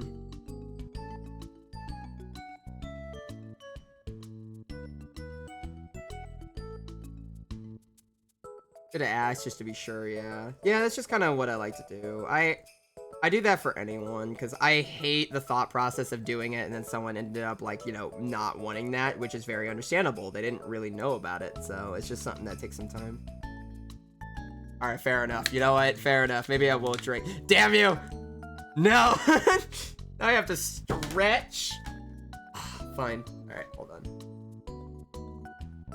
Let's see if I feel the pain yet in my leg. No, I still don't feel the pain in my legs yet. I don't know why. The pain in my legs isn't as bad as the pain in my arms.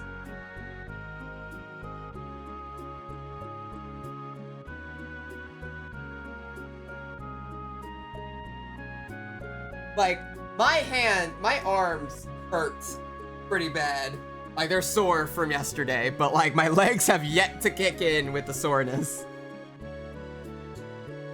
Hey Panda Man, you're gonna stream some more. I need to head out for a little while. I'm gonna be streaming for maybe an extra hour or so, maybe a little less.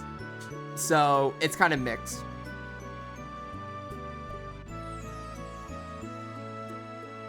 Tomorrow's gonna be real fun. Oh yeah, it's gonna be a nightmare. Oh, it's gonna be awful. But it's fine. Because that means health. And I'm doing good. I think. Rashi, why do you have chicken legs? What did I do to you? I'm so sorry. You poor baby.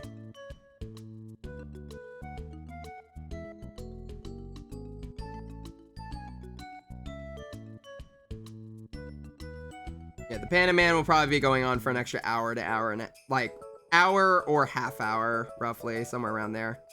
And then we'll go from there. Because Panda Man needs to at least be needs to at least be in bed around midnight-ish, kind of, I'm pretty sure. I want to at least be like laying down by like 1-ish, so that way I can get at least a little bit of sleep. Arashi really taking Arashi to his roots. No, I can't bring him back to the skinny I can't bring him back to skinny Arashi. It just looks wrong. My stream is going to be an art stream as well. Yes, it will be another art stream. It will most likely be more of this page, honestly, because I'd like to finish this page. And if I don't, there's no way in hell I'm going to be able to finish it tomorrow. I'll probably be able to get the line art mostly done tomorrow if I commit to it, but it will not be rendered by tomorrow. So I might spend Thursday to render it.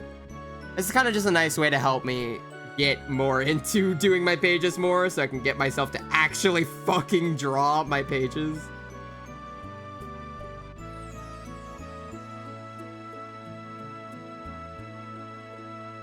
Oh, it works out in my favor. Everyone gets to see Dragon Man again, so it works out, I think, for everyone. Also, did you see the new Mega Dragon Knight? Yeah, I have. I don't like it. I actually agree with you, Mimic. I don't like it. Lucky actually seems to like it. Lucky actually seems to like it a good bit. But he might be biased. But I think it's a little... I think it's okay, actually, is the better way to put it. But it's not really... It's not really doing anything for me, is the better way to put it. What should we listen to next? Yeah! Let's go! You know, saying weird shit to motivate you. No, not entirely. I just like... Why did they tape the wings on his head? I love Dragon Knight. They just failed him. They just kind of go like, you know, we do have some flex tape. And I managed to get these wings from an eagle I killed outside. What? Now what if, you know, hear me out. It took one of the goofiest looking dragons and made it goofier somehow. It's just such a wild design choice. But I haven't seen the rest of the trailer. Is the rest of the game, like, good looking at least? That I'm unsure of. I haven't seen, like, I haven't heard anything else about the trailer. I just really heard about the Dragon Knight so far. That's, like, it. And about the same as the last trailer. Okay, so, like, kind of something cool, but also, like, kind of meh at the same time. But they didn't really show anything new outside of, like, the Dragon Knight. Pokemon characters look good. Okay. That's at least something.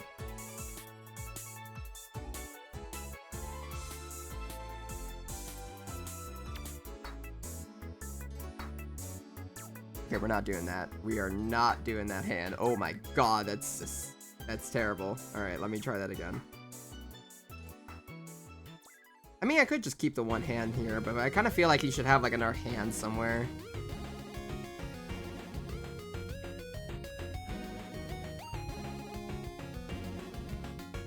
I'm expecting to enjoy it at least as much as Legends Arceus. Yeah, I could definitely see that. Dragon Knight was the only thing they revealed, honestly. You want to try your foreshortening skills? How do I say? My foreshortening skills are a little mixed. I love foreshortening, but it is like a weird mixture of like, I don't know. I'm good and bad at it, depending. I could try, I mean, you might be right. Maybe if I make it like smaller on the side, it might be pretty good. Like, it's also like, he's like in a room, so it's not really too crazy.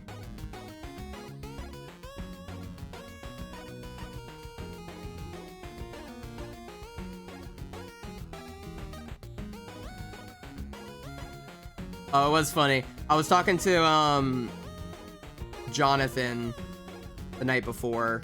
We were chilling. We were having a good night, just talking about whatever. And I remember he just he was telling me that, like, I think his, when he was a kid, he used to, like, I think he said he still owns a Super Nintendo. And I'm sitting here like, are you fucking serious?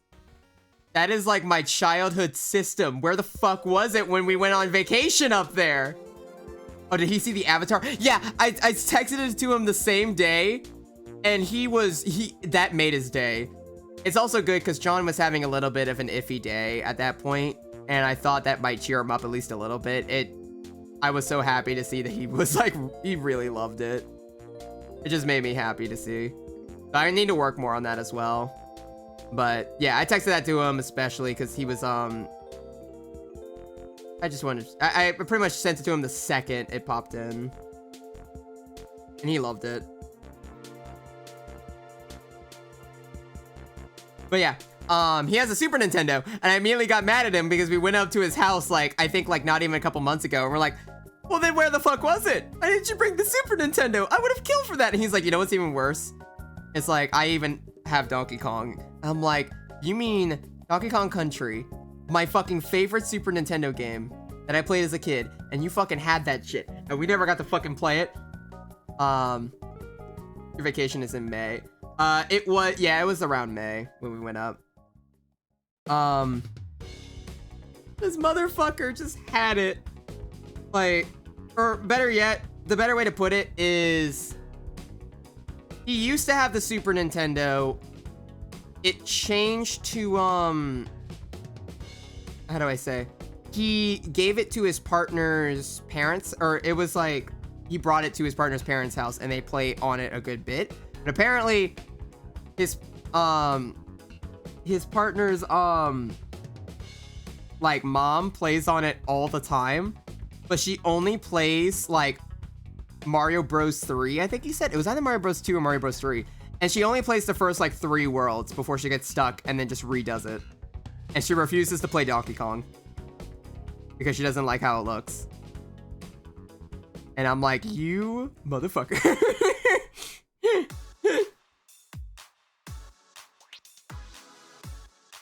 I told him he has to steal it one day at some point, at least for a little while. That's cute, honestly, Lamel. Yeah, I think he initially brought it over for him and his partner to play all the time. And I know they play it a good bit. Which, I mean, a Super Nintendo is one hell of a way to chill out and have fun. It's super cute. Offensive, she doesn't know how DK looks. Like how DK looks. Yeah, he's just chilling. Don't hate on my boy DK. That was my childhood.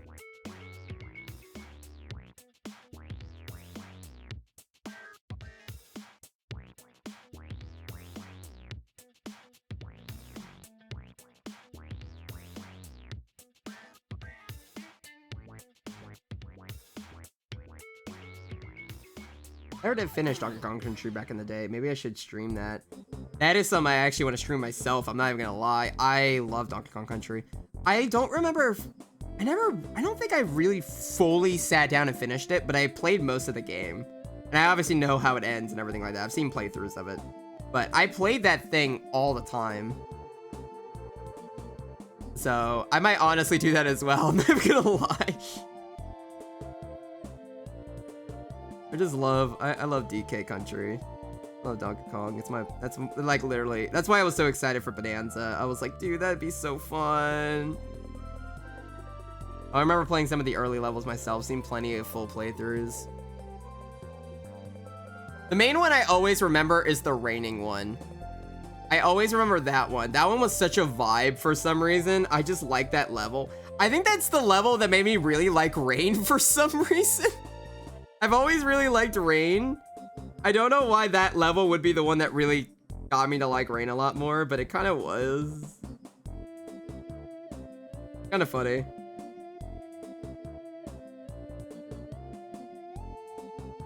Honestly, would love to go through them again.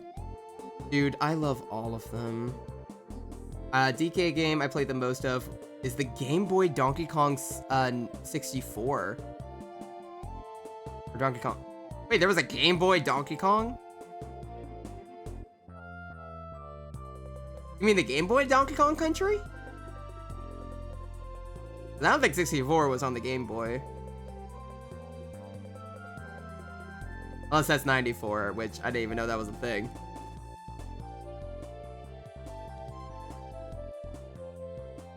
No, more like the arcade Donkey Kong, but with a bunch of extra levels. Oh! Okay, that's kind of cool, actually. Alright, that actually sounds really cool. I give that like a look through at some point. Yeah, I played like all of the Donkey Kong countries. I played Donkey Kong Country back on the Super Nintendo. I played Donkey Kong Country Returns, which I think Returns is still like my favorite of the Donkey Kong series so far. I think Bonanza will change that, but Donkey Kong Country Returns is one of my favorite ones because it was just such a fun game. And then there's Donkey Kong Tropical Freeze, which honestly is fundamentally the better game, and I think I would play more. I think I played more. I played Returns more, but I feel like I would have played Tropical Freeze more if I had it. But yeah, Tropical Freeze was really good. I really like Tropical Freeze. I have not played much of 64. I never got to own it as a kid, so I really do not have an opinion on 64, but I've heard people are a little bit mixed about it, technically speaking. A lot of people have nostalgia for it, but a lot of people also say it's, like, technically speaking, not really one of the greatest games. Oh, I don't know what the actual opinion is on it.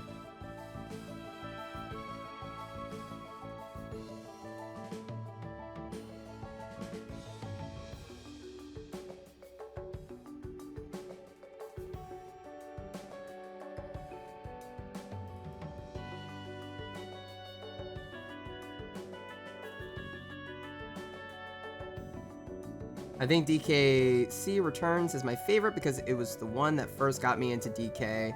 I never had the older consoles, just a GBA from my dad. That is so fucking cute. That's adorable. I mean, Donkey Kong Country Returns is what got me back into the series because I had... The better way to put it, I'm still like... Even though like I'm... How do I say? I'm like 22. I'm not like... Not in my 30s or anything like that, but... I've owned a Super Nintendo. I've owned a Super Nintendo, N64, GameCube, Wii. I mean, same. Let's go. Yeah, I've owned Super Nintendo, GameCube, Wii, Wii U, Nintendo Switch. I've had a 3DS. I never got to own a DS, but I played a DS, and I now own a Game Boy Advance, but I didn't get a Game Boy Advance when I was little, or a Game Boy. I never got to live my purest Game Boy Advance era. 22-year-old artist, woo. We're suffering, but at a younger age. It's perfect.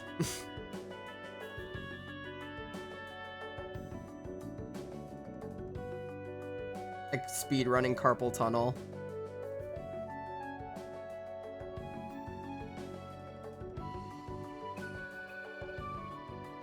But yeah, no. I've owned most of the major Nintendo consoles since I was a kid because my parents were really into Nintendo stuff for a while. My mom owned an N64 and a Super Nintendo for a while, though the Super Nintendo mostly belonged to my grandparents. My mom had the N64. My dad originally bought our GameCube for my sister because she was sick, so he bought her a whole ass system with Sonic on it. She played that probably twice and never played it again, and I inherited it, and it was mine, and I played it all the time, and it was one of my favorite consoles. I basically stole all her shit.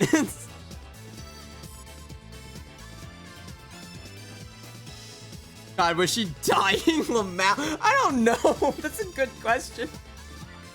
I don't know what was... I just know she was sick, and they just bought her a whole system. Like, they just went to... I just sat there like, motherfucker. Some bullshit. Granted, when I was young, I didn't really care as much at the time, but like, I do remember being jealous of it. I was like, but it's a GameCube. I want to play on the GameCube. Thankfully, my sister never played on it much, so I got to inherit the GameCube, and it was mine and not hers. Fight me, sister.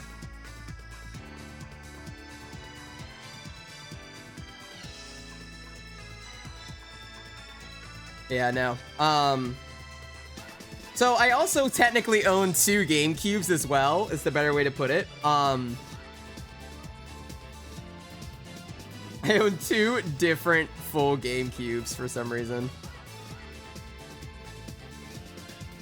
And it's mostly because when I have the GameCube that my sister owned that she gave to me, And then I got a second GameCube because I broke a leg. And for some reason, apparently one of my parents' friends were getting rid of their kid's GameCube. I'm not sure why. Maybe the kid fucking like did something stupid and they were selling all their electronics. They just gave us their GameCube with all of their games on it. So now I own a silver GameCube and a black GameCube. The black one is the one I owned as a kid. And I refuse to give either of them up because I have too much sentimental value.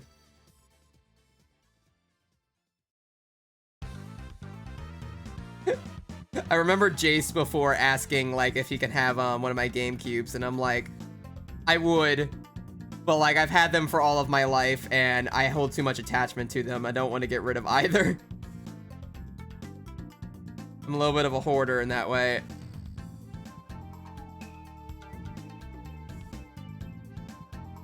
Dude, it's so hard to draw a tail right now. What the fuck? I think my dad had an SNES and played sports games on it and Mario, and then he sold it, got GBA, and I inherited it. He sold it for a DS. I have so many regrets. Yeah, the kid, when you're a kid, you don't really... I was full on. I remember wanting a Switch so bad that I literally got to the point of trying to like figure out which games and systems I could give to GameStop so that way I would get enough money to buy a Switch. Which I'm pretty sure if I remember correctly, the actual ratio, if I were to give them one of my GameCubes, was like $20. Not a good deal whatsoever. But I was super determined. But thankfully, I ended up not doing that. I actually had some form of like inner thought that told me, no, don't do that. That's a bad idea. You're gonna regret that. And I ended up not doing that at some point. And I would have kicked my like younger self's ass if I did that. Oh my god, I would have been so mad about that. Like if I'm gonna sell a GameCube, I'm gonna sell it at a higher fucking price. That's like $20 is too damn cheap for that. I ain't going to a ludicrous number, but I am going to go a little higher.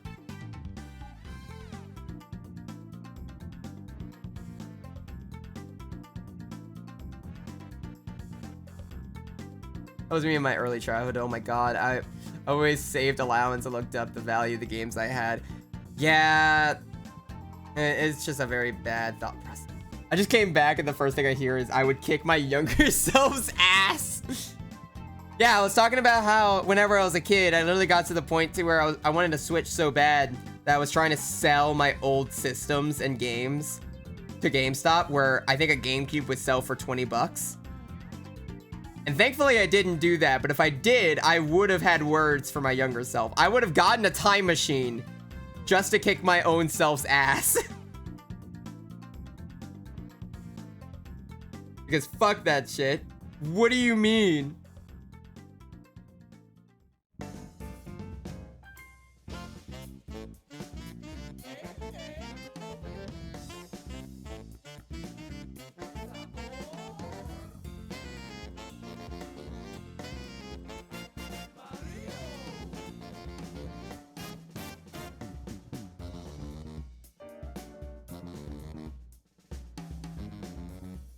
Oh my god, you just reminded me that the Switch is over 7 years old. Yeah! Yeah!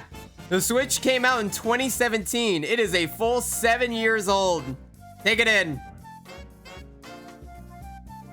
You can't escape the passage of time. I would kick my younger self's ass because my fuck ass sold a copy of Soul Silver. I regret it to this day. No. God, we're just dumb kids. Not Soul Silver.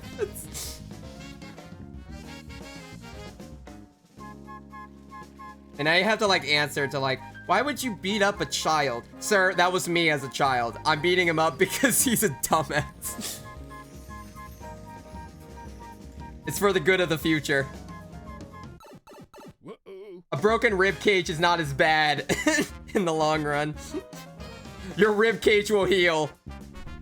Your nostalgia won't.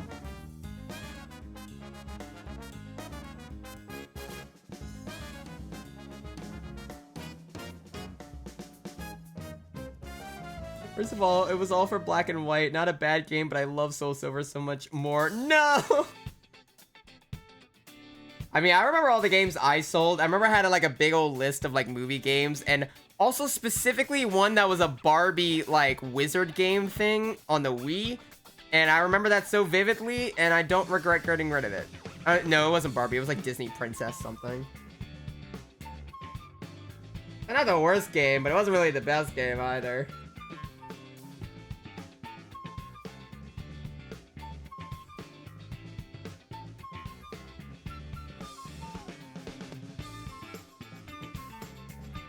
Oh, speaking of, I found a Tropical Freeze speedrun. Yeah, let's do Returns. Returns would be fun.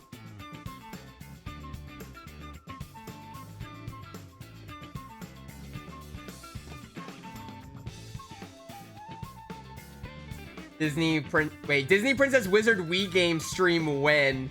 If I can track down a copy, sure. If I can find a copy, fuck it. We'll do it.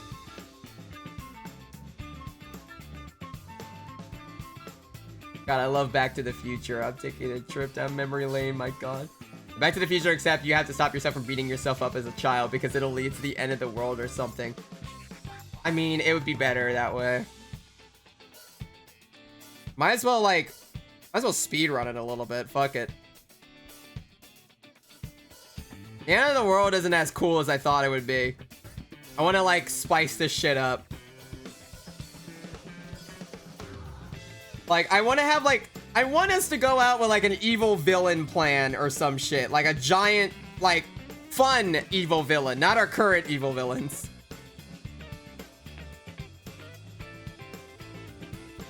And, like, some, like, some horrible, like, really, like, over-the-top scheme to destroy the world. I want to go out that way. At least then it'll be more interesting. We shovelware stream win. Bro, if I could do that. I mean, I fucking can. I would just have to get my Wii U set up, because my Wii U could play Wii games. It would not be that hard. I just have to go get some shovelware.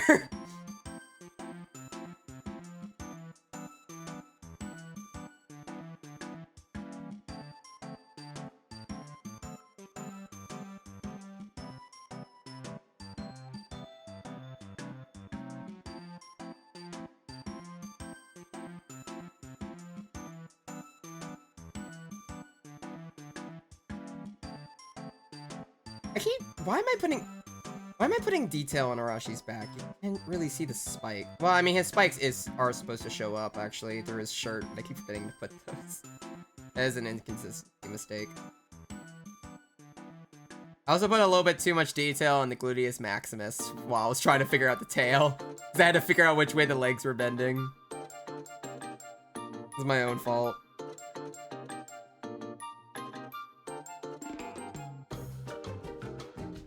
Keep re-rolling the nuclear annihilation scenarios to get to the one where you turn into a cool mutant instead of getting immolated. Yeah. He had them cheeks clenched. No. Ah, God.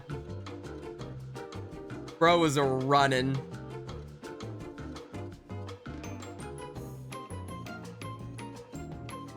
The detail put into that specific part is definitely on that. It's hard to figure out where the joints go. It's hard. All right, listen. My explanation.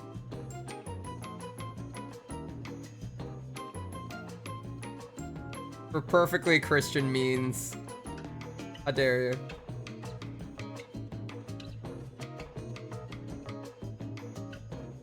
Oh, fuck, the robo leg. Which one is it on? Left leg.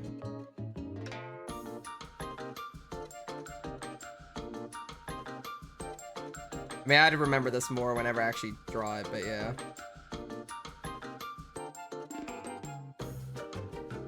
I don't think y'all realize how many times I've had to, like, draw Arashi's leg, and my brain will immediately go, fuck, which leg again? Which... I don't want to put it on the wrong leg, and then he has a different problem on his hands. Like, oh god, which one's the robo leg? Which one did he fuck up? Not in my cheeseburger church. To be fair, I think there's only been one time. Wait, I thought it was his left. This is his left. Wait, is this his? Wait. Hold on. Where's Arashi?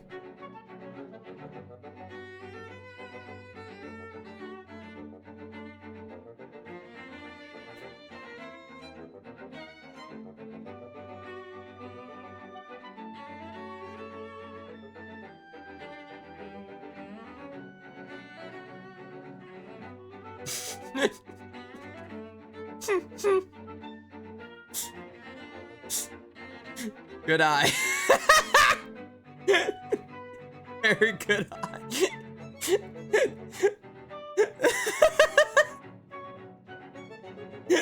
Right when I was saying, like, I was literally just trying to point out, like, I've really only messed up putting it on the wrong leg once before. But like, I have it on the right.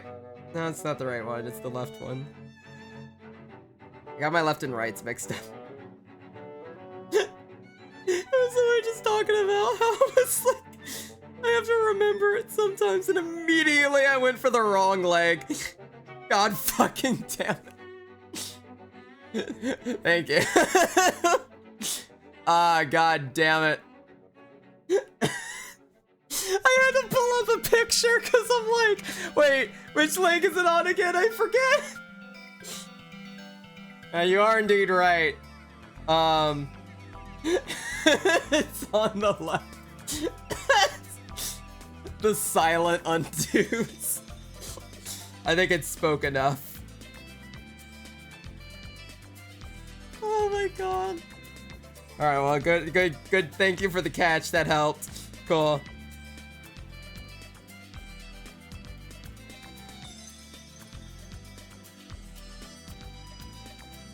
Hi there. I'm an artist. I forget which leg my fucking character's, like, amputee prosthetic goes on. I keep accidentally making Arashi, like, into a different amputee without realizing.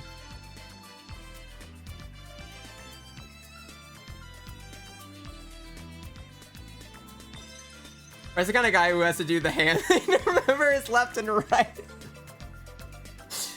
No, here's the thing. I'm pretty good with left and rights, but my problem is, like, other people's left and rights. Like, I'm good when it comes to, like, a left and a right. My problem is if I have a person in front and someone were to be like, oh, their left and their right, which their left would be our right and their right would be our left. That shit fucks me up sometimes.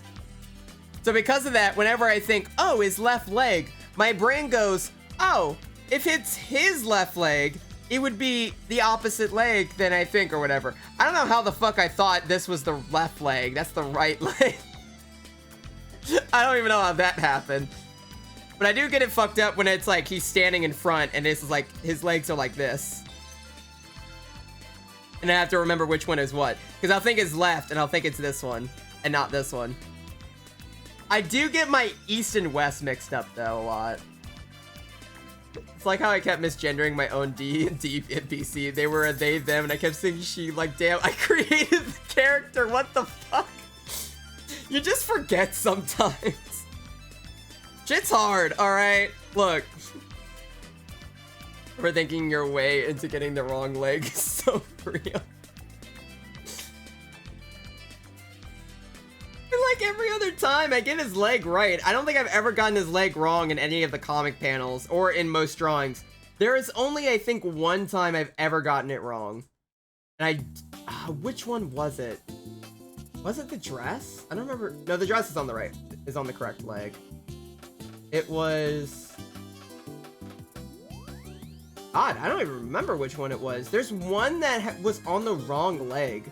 But I can't remember the drawing that it was. It's like it's completely left me now.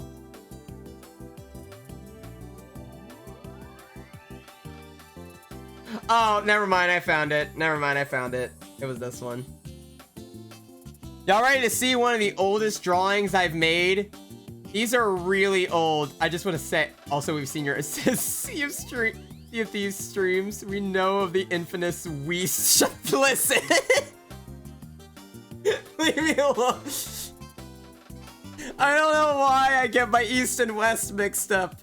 East and west are what fuck me up, not left and rights. It's like, okay, go left. All right. No, they're like, go, okay, got it. And then go left. Go west. And then I have to go, okay. And then I gotta whip out a compass. Never eat sour, yeah, I had to do the whole never eat sour waffles thing.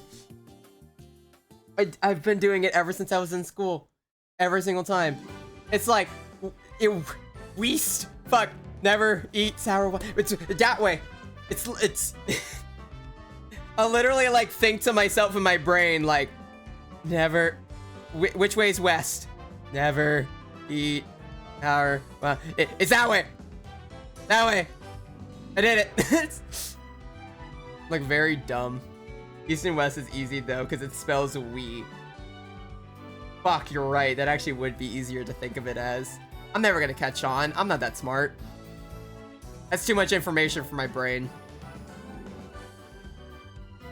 Sour SMH, who the hell taught you that? I don't even know. Some teacher that fucked up. Because apparently everyone says, like, what was it? Never eat soggy waffles, right? But for some reason, I was taught never eat sour waffles. I don't know which teacher said sour, but I blame them. They fucked me up. It's their fault. I need someone else to blame. Yeah, I was about to say it's soggy. What the hell? Yeah, it is soggy. I was taught sour. And I remember everyone immediately went like, what the fuck you mean sour waffles? I'm just like, I don't know. It's just what I was taught. I don't know what to tell you. It's just how my brain works. Anyway, real quick jump scare of old art because I want to show it. Isn't it?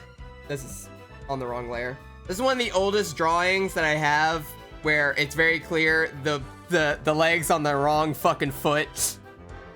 I did the wrong. This is the only one that I know of that I put it on the wrong leg. As you can see, it's currently on the wrong fucking foot. Really stupid.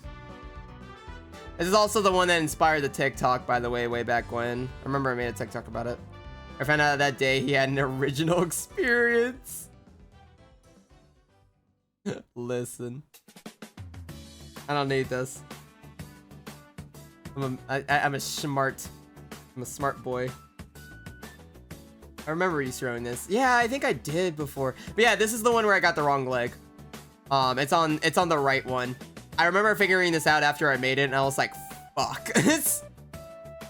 I've never gotten it wrong since then, outside of today. But I mean, like, in the rendering process, I've usually caught it.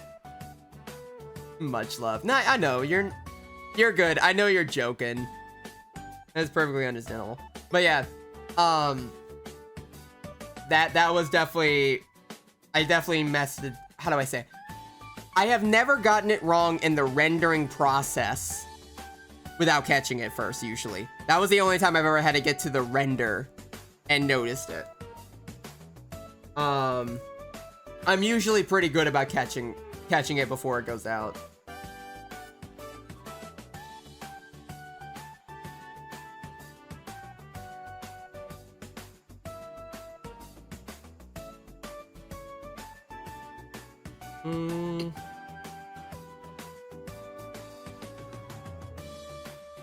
Now the question is, where the fuck did I put the run there? These ones.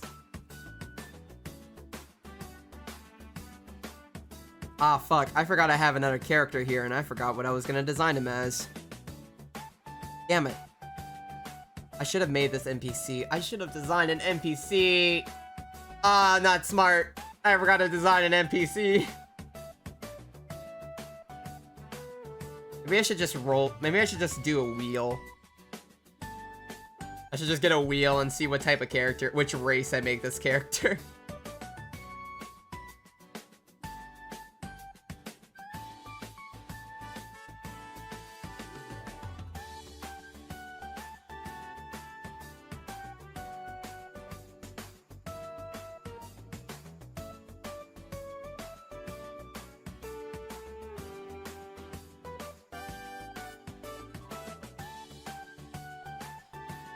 I think the same campaign I was misgendering the non-binary character.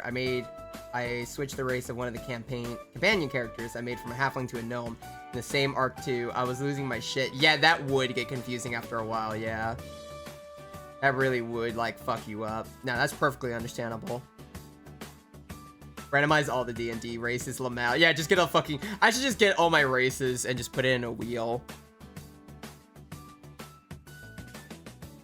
It's like Dragonborn, half-elf, elf, human, fucking... I forgot what I named. I think they're called Arakark, whatever they're called. They're the bird race.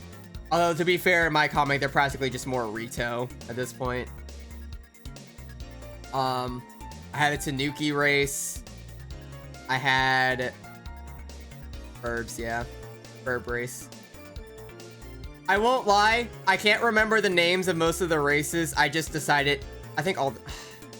Dude, here's my problem, chat. I tried to make a very, like, fantasy-esque, and obviously I try to dip way more into fantasy for the races.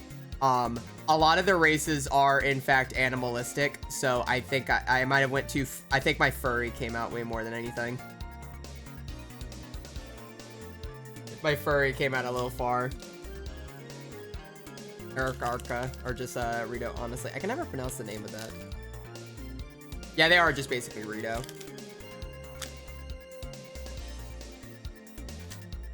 So I shouldn't be eating this, but I am hungry, so I have a snack bar. Or if you hear rapper.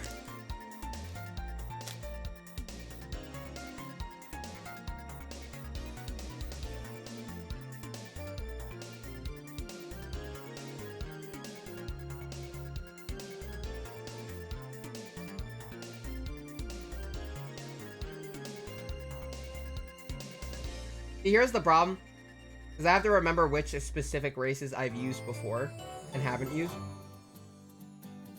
I basically have like I have a general sheet of which ones I have in my comic world, because I obviously want to be sure for like which things work where.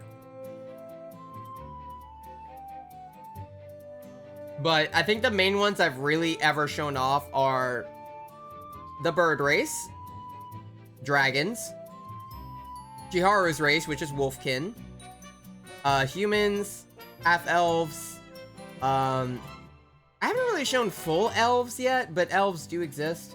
And there is a Tanuki race as well. I've also added a Tanuki race. How dare you seek sustenance? I know. I was just supposed to starve. I mean, for example, like, this is a really good page to kind of show for that. This was like one of the pages where I had like a lot of general races. So Burb, Tanukis, kind of a mixture of humans, some half-elves in there. I have a weird mixture. For some reason, I really like the Tanuki race, even though, like, that's the most furry race I've made, I'm not gonna lie, out of anything. SMH ruining the watching Red Star stream. I'm so sorry. Hey, it can either be that or gonna have a whole ass fucking mukbang while I'm in here and make sure it's all audible, because for some reason, apparently some streamers do that. I know, like, that's sometimes a thing, but, like, I can't for a lot of times.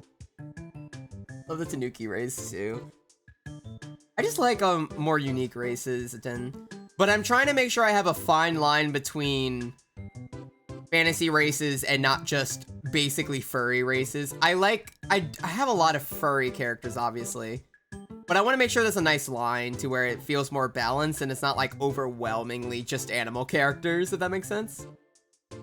Ah, yes, the red mukbang ASMR stream. Yeah, basically. Yeah, so I didn't want to go too in depth with like a bunch of different animal characters as much. I want to kind of like mix it up. I like Zelda style a little bit, but I don't know, shit happens sometimes. Like, I know I have a siren race and stuff like that as well. Never humans though. They like how boring. Yeah. Humans exist. They just gotta do their own thing. No one talks to them. They're not interesting.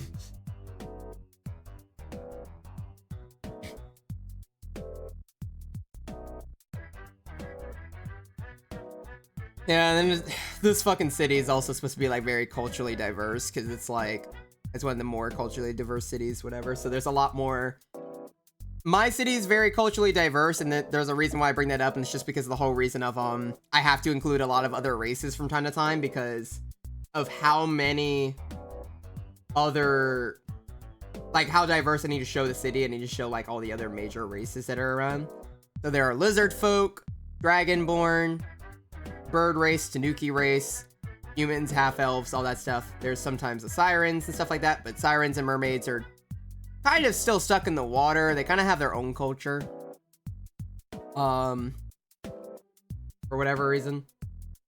And then that's kind of the main ones. To be honest, I do think it's nice to have like one human when the rest of your characters are wacky fantasy. Yeah, I definitely have a couple. Like this chick's human. I try to include a couple human characters from time to time. Like, I think a good majority of people here are half elves, but because like the race is just kind of mixed a lot more over the generations, but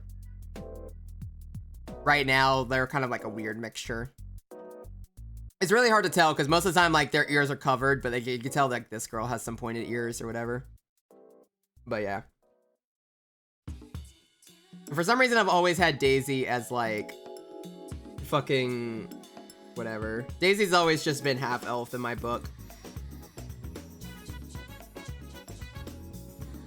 Like, ever since I designed her character, I just wanted her to be a half elf. I just thought it'd be fun.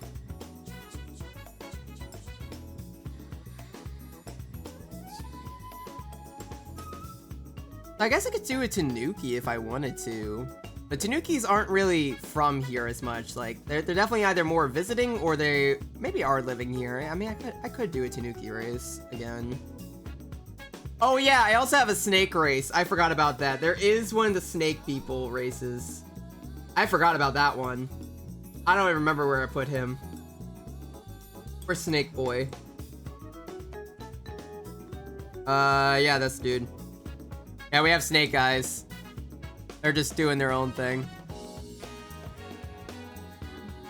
Humans and elves and going extinct due to eons of courting is an interesting thought.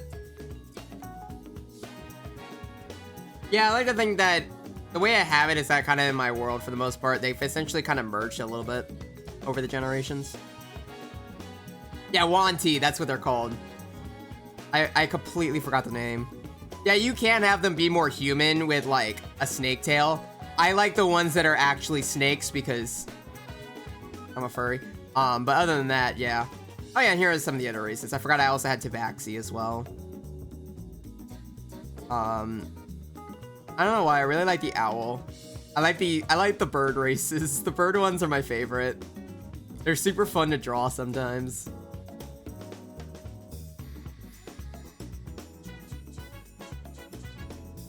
Anyway, sorry. I need to put, where is the boy? I like the Half-Blood Wanti. I think it is what they're called. Yeah, isn't that the one that's like half human, half snake? Let me look that up.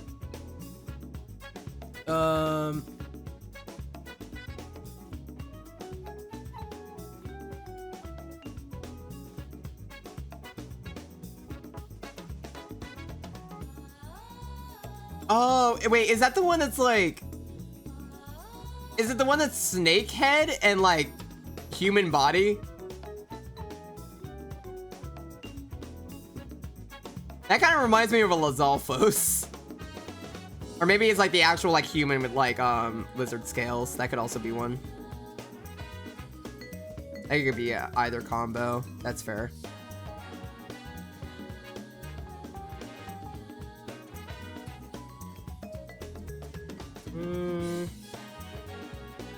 I gotta think, which race do I want to do?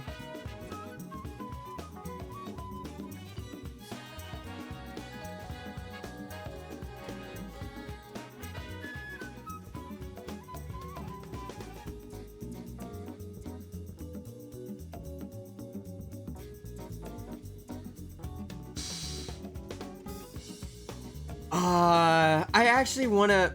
I might do this one a different time because I kind of want to come up with a better design. Because what I'm kind of thinking of, to an extent, I'm thinking of another owl for some reason, but I feel like this would be better as a librarian than this would be like an apartment person. Because I was thinking I could do the whole owl shtick, but like it's got like the fucking small glasses and everything.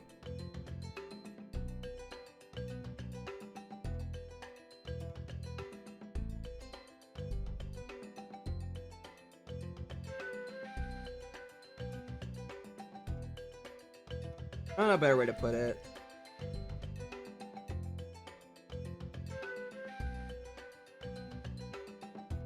Are full snake folk just called Wanti? Because I know pureblood Wanti is the human race with scales. Is it? I mean, let me double check. That's actually a good question. I think they're kind of just a mixture. Yeah, from what I'm seeing for the half-bloods, it's mostly a mixture of either or, I think. The Wanti themselves are mostly meant to be fully snake-like, I think, but I think it depends on the interpretation.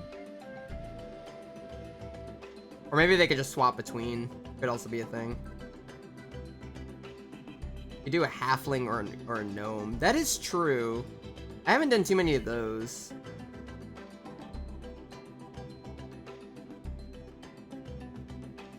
But I would have to figure out how I would draw that in comparison to the space.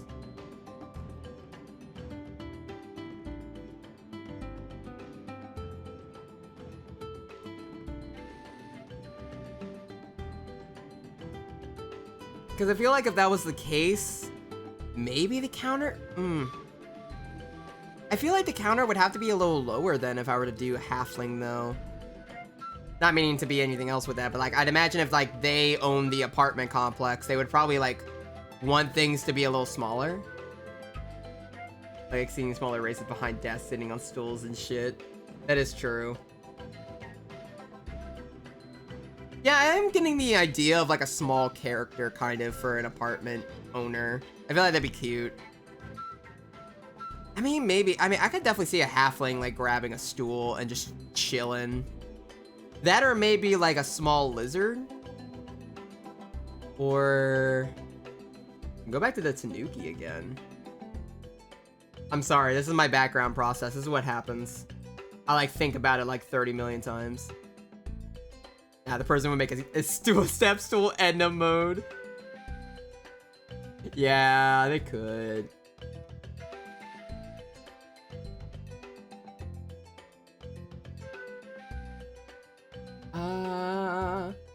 Where is boy?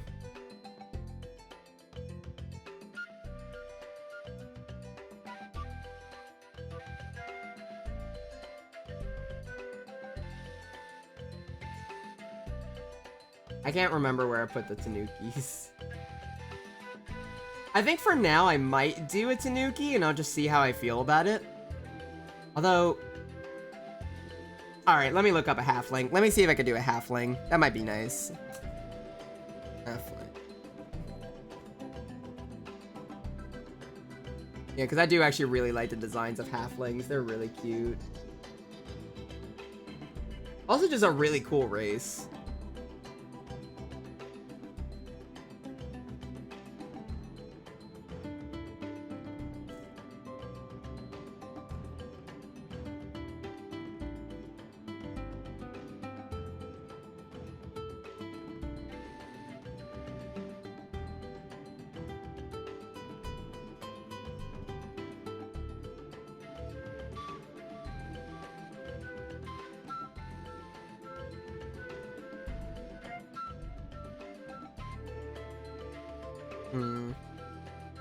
Listen here, darling. You're 3 months behind our rent, and I have been more than kind, sweetheart. So bring me the money, and I won't bring the eviction. Chop, chop, darling. Yeah, that sounds about right. So we're just gonna have Edna mode. Halflings, because hobbits were trademarked. Bro.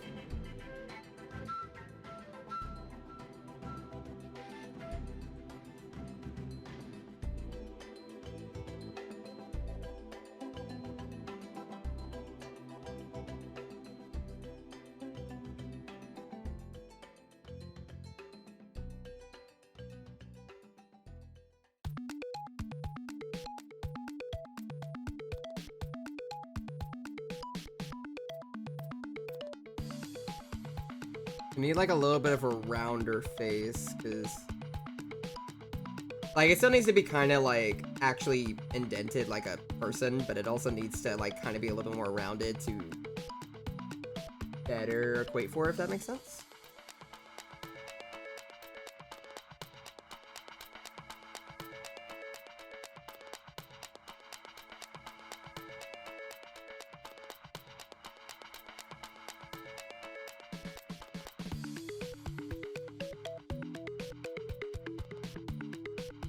An emote if her fashion business didn't take off. Like, there's legit their origin. D&D tried to include hobbits and got a cease and desist. Really? I didn't even know. Nah, I think I actually have heard about that before, now thinking about it. Damn. So, like, did Lord of the Rings has been around longer than, I'm assuming, than D&D then? Or at least before D&D inherited them or put them in?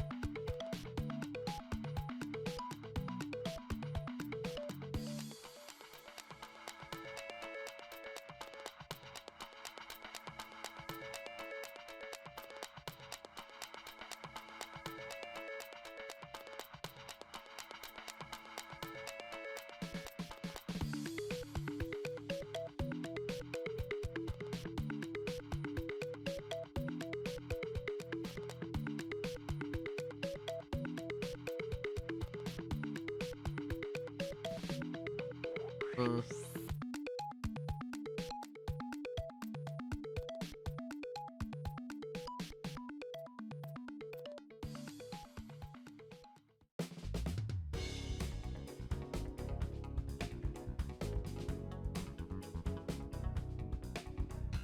Way longer, I think. Has Lord of the Rings... How long has Lord of the Rings been around?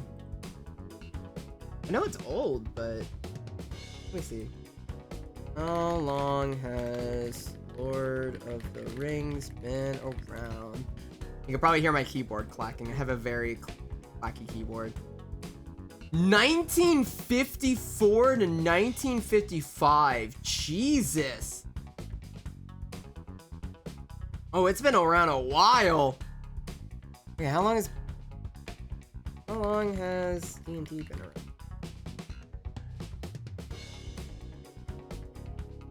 And D&D first came up in 1974. Okay, that makes more sense. I mean, even then, I'm not sure if halflings would have been included originally with D&D when it first came out, but if it was, that makes sense. I think he came up with it after World War II. Jesus. Ah, damn. Impressive, actually.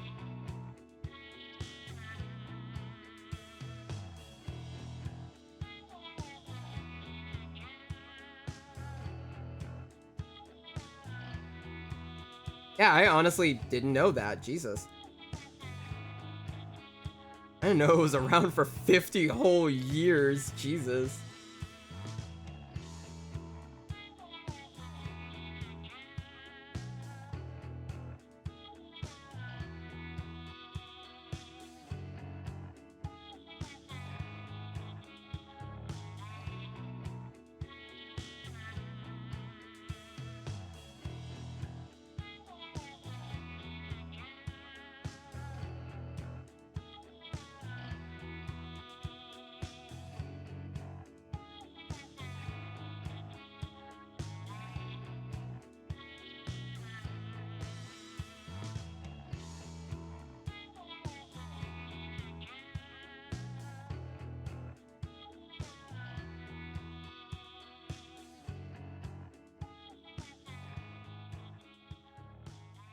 Red, pray for a horde night. Your boyfriend is having issues. What do you mean he's having issues?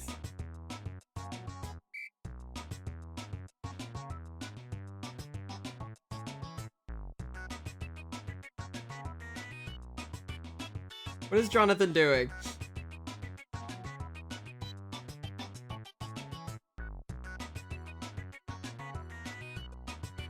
I think it was, and I could be wrong, that he made it up as the bedtime stories to tell his kids. Aw, that's actually really cute.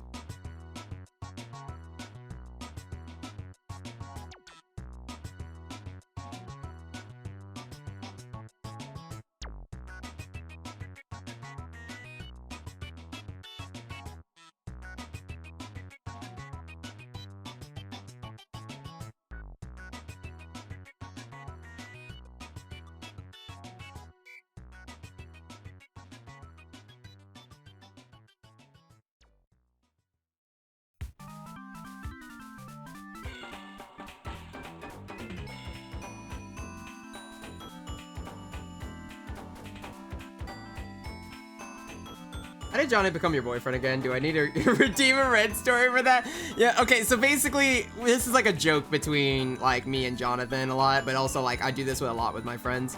I basically, for some ungodly reason, me and my friends like to like fucking flirt constantly back and forth.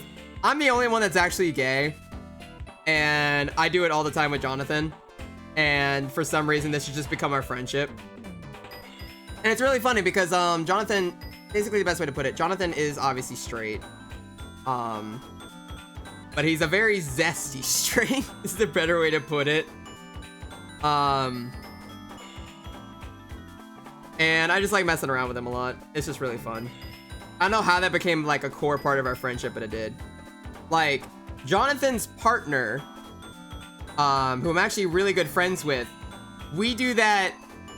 Like, I do it all the time with them there, and usually his partner like laughs her ass off every single time. Like, I literally remember doing it one day. I forgot what I said. It was something like really out of pocket, and I remember I got quoted on it, and then his partner saw it, and that like made her day. Like, she was having such a bad day at work, and I got like text, or I don't remember if it was John who told me. I think it was John who told me that like she was having such a bad day, and that like made her laugh her ass off, and that just made me so happy. And that's our friendship. And it's the famous straight pastime, playing gay chicken. Yeah, basically.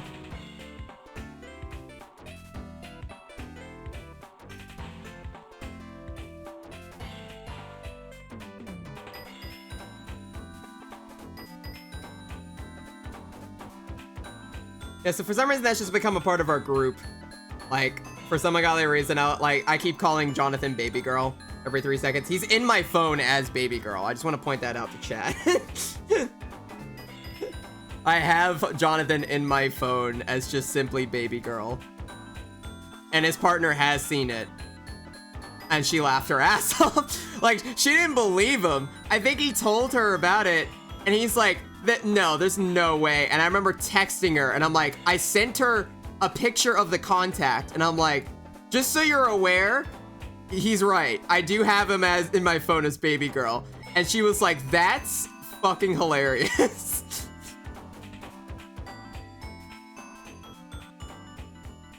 It's fucking amazing. I fucking love. I love both of them.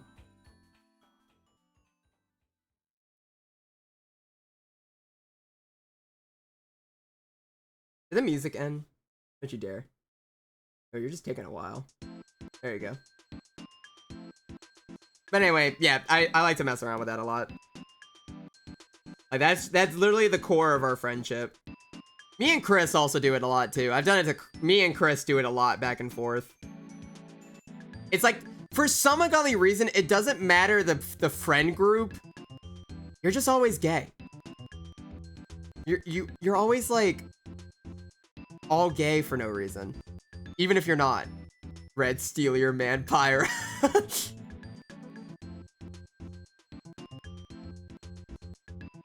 Basically.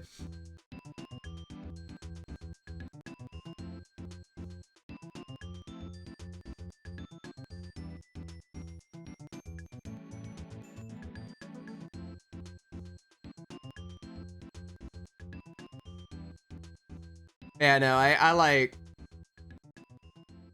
how do I say? Good to know you have a healthy friendship with your friend group. Yeah, this is just our friendship. Didn't think of a last name, so I thought Pyro was fitting. You know what? Red Pyro actually would be an interesting last name, I won't lie. I think his middle name was supposed to be Hazel, but I never actually decided to make that his actual middle name. Also, hey Duco, what's going on, man? Man, it's gender neutral. I just want to point this out.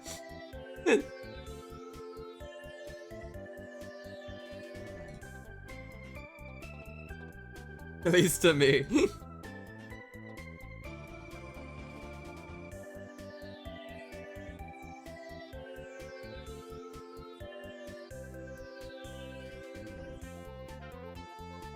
Full name, Red Cat Pyro Hazel Illustrations. Don't do the Sonic thing to me where it's like, I'm Sonic the Hedgehog. Like that fucking Knuckles quote where it's like, I thought your middle name was the. Same with guy or girl if you're gay saying it. Yeah. I say like, I say girl a lot when I'm trying to like talk to anyone. Like it doesn't matter the gender. And I did that to my my non-binary friend. And I was like, I immediately felt bad. I'm like, it's like, oh my god, wait, I'm so sorry, I didn't mean to. And they're like, no, I understand. You're gay. It's a gender neutral term. I'm like, okay, cool. Also, we're doing lovely, Octo. I'm so sorry. I mean, so involved with story time. I'm working on an upcoming page right now.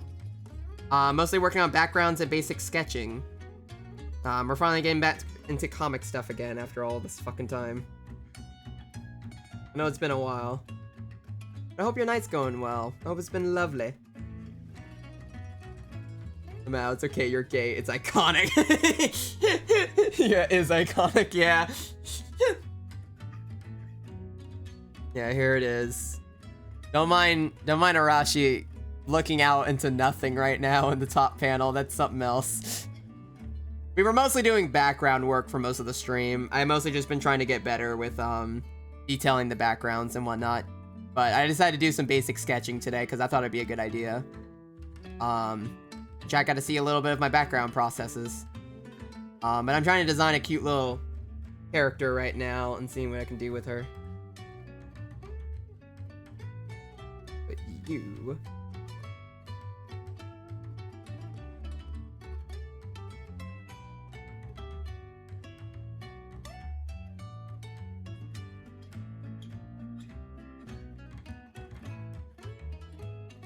I'm actually gonna give her the time with like with a better sketch because I want to try a little bit better. She is very cute, by the way. Oh, thank you. My only thing is that I want to make it more obvious that she's a halfling, but maybe it doesn't matter too much. You could probably mostly tell, depending. But I'm gonna give her a little bit of a better sketch because I think it'd be cute. I actually like her.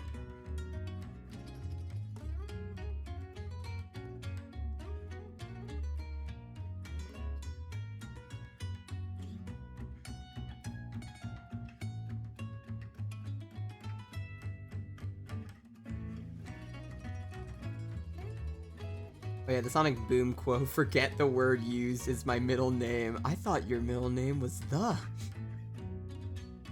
He's judging us for our sinful eyes.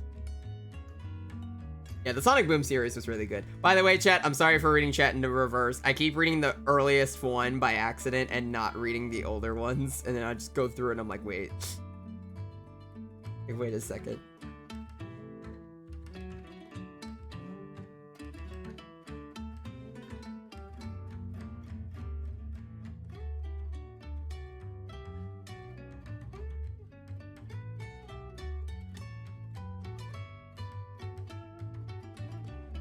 It needs to look more like hair. Right now it looks more like not hair. I read text and respond to them. You're alright. I know, I just do that a lot. I'm like rereading past things and I'm like, oh, that explains the context for this new one. Maybe if I read it correctly, everything would be okay. Maybe I just need to lock the fuck in. I don't know. I'm sorry. That's been my favorite line lately. It's so stupid, but I love saying it for some reason.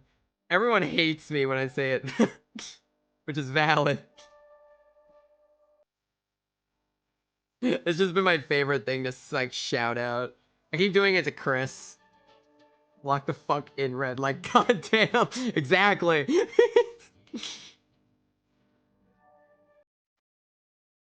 I've been doing it to Chris, and I think Chris hates me right now. That's fine, because Chris sends me worse stuff, so he deserves it. It's fine.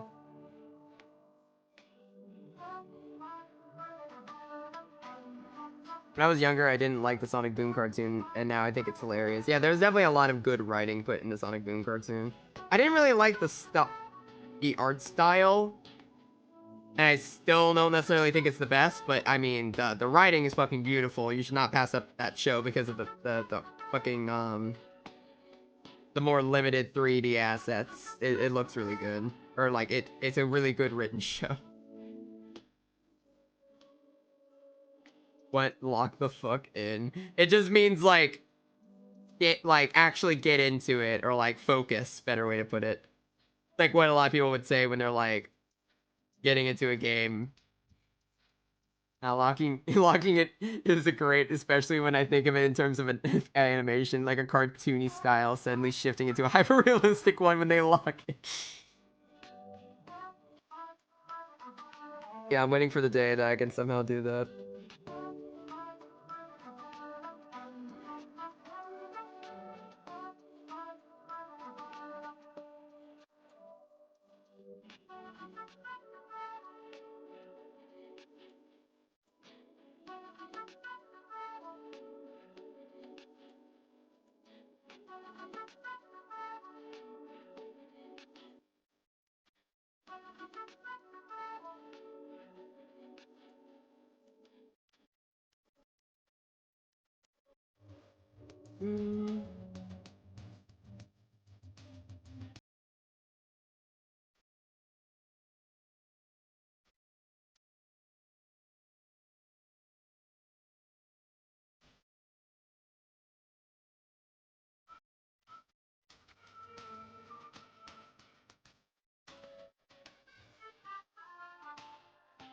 Same, I need to stop procrastinating and learn how to animate properly. Animation scares me so bad.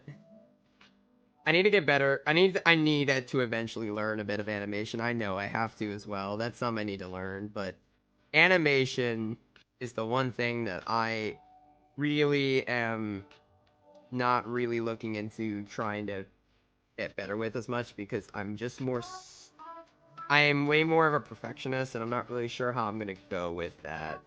Also, I know that that takes like way more time to work on, so I'm just like, no, I'm not gonna focus on that right now.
I knew it locked in, man. I was asking to see if that was the phrase you have been using a lot. Yeah, I've been using that one a lot for some reason, yeah. Like when they are doing something, their capstone. Yeah. If Zelda CDI can pass that shit as animation, so can you. Yeah, true. You can always compare yourself to something like that to help make your day a little better. Like, I'm bad, but I can't be that bad, I don't think. Yeah, I always see the Cal Arts animation every year, and I go fucking fair over it because it always looks so good. Yeah, the animation looks so fucking cool, and I really like it, but like, God, I don't have as much of the determination for it. I respect so many animators that can. Fortunately, I feel like that's like the one part of art I don't think I'm gonna get as much into.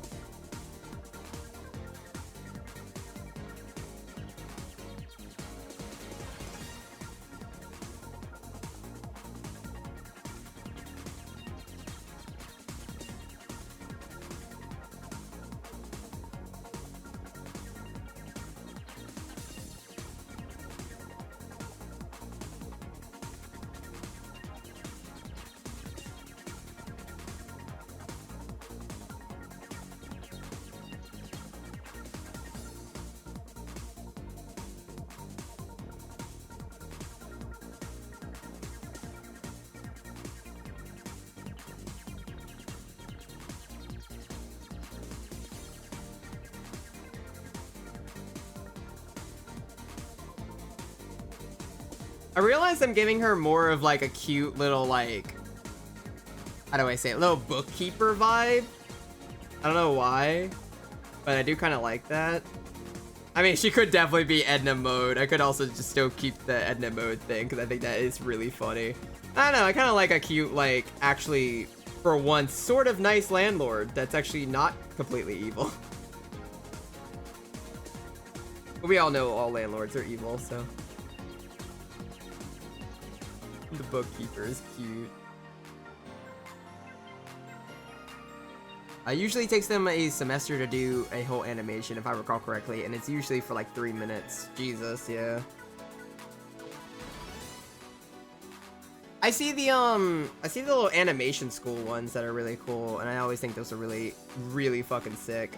I forget what it's called, but it's some animation college that they release all the yearly stuff for, but it's really cool looking.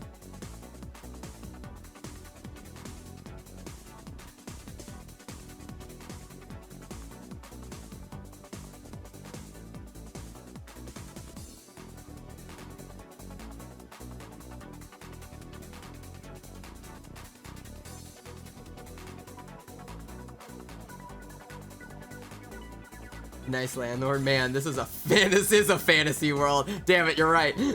Have you seen Karina's from her capstone? I think it's called Dirty Paws. I've heard of it before. I don't I need to look that one up again. Hold on.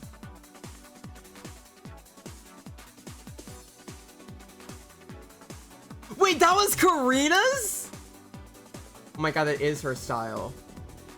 Yeah, she would have made that, wouldn't she? There's no way. Hold on.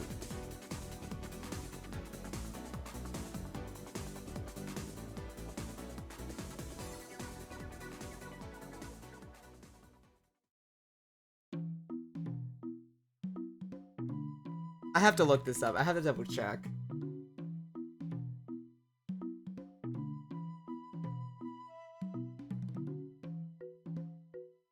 There's no way. Have I never known this was from Karina?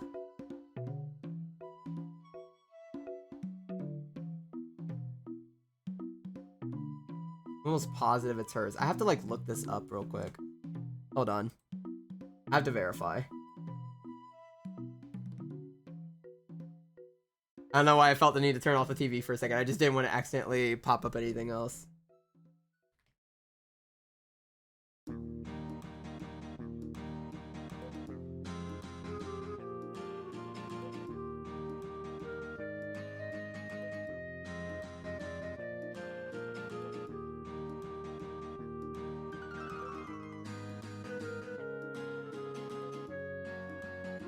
Yeah, I don't know if that one is Karina's. That one is, that's the one I'm thinking of. I'm thinking of the one that's, the werewolf one.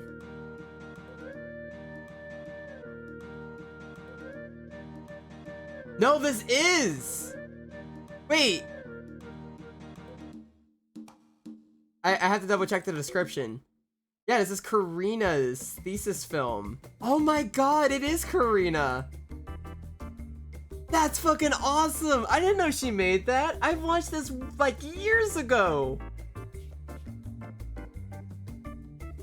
It's such a fucking gay ass fucking like thing. I love this thing. It was so cute.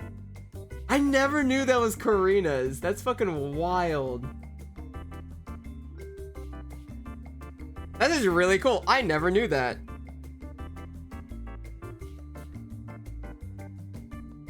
I'm like pleasantly surprised about that. The new, like, basically for everyone who doesn't know, obviously, Karina, we're talking about the Karina from Drawfee, which is like a YouTube drawing show thing like that. And I fucking love watching them. They're awesome. And I know Karina worked on a couple other things as well. She had a couple of the comics, but I did not know she worked on Dirty Paws because I've seen that one way back when, and that one's it's just like a gay werewolf thing, but it's really cute, and I had no idea she made that. That's really cool. I should learn something new every day. Fuck.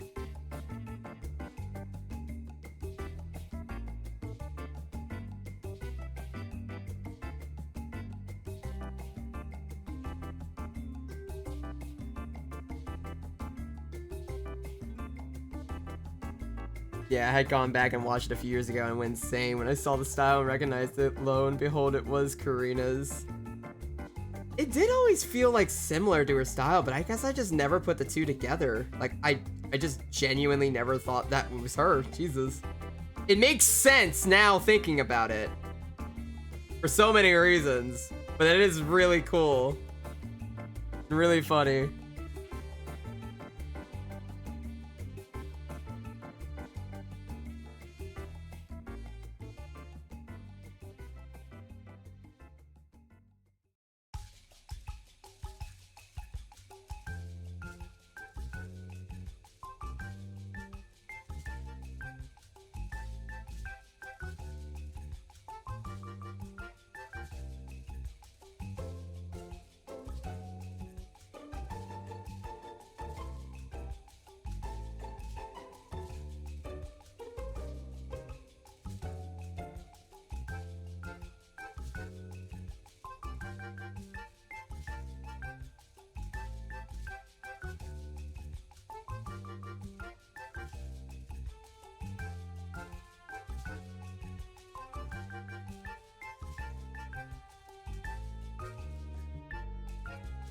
I've heard of Drawfee before, but I don't think I've ever seen any of their stuff or videos before.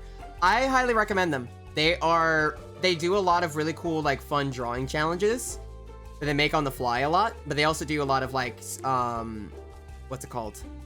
Speed draws and stuff like that. It's really cool. I love a lot of their stuff. They also are fucking hilarious. They're very unhinged, and that's, like, my type of content. So, I actually put them on sometimes to help me draw, because they're just fun to watch. Highly recommend it. Head out. Have a good rest of your stream. You have a great one, Chills. By the way, Chills, fucking the Arashi artwork is fucking amazing. That shit is awesome. I just wanted to actually, like, say that properly.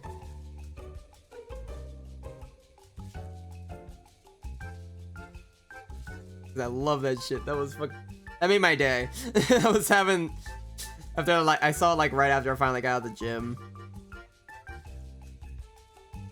There was a really fun channel they help me get into workflow when I do art sometimes when I don't really feel like listening to music. Okay, so me and Mimic have the exact same fucking brain cell. Okay, cool. We did confirm this. I did remember this. Yeah, we had a conversation about this.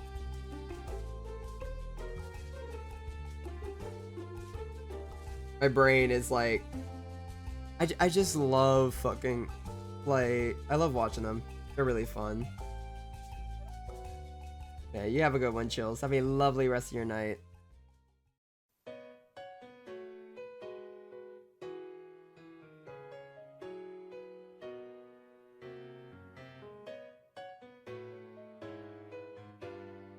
I've seen a few Drawfee videos and liked them, but I'm more of a 4-hour video essay guy, Lamau. That's fair.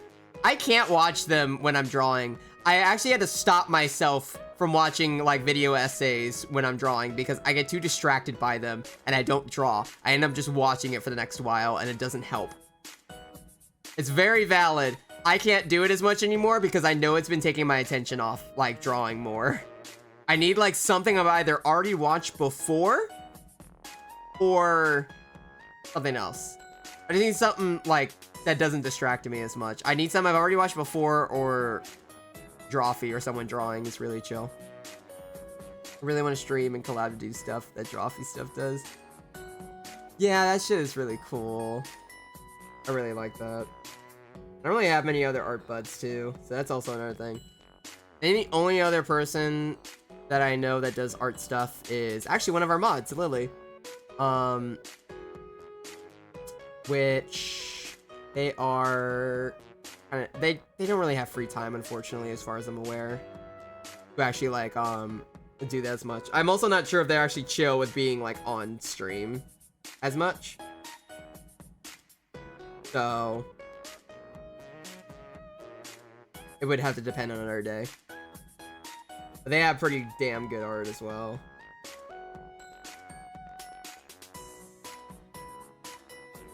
There's also Wolf, but Wolf doesn't draw as much and actively is struggling at the moment. Now, granted, we could just do a quick one that would, like, probably help them, but I feel like they're not going to be too happy with doing something on stream. It'll probably give them too much stress. Alright, boy, update on the Horde Night. We lost kind of the house, was destroyed, but I only died once, and I'm on day 76. Jesus fucking Christ. On 7 days. We're having problems. Jesus.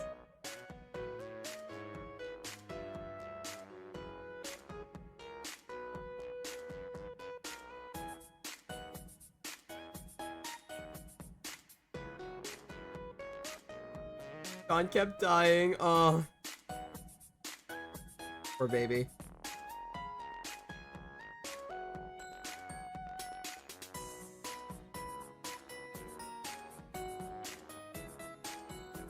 Disconnect. Oh, DC'd. Oh, my bad. You live past 7 days. Congrats, Lamel. Not dying uses Slex. You know, okay. You have nowhere to talk, motherfucker. You dyslexic fuck. Don't act like you're innocent. That's why I can. Uh-huh.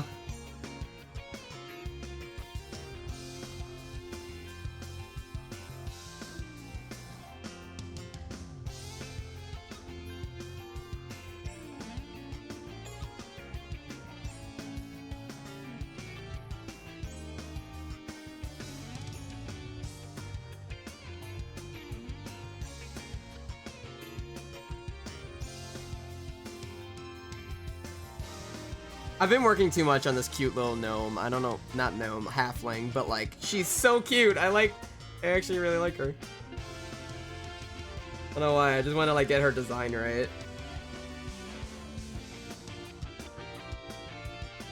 Okay, fair enough. All right.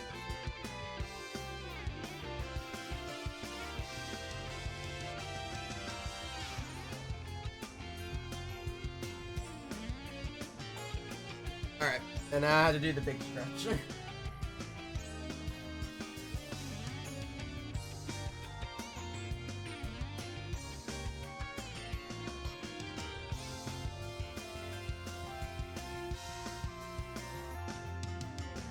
My legs are still not killing me yet, but the arms are getting worse somehow. I don't know what I was expecting.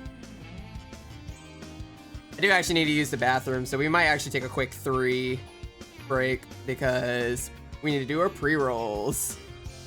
So we're probably gonna go do that, and then we'll come right back and then do stuff a little bit longer. Pain from your legs went to your arms. It did! It's a bullshit! The fuck? Oh, wait. Oh. No. I shouldn't have picked my leg down. Oop, I got it. That's not as bad, but I felt the pain for a solid second. I was like, oh god. Alright. This will be our regularly scheduled ad break. Please go stand up and piss. And then go get snacks and stuff like that. Whatever else. We will be right back after these scheduled messages. Don't burn the place down, please. Alright, be right back.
Okay, we have returned. I literally tried to grab my dog, and then he sat on my lap for 2 seconds, and then decided, fuck this shit, and he jumped off, and now is laying on my bed, annoyed with me. Tina doesn't like me, right? He said, nah. Yeah. Oh, God. Yeah, for speed run, wouldn't it be more efficient to punch the totem guys? That actually is a good question. Why are they doing that for that damn... Now I'm curious. Why? Sorry, it is a little weirdly cropped. I should have, like, messed around with the crop a little bit more, but... whatever. I'll fix that later.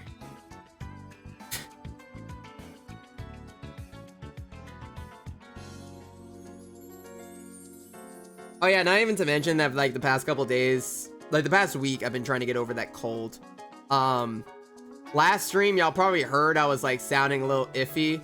Yeah, I got worse on Friday.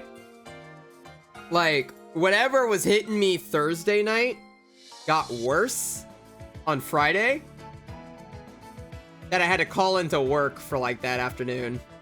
I say call in. I wasn't even supposed to really work that day. They offered me the hours. I was like, yeah, sure, I'll walk in. I'll come back in. Did all that, and then, you know, I was about to go in that morning. I was like, nope.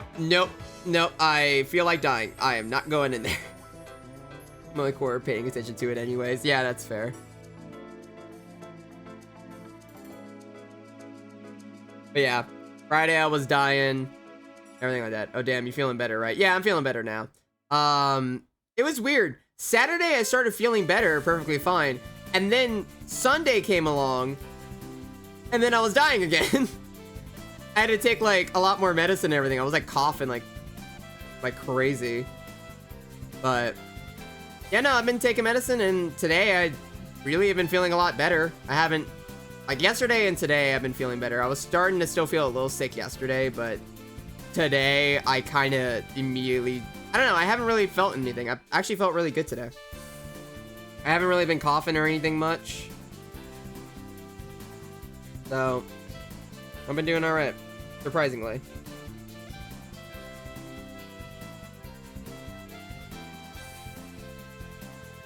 I don't know what it was. I've been told, like, oh, it might be, like, a summer cold or something like that. It wasn't like the flu. It wasn't that bad, but it definitely was annoying. But it seems to have, like, dialed down and did whatever else, so I haven't really been dealing with it too much.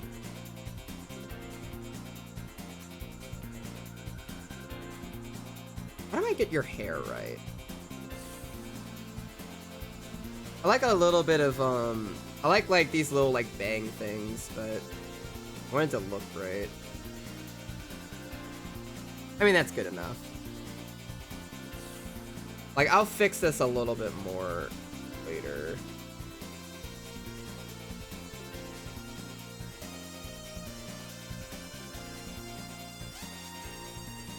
Like, ironically, when I started, like, going to the gym, I started feeling a little bit better for whatever reason. I need to do a better job of flipping my canvas to make sure things look right. I always forget. I keep doing that sometimes. But sometimes I get so far in a drawing and forget to do it that I don't want to press that button because I'm like, I know the moment I do it, I'm going to hate it. I know I'm going to hate it. It's going to look, like, not good. And I don't want to get to that point yet. I don't want to. I realized this girl has, like, 2 different hairstyles on. I just realized. She shouldn't have that. She has a braid. We'll keep it as the braid.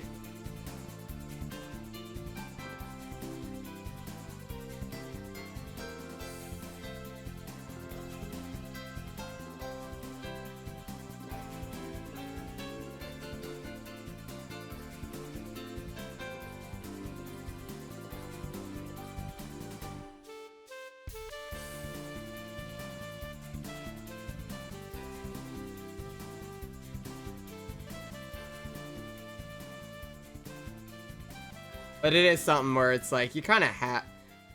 If you get into it enough, you kind of have to start doing it more often. But it's even something that I always forget about. And then I get scared to mess around with it because I'm like, I know I'm not going to like it. But sometimes you do just kind of have to see how it goes.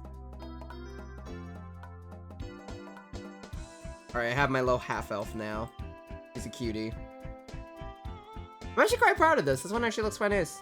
I actually like the idea of having a little halfling as being like the apartment owner. It just kind of feels right for some reason. Are these dorms, or does Arashi and Chiharu have an apartment together like gays? They have an apartment. They have a full-on apartment. The canon that I have for it is that though they do have dorms for their college, they just didn't want to deal with that, so they both decided to split on an apartment. They just thought it'd be easier.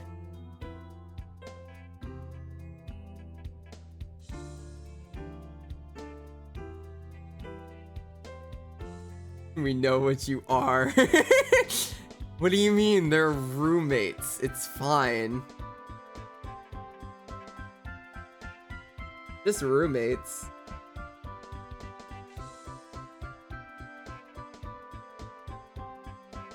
And they were roommates. Ah, God. Yeah, I really am biting into the stereotype, aren't I? My God, they were roommates. God damn it. You know what's funny? I haven't even shown off Arashi's job yet, because Arashi has a job. Chiharu has like a lesser job. I say lesser job. He has a smaller one in comparison, because he has to work more on schoolwork more often.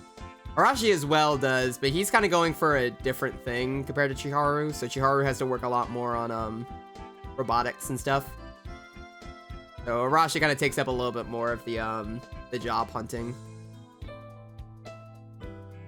Just about to say what their jobs were.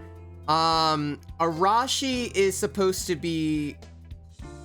Granted, this could change because I was deciding between the two of them, but if I remember correctly for when I had it, they were, Arashi is supposed to be a barista. As basic as that is. He was supposed to be a barista. It was that or a server. I couldn't remember which one. I actually had to double check my notes on which one I decided on, but it was either a barista or a server at a restaurant.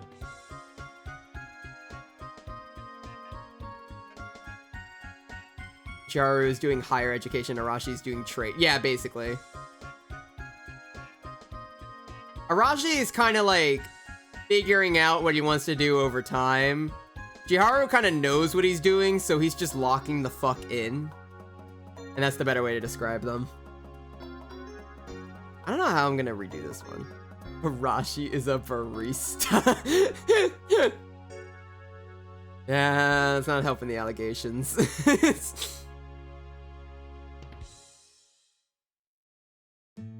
I can explain.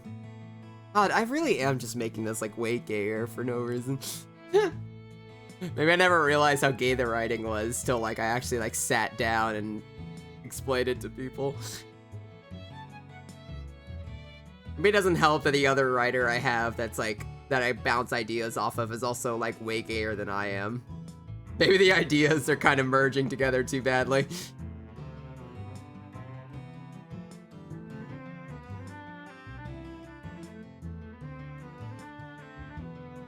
Let them be gay, alright? It's okay to be gay. No! Explain, I can't too, and it's the form of a 3-letter word starting with G. Do they know it's legal now?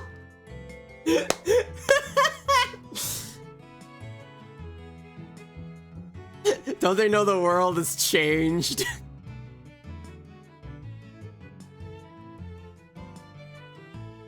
It's your main talent, the gay. I'm trying to decide if well, I should probably refine this one a little bit more. I don't know if I can do that right now. But we'll see.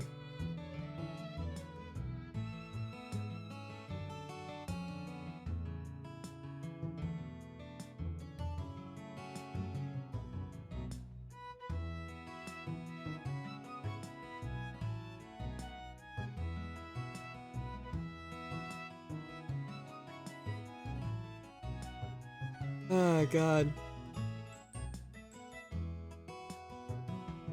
And they were both boys.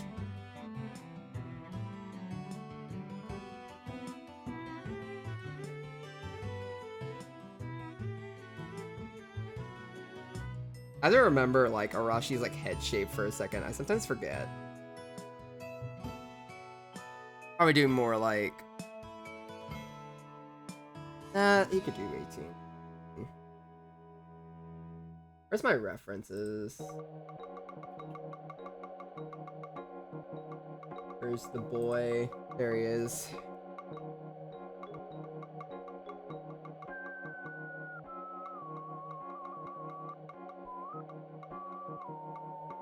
I might have to slightly redo this pose later, because I think I am trying to go for a slightly different vibe with it.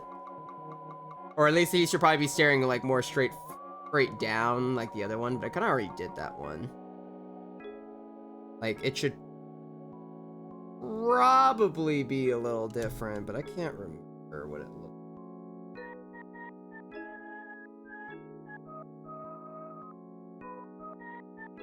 It looks a little goofy at the moment, but that's okay.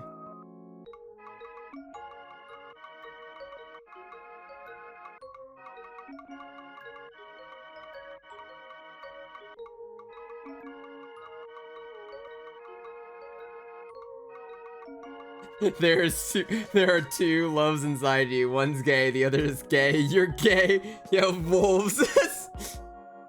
There are two loves inside you. Oh, okay. Oh no. That's fucking funny. There are two wolves inside you. One is gay. The other is gay. You are gay.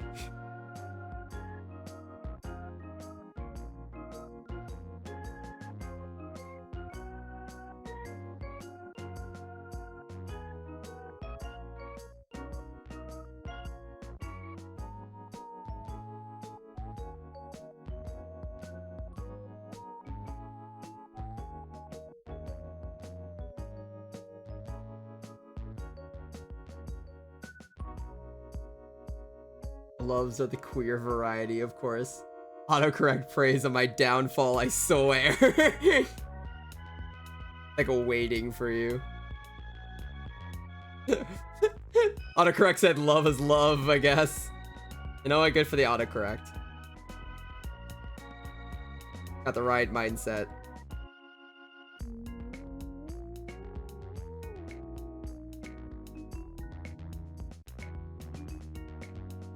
Rashi's like, he's out of it. I don't think bro's recovering right now. He's on a little bit of a trip right now.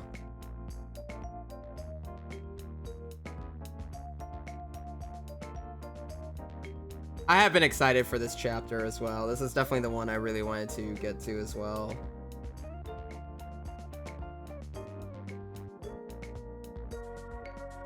Because now we get to return to the boys, and that's the one, and that's always great.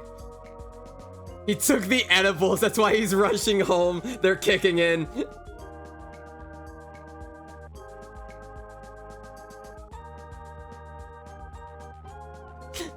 Chiharu, I need you to hold my hand. I'm freaking the fuck out.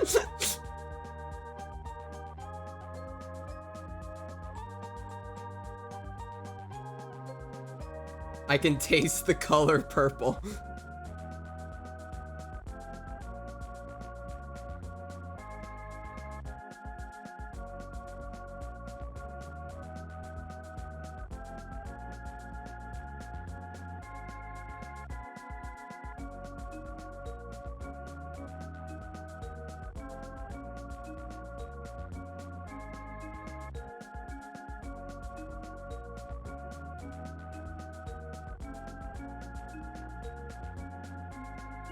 Come take melatonin with me, Chiharu.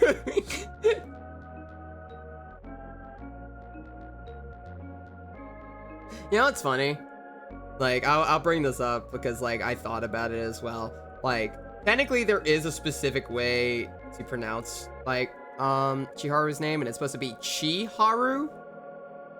But I remember, even I keep mispronouncing it because I used to pronounce it Chiharu. But I had to look it up and double check like if that's the correct pronunciation. And it's like, no, it's actually Chiharu. And I'm like, fuck, I fucked up my own character's name. So I do the exact same shit like earlier, where it's like I forget the pronunciation of my own fucking character's name. No, Arashi ate Chiharu's forever brownie. God knows Chiharu needs it. Yeah, he probably does.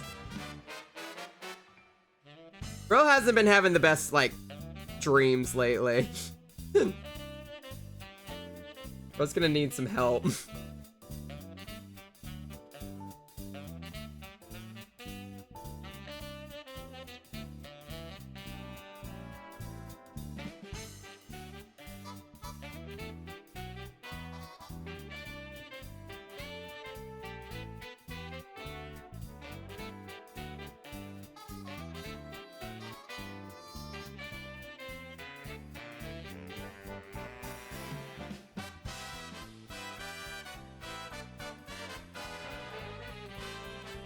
I've always pronounced it Chiharu.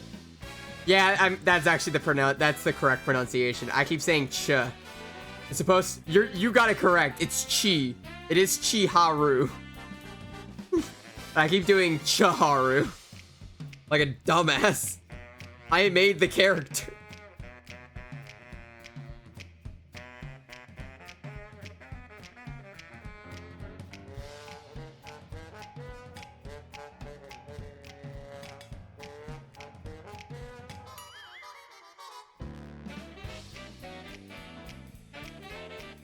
Don't worry, Daisy will help. That should fix everything, right? Daisy's the one who fucking brought him! Who are you? What do you mean? There's no way in hell Daisy wasn't the one that brought him. Jeez, Perk. Alright, gotta get going now, Red. I'll see you next time. Hope you have a wonderful rest of your night, and I'm looking forward to seeing your next page. Bye for now. You have a lovely night, Tuco. Have a lovely rest of your night. Thank you so much for stopping by, my dude. Take it easy.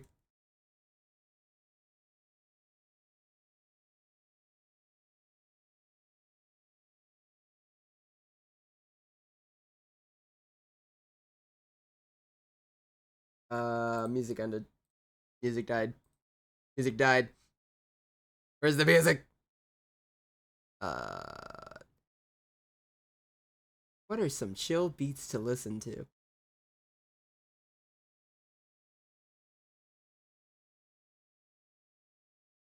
I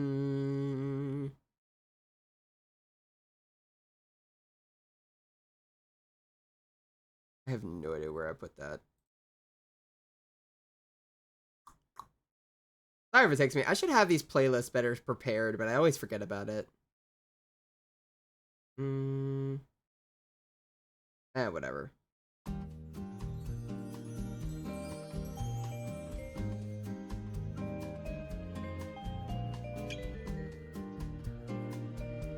Nah, Daisy would never do that. Daisy would give no aftercare. She'd laugh while watching Arashi tweak out. Yeah, she would.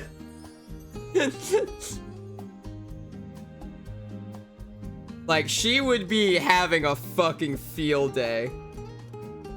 But what's worse is that she'd also she wouldn't help either of them. They'd both be tripping out.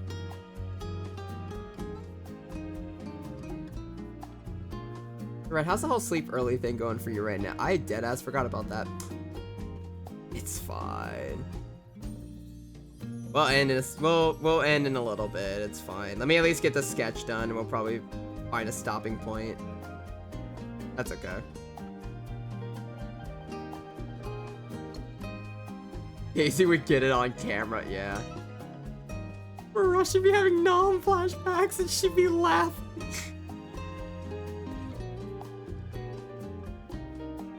Yeah, meanwhile, she's just like, y'all are just fucking like lightweights at that point.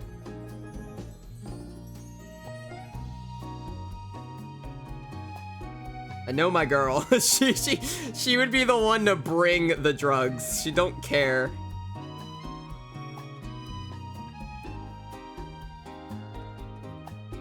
I say that. I think the only shit she would actually really into is probably weed.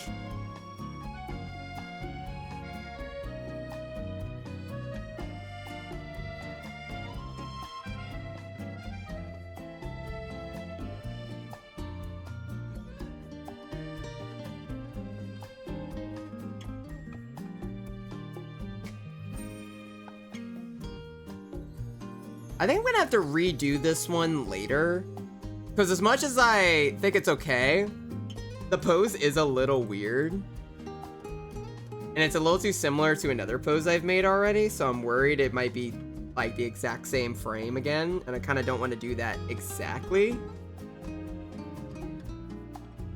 I think it is funny that we co-opt Arashi's legs backstory to him being in some unknowable war.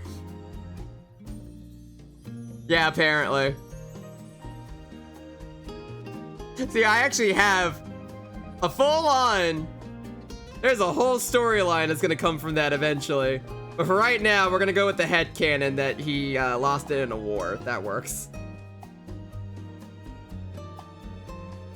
Knowing these two dorks, I wouldn't be surprised if it's just normal brownies fucked them up, to be honest. Yeah, probably. They're trying their best. Daisy's having a field day. He really is just staring, being a little guy. Well, the best way to put it is, I think I'm accidentally doing like one specific page, if I can remember where I put it. There it is. This one. I'm basically just doing this again, I realize. Where he's just broken. He's not doing well still. Is Daisy the type of character that does chaotic shit like to others, but then suffers some sort of karma later on? No, Daisy actually is a really chill person that does care about people. But you know, if she's friends with someone, I mean, she likes to party and go out and go have fun. But she has a limit, and she's not gonna do stupid shit entirely just because. Now, if it's her friends, yes, she will. That's how she works. She has control, is the better way to put it. It's just hard to find that line.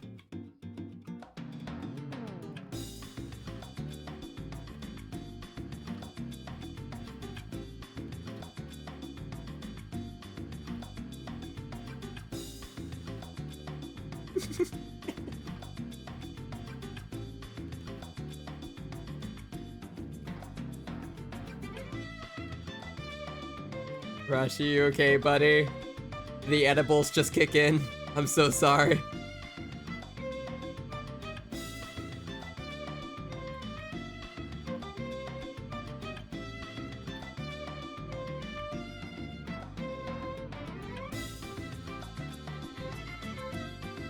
I like how the headcanon right now is that Arashi is now just high as shit trying to get home.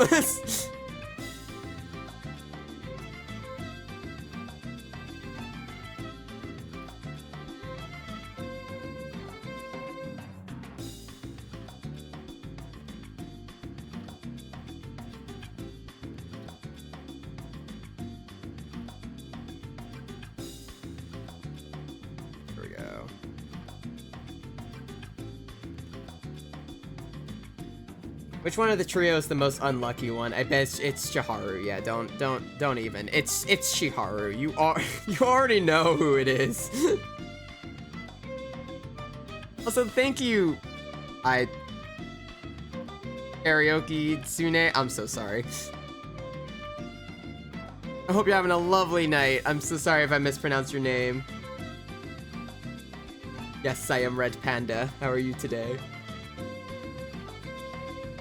Can you just imagine that you're going to release the Arashi's backstory, and it's gonna be the most devastating shit, and we are all gonna be here sitting like, huh, so those jokes, maybe we shouldn't have.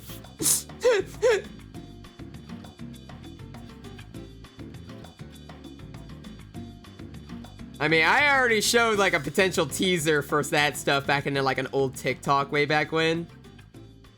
So that's about the worst I've gotten with it, but we are going to be delving into that plot line at some point. I just won't say when. I'm not that unlucky. Karaoke, huh? A new nickname. Okay, so it's Cairo. Or Cairo. I am so sorry. We're having a lovely night.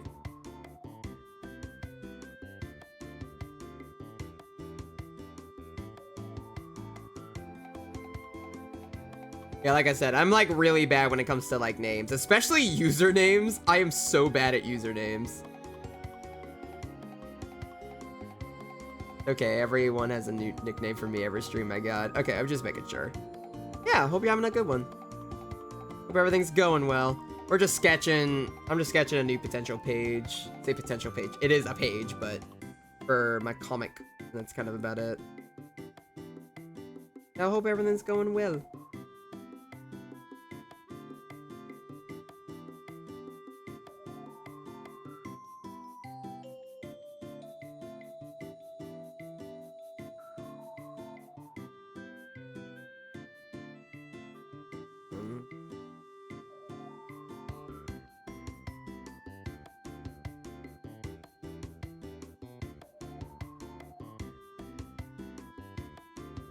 I'm okay. Bored at workies. It's 2 in the afternoon for me. For me, it's like 1 in the morning. I'm a little up late, but that's okay. I hope work gets a little better. I know how it can be. It can always be a little annoying.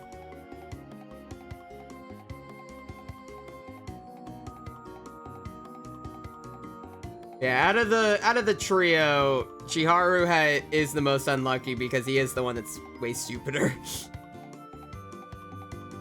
I've discussed this before. Chiharu has a lot of... He's very smart, no common sense.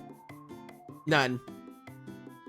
Yeah, I'm total opposite time zone for me, Lamau. It's 2 in the morning for me, lol. Oh, God, no. Yeah, we should probably end up stream then. Is that unlucky or unfortunate? That is a good question.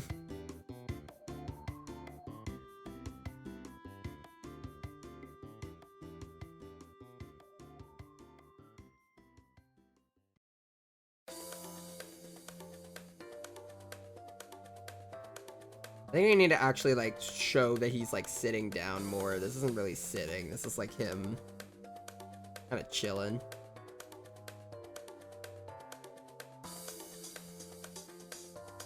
You know, read earlier. Yeah, don't worry about starting late. It's not like you're gonna go until 1 a.m. Shut up. Hey, alone. Listen.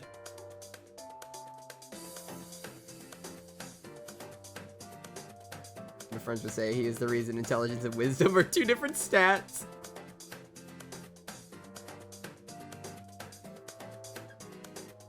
I'm doing well. I'm just a little tired is all. It always happens like this. Is shaking my head. Listen. It's fine. We won't be on that much longer. It's okay. I can stop anytime I want.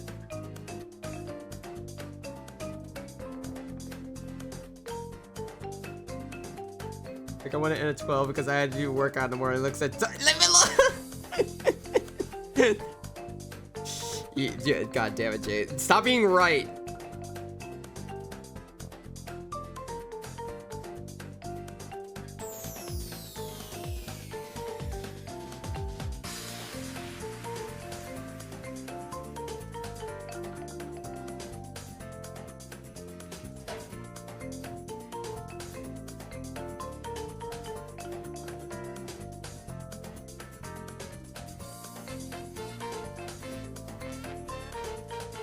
You know what's even worse? I need to draw at least one other character probably around here, but I'm not doing that tonight. There's no way.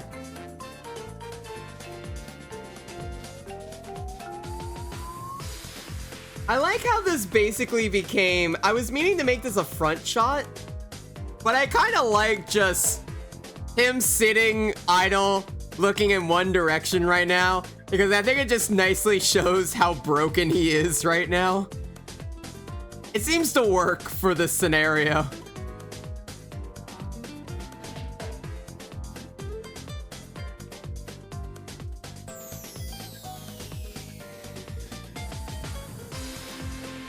Coffee shop is so quiet today. At least I have to do And of course stream later, then bartending later. Damn, you got a whole lot going on. I hope it goes well for you. I hope I'm also drinking a Dr. Pepper. I'll be fine. It's fine. This is the worst that could happen. I like how all I did for this is like a tiny little thing. He's fucking going.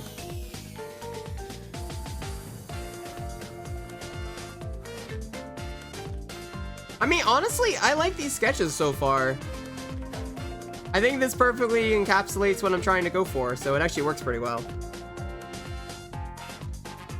Like, I might rework this one, but I don't know why. I'm gravitating towards, like, the nothing stare right now while he's just disassociating. Like, bro's gone. Bro ain't here right now. There are definitely thoughts, but none of them are going well. I have no clue why he's booking it, lol. You don't need to worry about it, it's okay.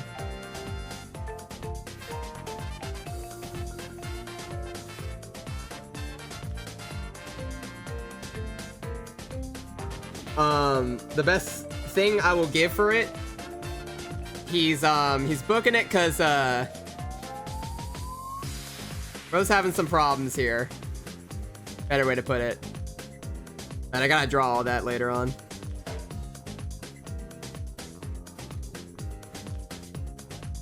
I need to save this real quick. I just thought about it. Let me save it. Nah, gay. I'm in fact gay. I won't even lie. I'm not even gonna try like running around that. Yeah, no. And he's staring at someone without realizing it. He might be. That's a mystery tool that we'll use for later. I do like it. Oh, the TV went out. I just realized. Alrighty. And I think so far for this, I'm pretty good with this. At the very least, I finished up the sketch for all the backgrounds. The background art is all done. At least when it comes to the sketch layer, so I don't have to worry about that anymore. I just have to worry about refining the sketches of the characters and then line art. And that should be good. For the time he tried, we were all like, no, don't play, you're gay. Listen. No, it's weird to me, a straight furry IRL. Yeah, you don't see them as often. They exist. Hard to find them. Hey! I don't even know how to pronounce that name. Alright, fine. I'll say cock. There you go. Alright. Are you happy now? Thank you for following.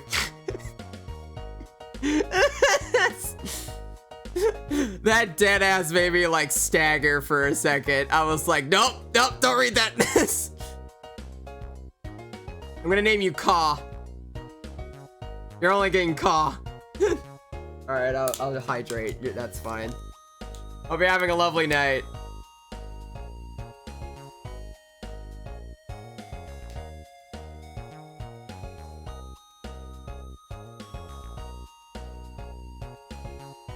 Oh, God. Hello, IMC. Ah, yes, good old IMC.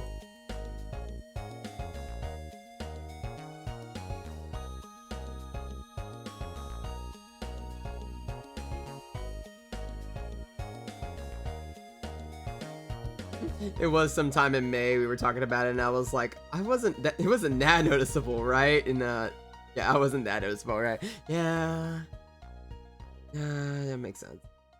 And when that beauty tip number 33 or some shit. What was it? It was beauty tip number 64 or some shit. It was like Nintendo 64. It was some. Definitely one of the jokes I've made of all time. Alright. Yeah, I'm pretty happy with today.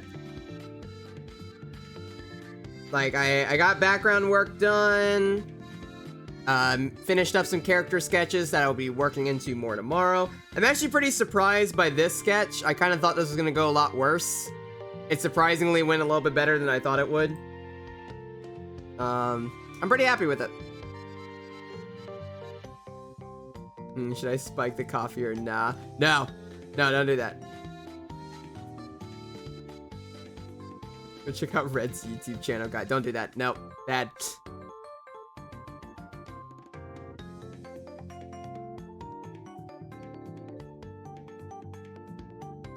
I say that. Yeah, it's all our newer chatters. I do have a YouTube. You can find all my links to stuff in my about page, everything like that. Yeah, I'm pretty happy with this. So I can work on this more tomorrow after I'm done. Yes, it's a red cap illustrations. He has a great videos, you motherfucker.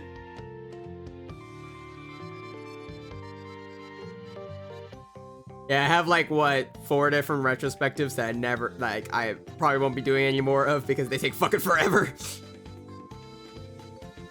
At some point in the future, I'm gonna do promote yourself. I know, I'm bad at it. That's the one thing I'm really bad at, is promoting myself.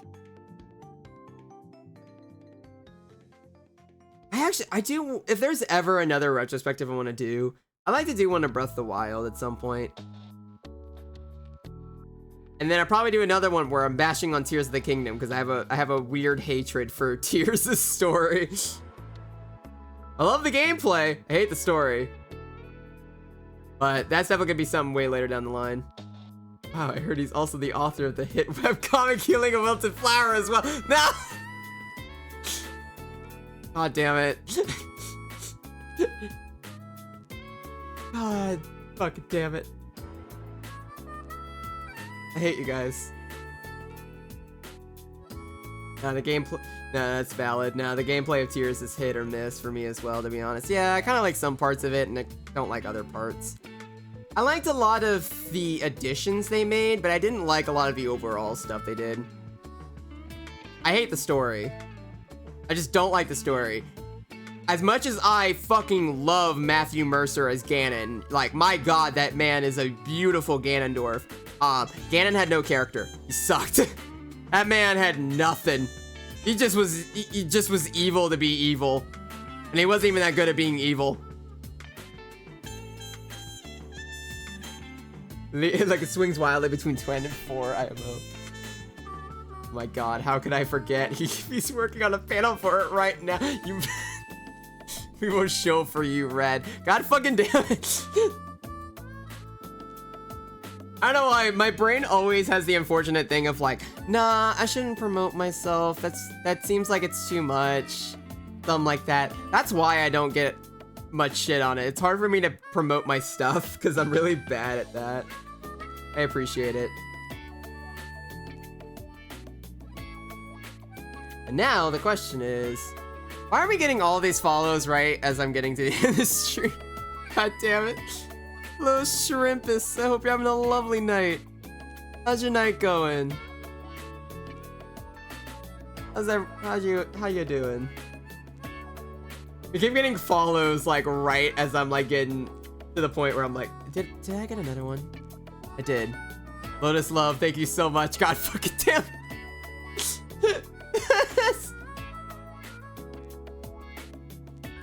Oh god.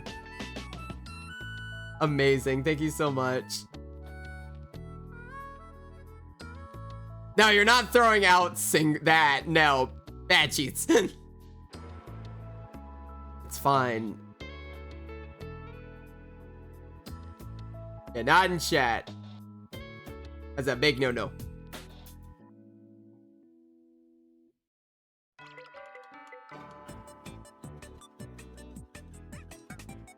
Yeah, I think my plan for tomorrow is I'm gonna refine the sketch layers for Arashi and the character stuff. And then when that's done, I'm gonna focus on line art. And then if I can get line art done before next stream, we could probably focus on rendering. If not, I will probably do line art on stream on Thursday and then go from there.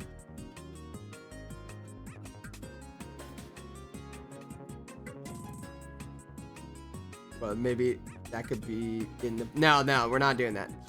I have a very strict rule about absolutely none of that with chatters. That is a big no-no.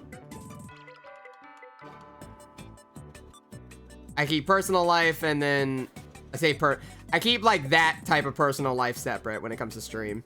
I'm very specific about that, and I'm keeping it like that. I'll joke a lot about that kind of stuff. When it comes to everything else, that is just something I prefer not to. Yeah, it's just very uncomfy territory. I've also had to listen to Jace a lot more about like being more direct about stuff, so I am being more direct when I need to. That's a better way to put it. TV's been dead for a little second. I should probably find something else to put on.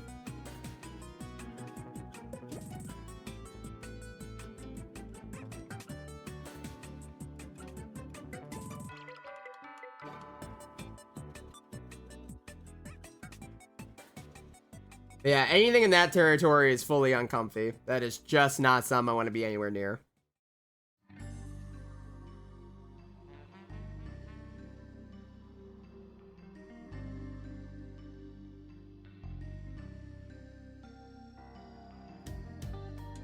No, it's just messing you. Sorry, Panda. No, I get you. I just need to... I've had what was it? I had to have discussions with Jace about stuff before, because like I remember this was like way back when, but Jace did bring it to my attention that like he can't mod everything, and sometimes I do just need to say stuff in stream, because if I don't, people would just kind of keep doing stuff and I can't really do anything else. So I've kind of had to start like actually being more direct about stuff. So I'm going to start doing that more. I think that's a very important thing for me to start doing. So that way I can both ease some of the stress off Jace, and I can like have stuff, like catch stuff when it happens. Parasocial speedrun any percent. Yeah, basically.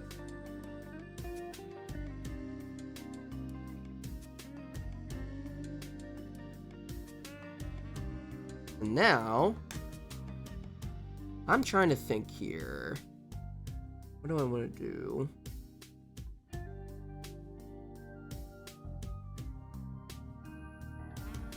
Alright. I'm gonna do a little bit more quick sketching on the side right here to fix this up. But after this, I'm gonna be done for the night, I think. Yeah, I've seen too many horror stories of that kind of stuff. That stuff ain't good.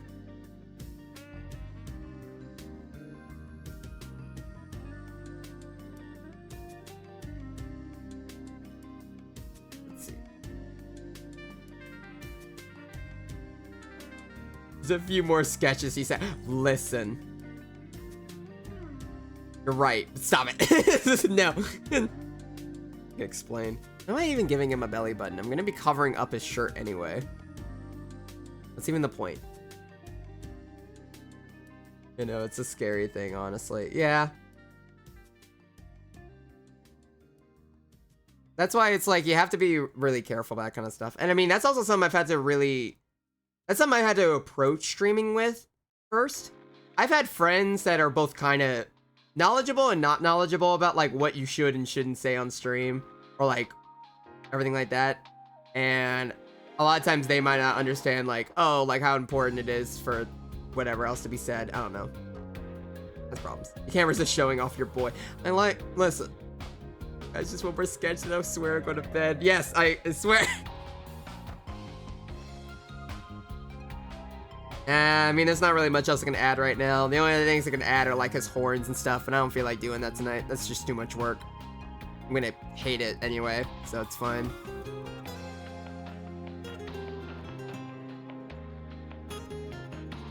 But yeah, on the bright side, I got everything I needed sketched. I figured out the room itself.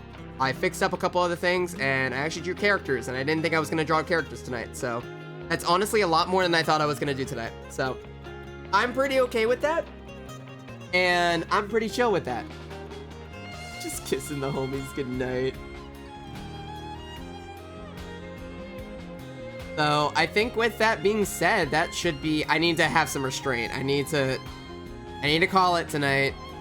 It's a smart thing for me to do that because otherwise I'm going to be doing this all night and I know how I get. So we are finally going to get to our end of stream here. I need to find someone to raid though on the side.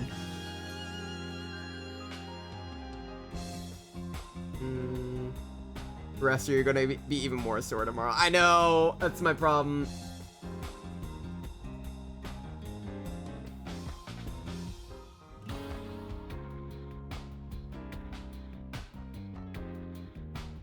Let's see. Who can re-raid tonight?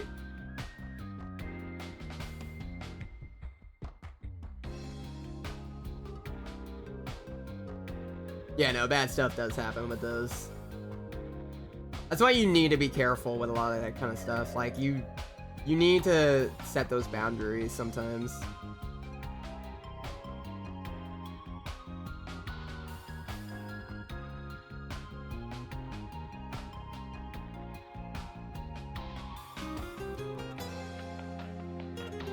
Oh, wow. I found... Okay.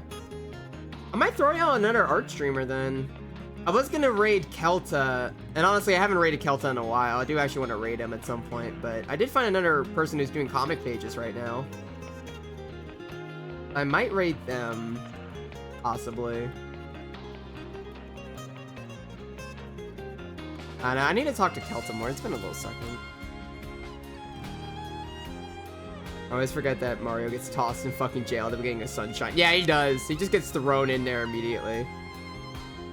Nah, you're fine, Cheats. I get ya.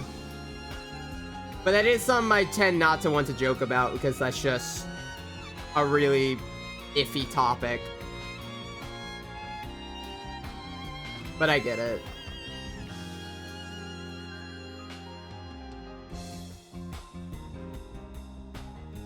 Alright, I am gonna throw y'all to Hyena Chew because they're doing a good amount of they're doing some comic pages as well, so I might as well just raid them. So I'm gonna throw us over to some just chatting for the rest of the stream. My shit broke. Hold on.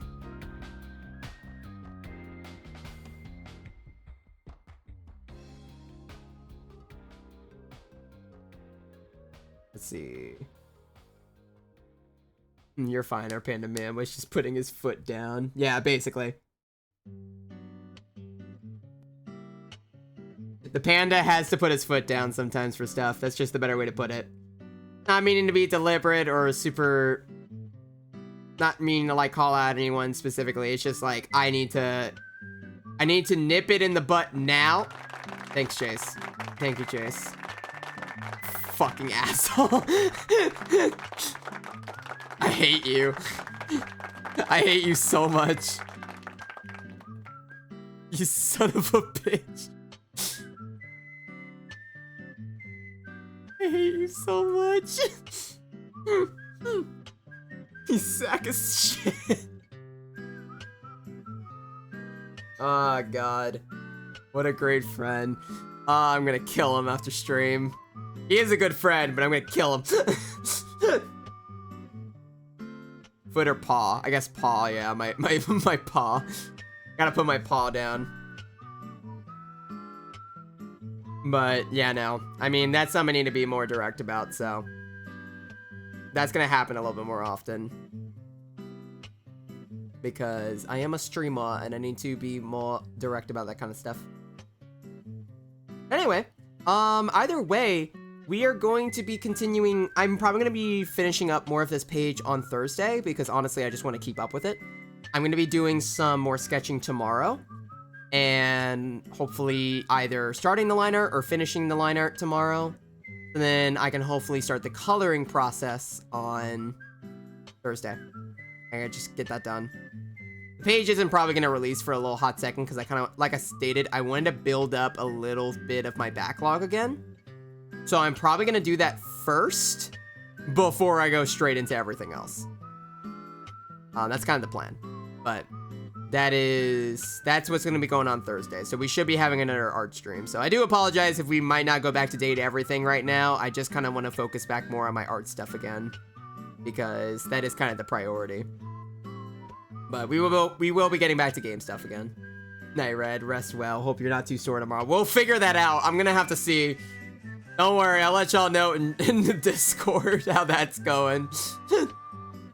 Oh, God. Anyway, love you guys. You all have a lovely rest of your night. And I hope I've been any form of entertaining tonight. But regardless, y'all have a lovely rest of your day. Or night. Beginning of your day. Whatever. Fuck it. Bye, everyone. Bye.